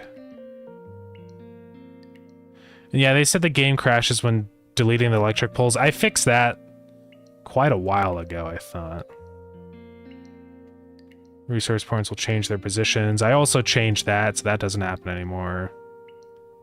The satellite, which I presume they mean the Enceladus, is a dungeon copy. Unless they mean that the space hub is a copy of the dungeon. I'm not sure. Sometimes it's like, yeah. Early access misunderstanding still exists then? Yeah. Yeah, that's the thing with early access. And, you know, I knew this going into it. Where people are gonna look at it like it's a full game. And that's just what people do, right? Natural satellite. Yeah, I presume, I'm guessing they mean satellite translated as, like, the moon, which is Enceladus, so. For a few things, no science. I mean, I don't know what they mean by no science. It's also hard to tell if they mean that there just isn't enough content or if it's because they don't know how to access the content. So that's also another thing too. But yeah. Fun one was the person asking for dedicated servers. Yeah, that one's kind of fun, I guess. And then ones like this is always frustrating because it's like, oh, I would love to help fix your problem. Can you send me the logs and stuff? And then they just never reply back.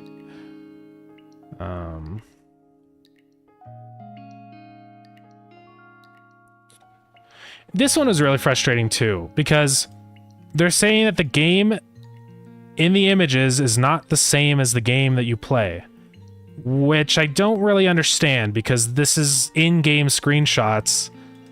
This is what you play, right?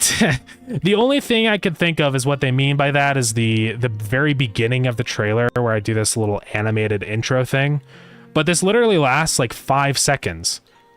Like, and then it goes down into the planet and it's gameplay. So, I mean, maybe they just watched 12 seconds of the intro and then bought the game and then decided that the screenshots wasn't the same as the game. But I don't know. Yeah. Sometimes reviews are just really strange and confusing like that, where it's like, I don't even know what I would do to fix that issue, you know? So... And yeah, a lot of these older reviews, a lot of these are kind of more valid. But yeah, they've been, I've worked out a lot of the issues from these, so. In the demo, I put 4 stone made a primitive hammer, then I pulled the other 2 out, ran on my treadmill, and still got another primitive hammer. Interesting. Yeah, I need to update the demo with a lot of the new changes to the game, because it's definitely kind of old now. The demo is basically just the main game, but an older version, so I'm gonna probably change that pretty soon. Definitely for release, that's like, absolutely, we'll do that for that, right? Update the demo with all the new stuff, so.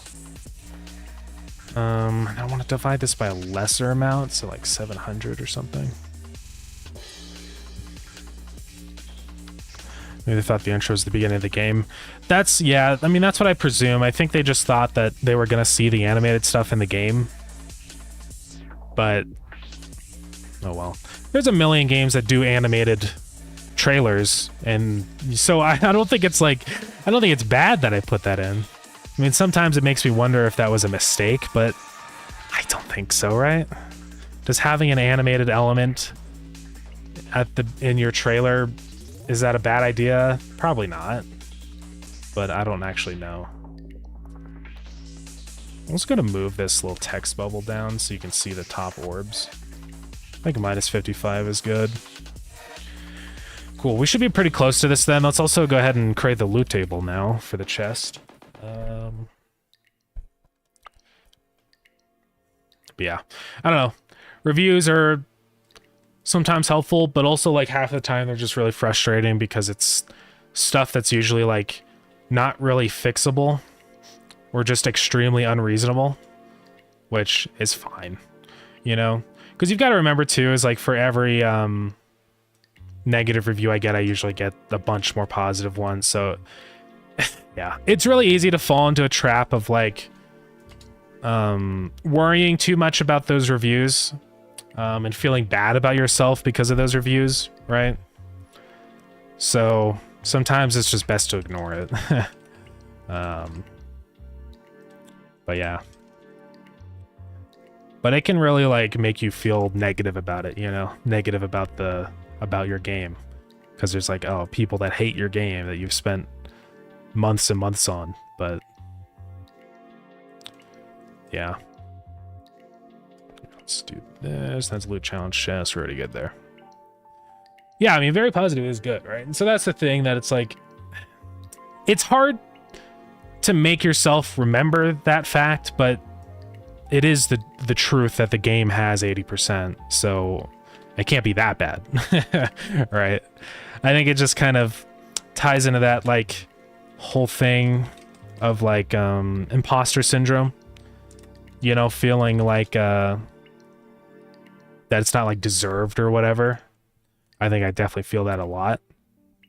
So, but it's always just kind of an ongoing battle of trying to remind myself of the reviews that are not negative, you know?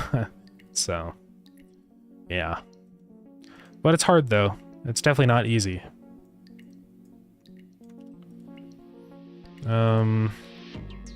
See, I'm gonna need a lot of these. Yeah, like the Starground magnet. I wonder where I use this loot enemy rare one. I don't know. I think I'd probably use that in the chance shrine, but I don't remember. I'm actually just gonna copy these, honestly. Magnet, preserved clover, lead boots, chainmail glove, grabber, night vision goggles. Carrot. I'm probably just gonna have this chest essentially have a chance to get all of the artifacts. See, also Robbie. A bunch of video game companies are hiring. Should you use any job board sites to have a resume? I don't really have like a resume set up or anything, honestly. I did make a resume a long time ago for high school or something, but it's pretty rough. Yeah, I don't know if I'm really at the spot where I would want to start looking for like a job. I mean, I am making money from Starground, so I would like to keep that going for as long as possible. I don't know. It's just hard to say.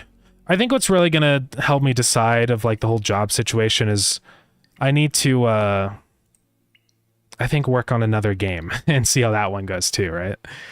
I would say if the game does as well as Starground, then it would be kind of like, you know, I don't know.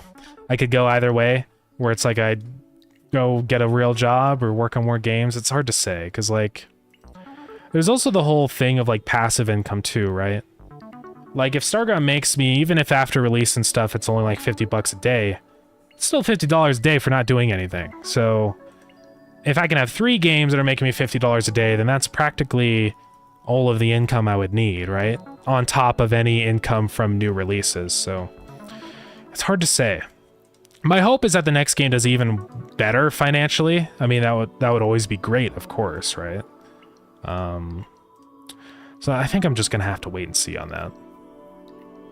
It's always a tricky decision because it's like, you know, yeah, I could go get a job and probably make a bunch of money, but then would I actually be happy doing it and stuff like that, right? So, I don't know. I think that's all the artifacts. I need to add more artifacts into the game. Yeah, 80% is better than 22%. Yeah, that Overwatch 2 ad, that's absolutely true. Yeah, any new ideas? I don't know. There's been some ideas thrown around, right? I don't know. Some of the ideas that have been brought up were like this one game idea that Ace came up with. It's a basically you place down furniture in these rooms and you kind of rack up score. You can almost think of it as like Balatro, but for interior designers, if that makes any sense. So I do kind of like the idea because I think it could be kind of fun. I don't know. Again, no, I just don't know if it's like that's the idea that we would go with or not. It's always hard to say. But I think it's kind of an interesting idea. Let's see, Blightbone. I guess I'll just also include the Blightbone in here. But yeah, I mean, other ideas other than that, I don't know, what else have we thought of? I would love to do like a little tiny horror game at some point, because I tried to do that with Bounding Main, and then it just sucked because I don't know, a lot of issues went wrong with Bounding Main. I didn't really know 3D very well, and I was jumping into it in Unity, and I didn't really enjoy Unity that much. GameMaker I'm so comfortable with now, I'm pretty confident being able to make a 3D game. Right, so I think it would go way smoother. But yeah, I don't know. It's hard to say. I just don't know yet. I'm definitely going to be spending more time on that soon, though. As time goes on... Did I say GameMaker? I keep doing that. I meant Godot. I always say Game Maker instead of Godot. I think it's because they both have G in the name, and so I get them confused in my brain. No, I mean Godot. So did I do a lot of promotion for Starground? I did definitely way more than I ever did for Pogo Rocket. With Pogo Rocket, I did like practically none, and that was a big mistake. And I think that's part of the reason why the game never, you know, went anywhere. I mean, Pogo Rocket had a lot of issues. I don't think it was a terrible game. Of course, it was definitely not the best, but you know, it had some stuff that was kind of interesting. I think the big mistake was just I never really did any marketing stuff, right? I never really posted anywhere about it very often. I never made YouTube videos about it. I think the devlogs for Starground was like one of the good things I did because it was a good way to get that initial like interest, you know? Yeah, any suggestion on early marketing? I would just say get started as soon as possible. Don't wait until like you feel like you're gonna be at the spot where you're ready to show it off, because that's just not, it's not a good idea. People will forget about the early programmer art stuff, you know, like it's fine to showcase it off even if things aren't ready. And that's one thing that I decided to do with Starground, where I just immediately started showing things off. Like a week after I came up with the idea and barely got things working, that's when I started showing things off. Because like the first devlog I did of Starground, it was pretty rough. Big boy will be a legend in gaming, just watch. Well, I appreciate it. I hope one day. That'd be pretty cool. But yeah, back in this video, I mean, it was basically just super basic. I went over like the stuff I've added already. Like this is what it looked like. It was just like maybe visually the tile set is the same, but that's it. There was no like gameplay. I don't even know if the inventory worked very well either. Okay, the inventory did work, but I think I had a bunch of issues with the inventory though back then. And yeah, the main menu was pretty basic. And the only other part I had was just basic like conveyor belts. I don't even think I had dungeoning stuff at all back then, so yeah, biggest tip I would say is just don't be afraid to get started early, even if you think that your game is going to change a lot and be completely different by the time it's actually ready to be out. Post a lot, post on Blue Sky. You can make Reddit posts if you want, it just depends. You'll have to see how well they go. I did a couple Reddit posts for Starground and they did pretty good. So that's always an option. Devlogs were definitely a time sink, if I'm being honest, but they did help a lot in just getting the word out, right? And also just building up a community. I think that's the thing. Yeah, like did the community make you more motivated? For sure, right? I think one huge motivator is having people that actually played the game and are like, were interested in seeing what was new, right? That was always a really big thing. And I think that's one of the great things about starting so early with the marketing is really quickly building up a community of people to play the game and alpha testing. Alpha testing doesn't really tie into marketing necessarily, but definitely something I recommend. But yeah, I am glad with a lot of the decisions I made with Starground, you know. I think like doing the alpha testing and doing the devlogs, although they were time consuming, it did help. So, but yeah, that's just some of the things I would say. I did a Kickstarter for Starground and it never went anywhere, but it is also the Kickstarter that, you know, Graham saw, and that's how I got my publisher. So it kind of did help in the end a lot. It says enemies remain 0 on that. I'm gonna have to, yeah, figure that out.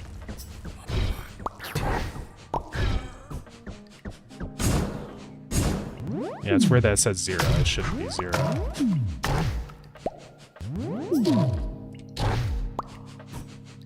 Or are they? There's another. Oh, there he is. I'm just gonna test this really quick and I'll get into talking.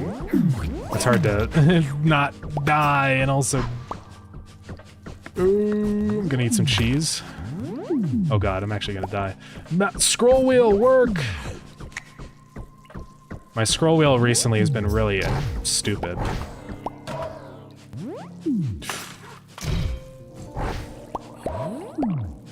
If I actually went into this battle with food, it probably wouldn't be too bad. But... Oh god.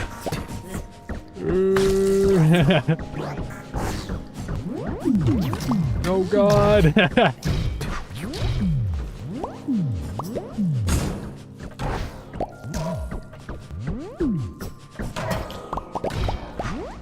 Yeah, I'm picking up a lot of items. A lot of coins. Whoosh. Okay.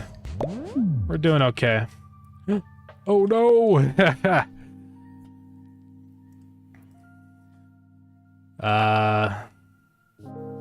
So what happened here? Wave count was 1. So it activated... Oh. It activated 1. So what do we need to do here? I guess for the first one, we're just gonna not do it at all. And just say... in here. Or just do in here. If wave count is greater than 0, then say wave count minus 1. So that if we're finished with greater than 1, then we say wave count minus 2. Yeah, I think that's what we need to do. Hopefully we can still skip it. Okay, we're alive.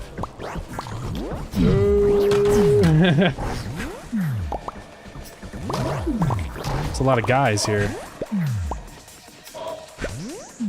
But that's good. I mean, I want this to be hard. I do think they drop way too much health because I'm finding that my health just completely regenerates. So I am actually going to think about dropping the % of health. Dang it, he got away with that. Oh, we did it. Okay. Oops. Oh, that's weird. The hitbox on this seems janky. What's going on here?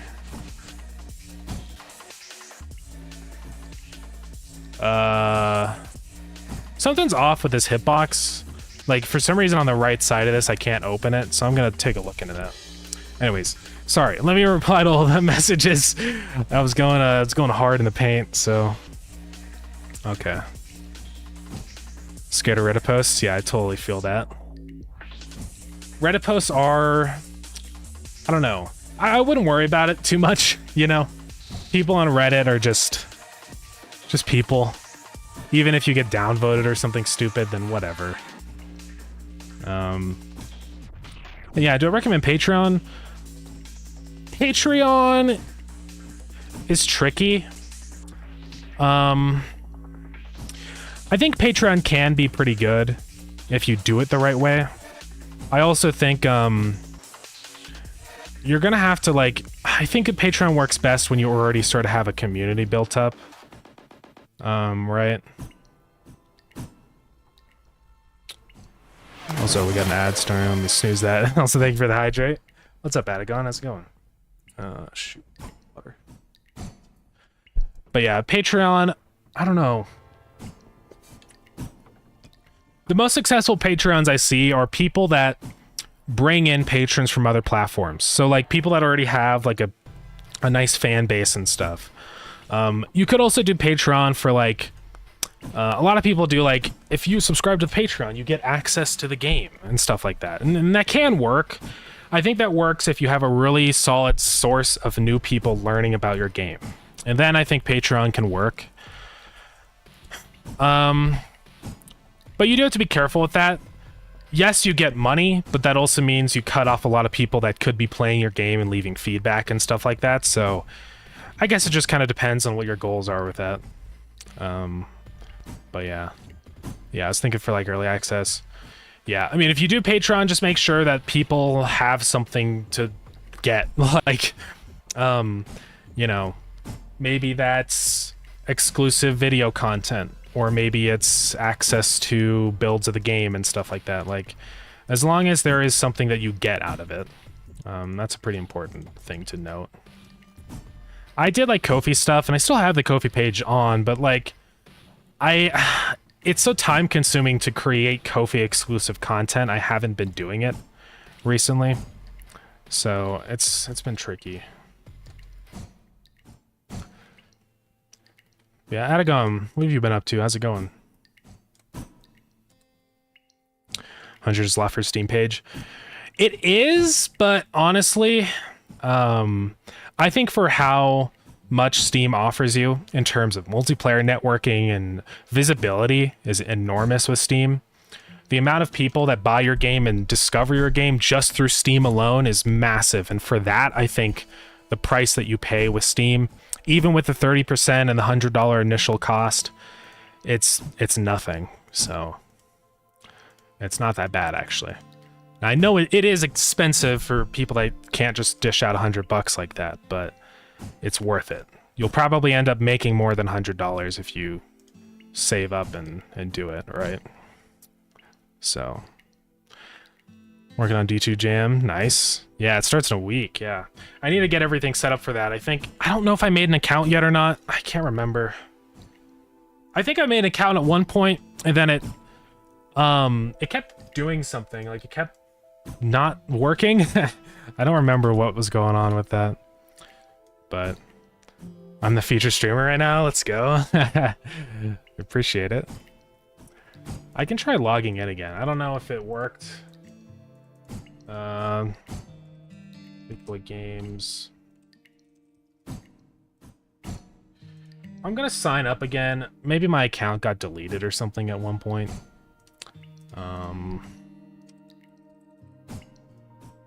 I'll put this on the side.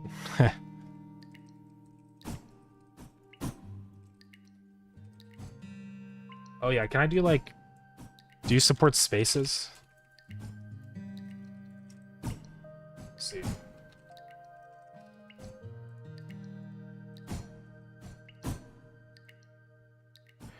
Okay, so this is my issue. It says that... Yeah, then I'm already... Let me try logging back in again. But like, I remember I made the account and then I tried to log in and it was just like... I don't remember what it said. It was like a weird error, I think.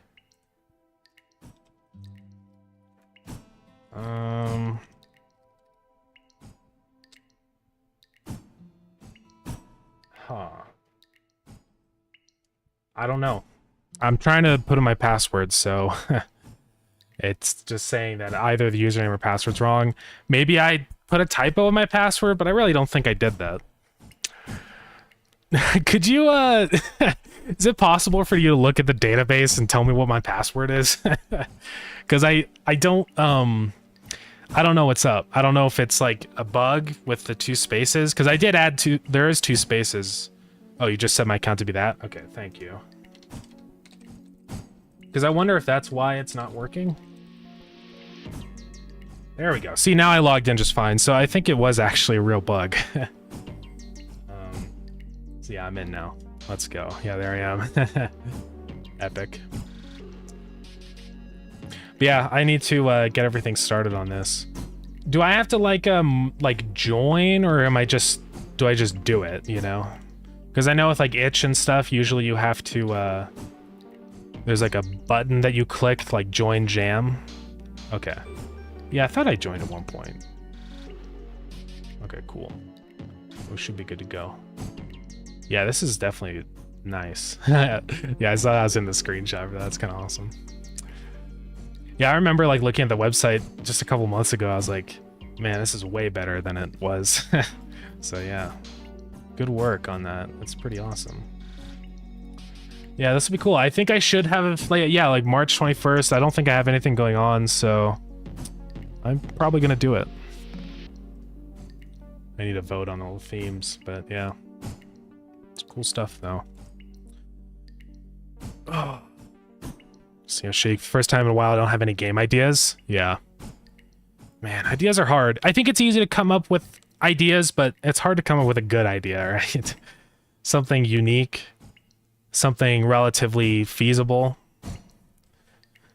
Yeah. And something that's marketable. That's the other thing. That's why I haven't come up with like a bunch of game ideas yet. Because trying to think of a marketable idea is really hard. Feature added today was the ability to set whether you're a coder, artist. Oh, okay, nice. I can set that. Settings. Yeah, primary roles. Basically everything. I do all the art. I do all the code. I design the game. I do manage the project. I mean, is it okay to put everything in, or is that stupid? I mean, I am also a generalist, but I guess... Or I guess that's just what I would put then. So would I just put generalist and not anything else? I don't know. And then secondary roles, things I'm capable of doing.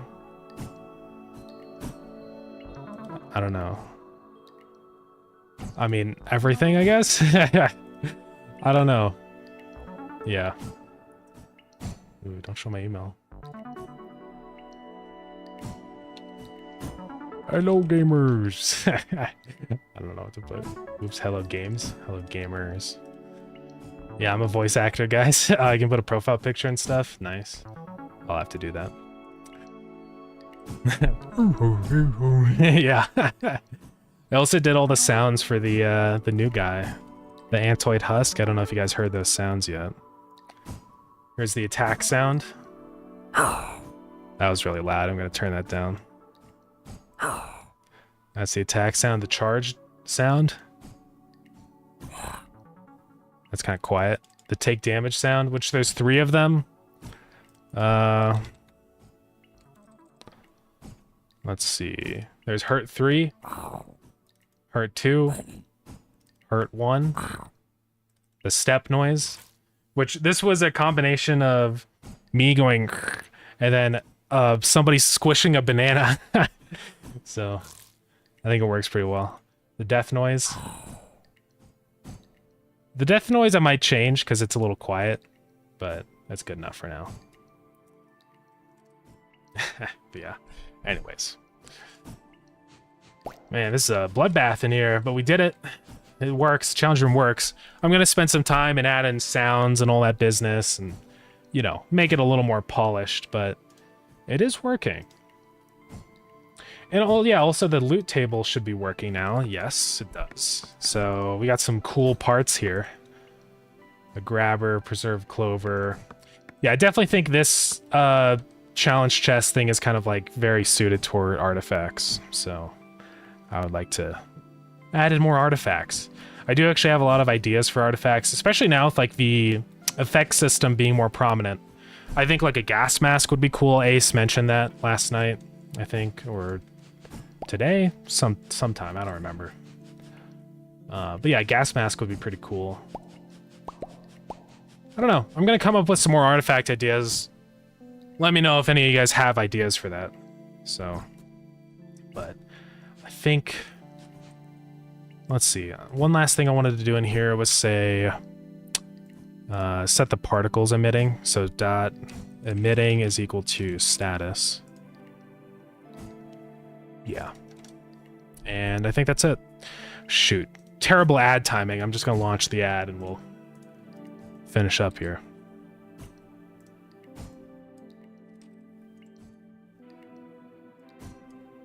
All right. But yeah, other things I want to do. I mean, I guess I'll just go ahead and straight up do this as 12.1. Questing system. That's one of the big things I want to do. Because I started to get working on it, I just didn't have time to finish it. So I'm probably going to work on that, and then just more artifacts. I should just change this into a, you know...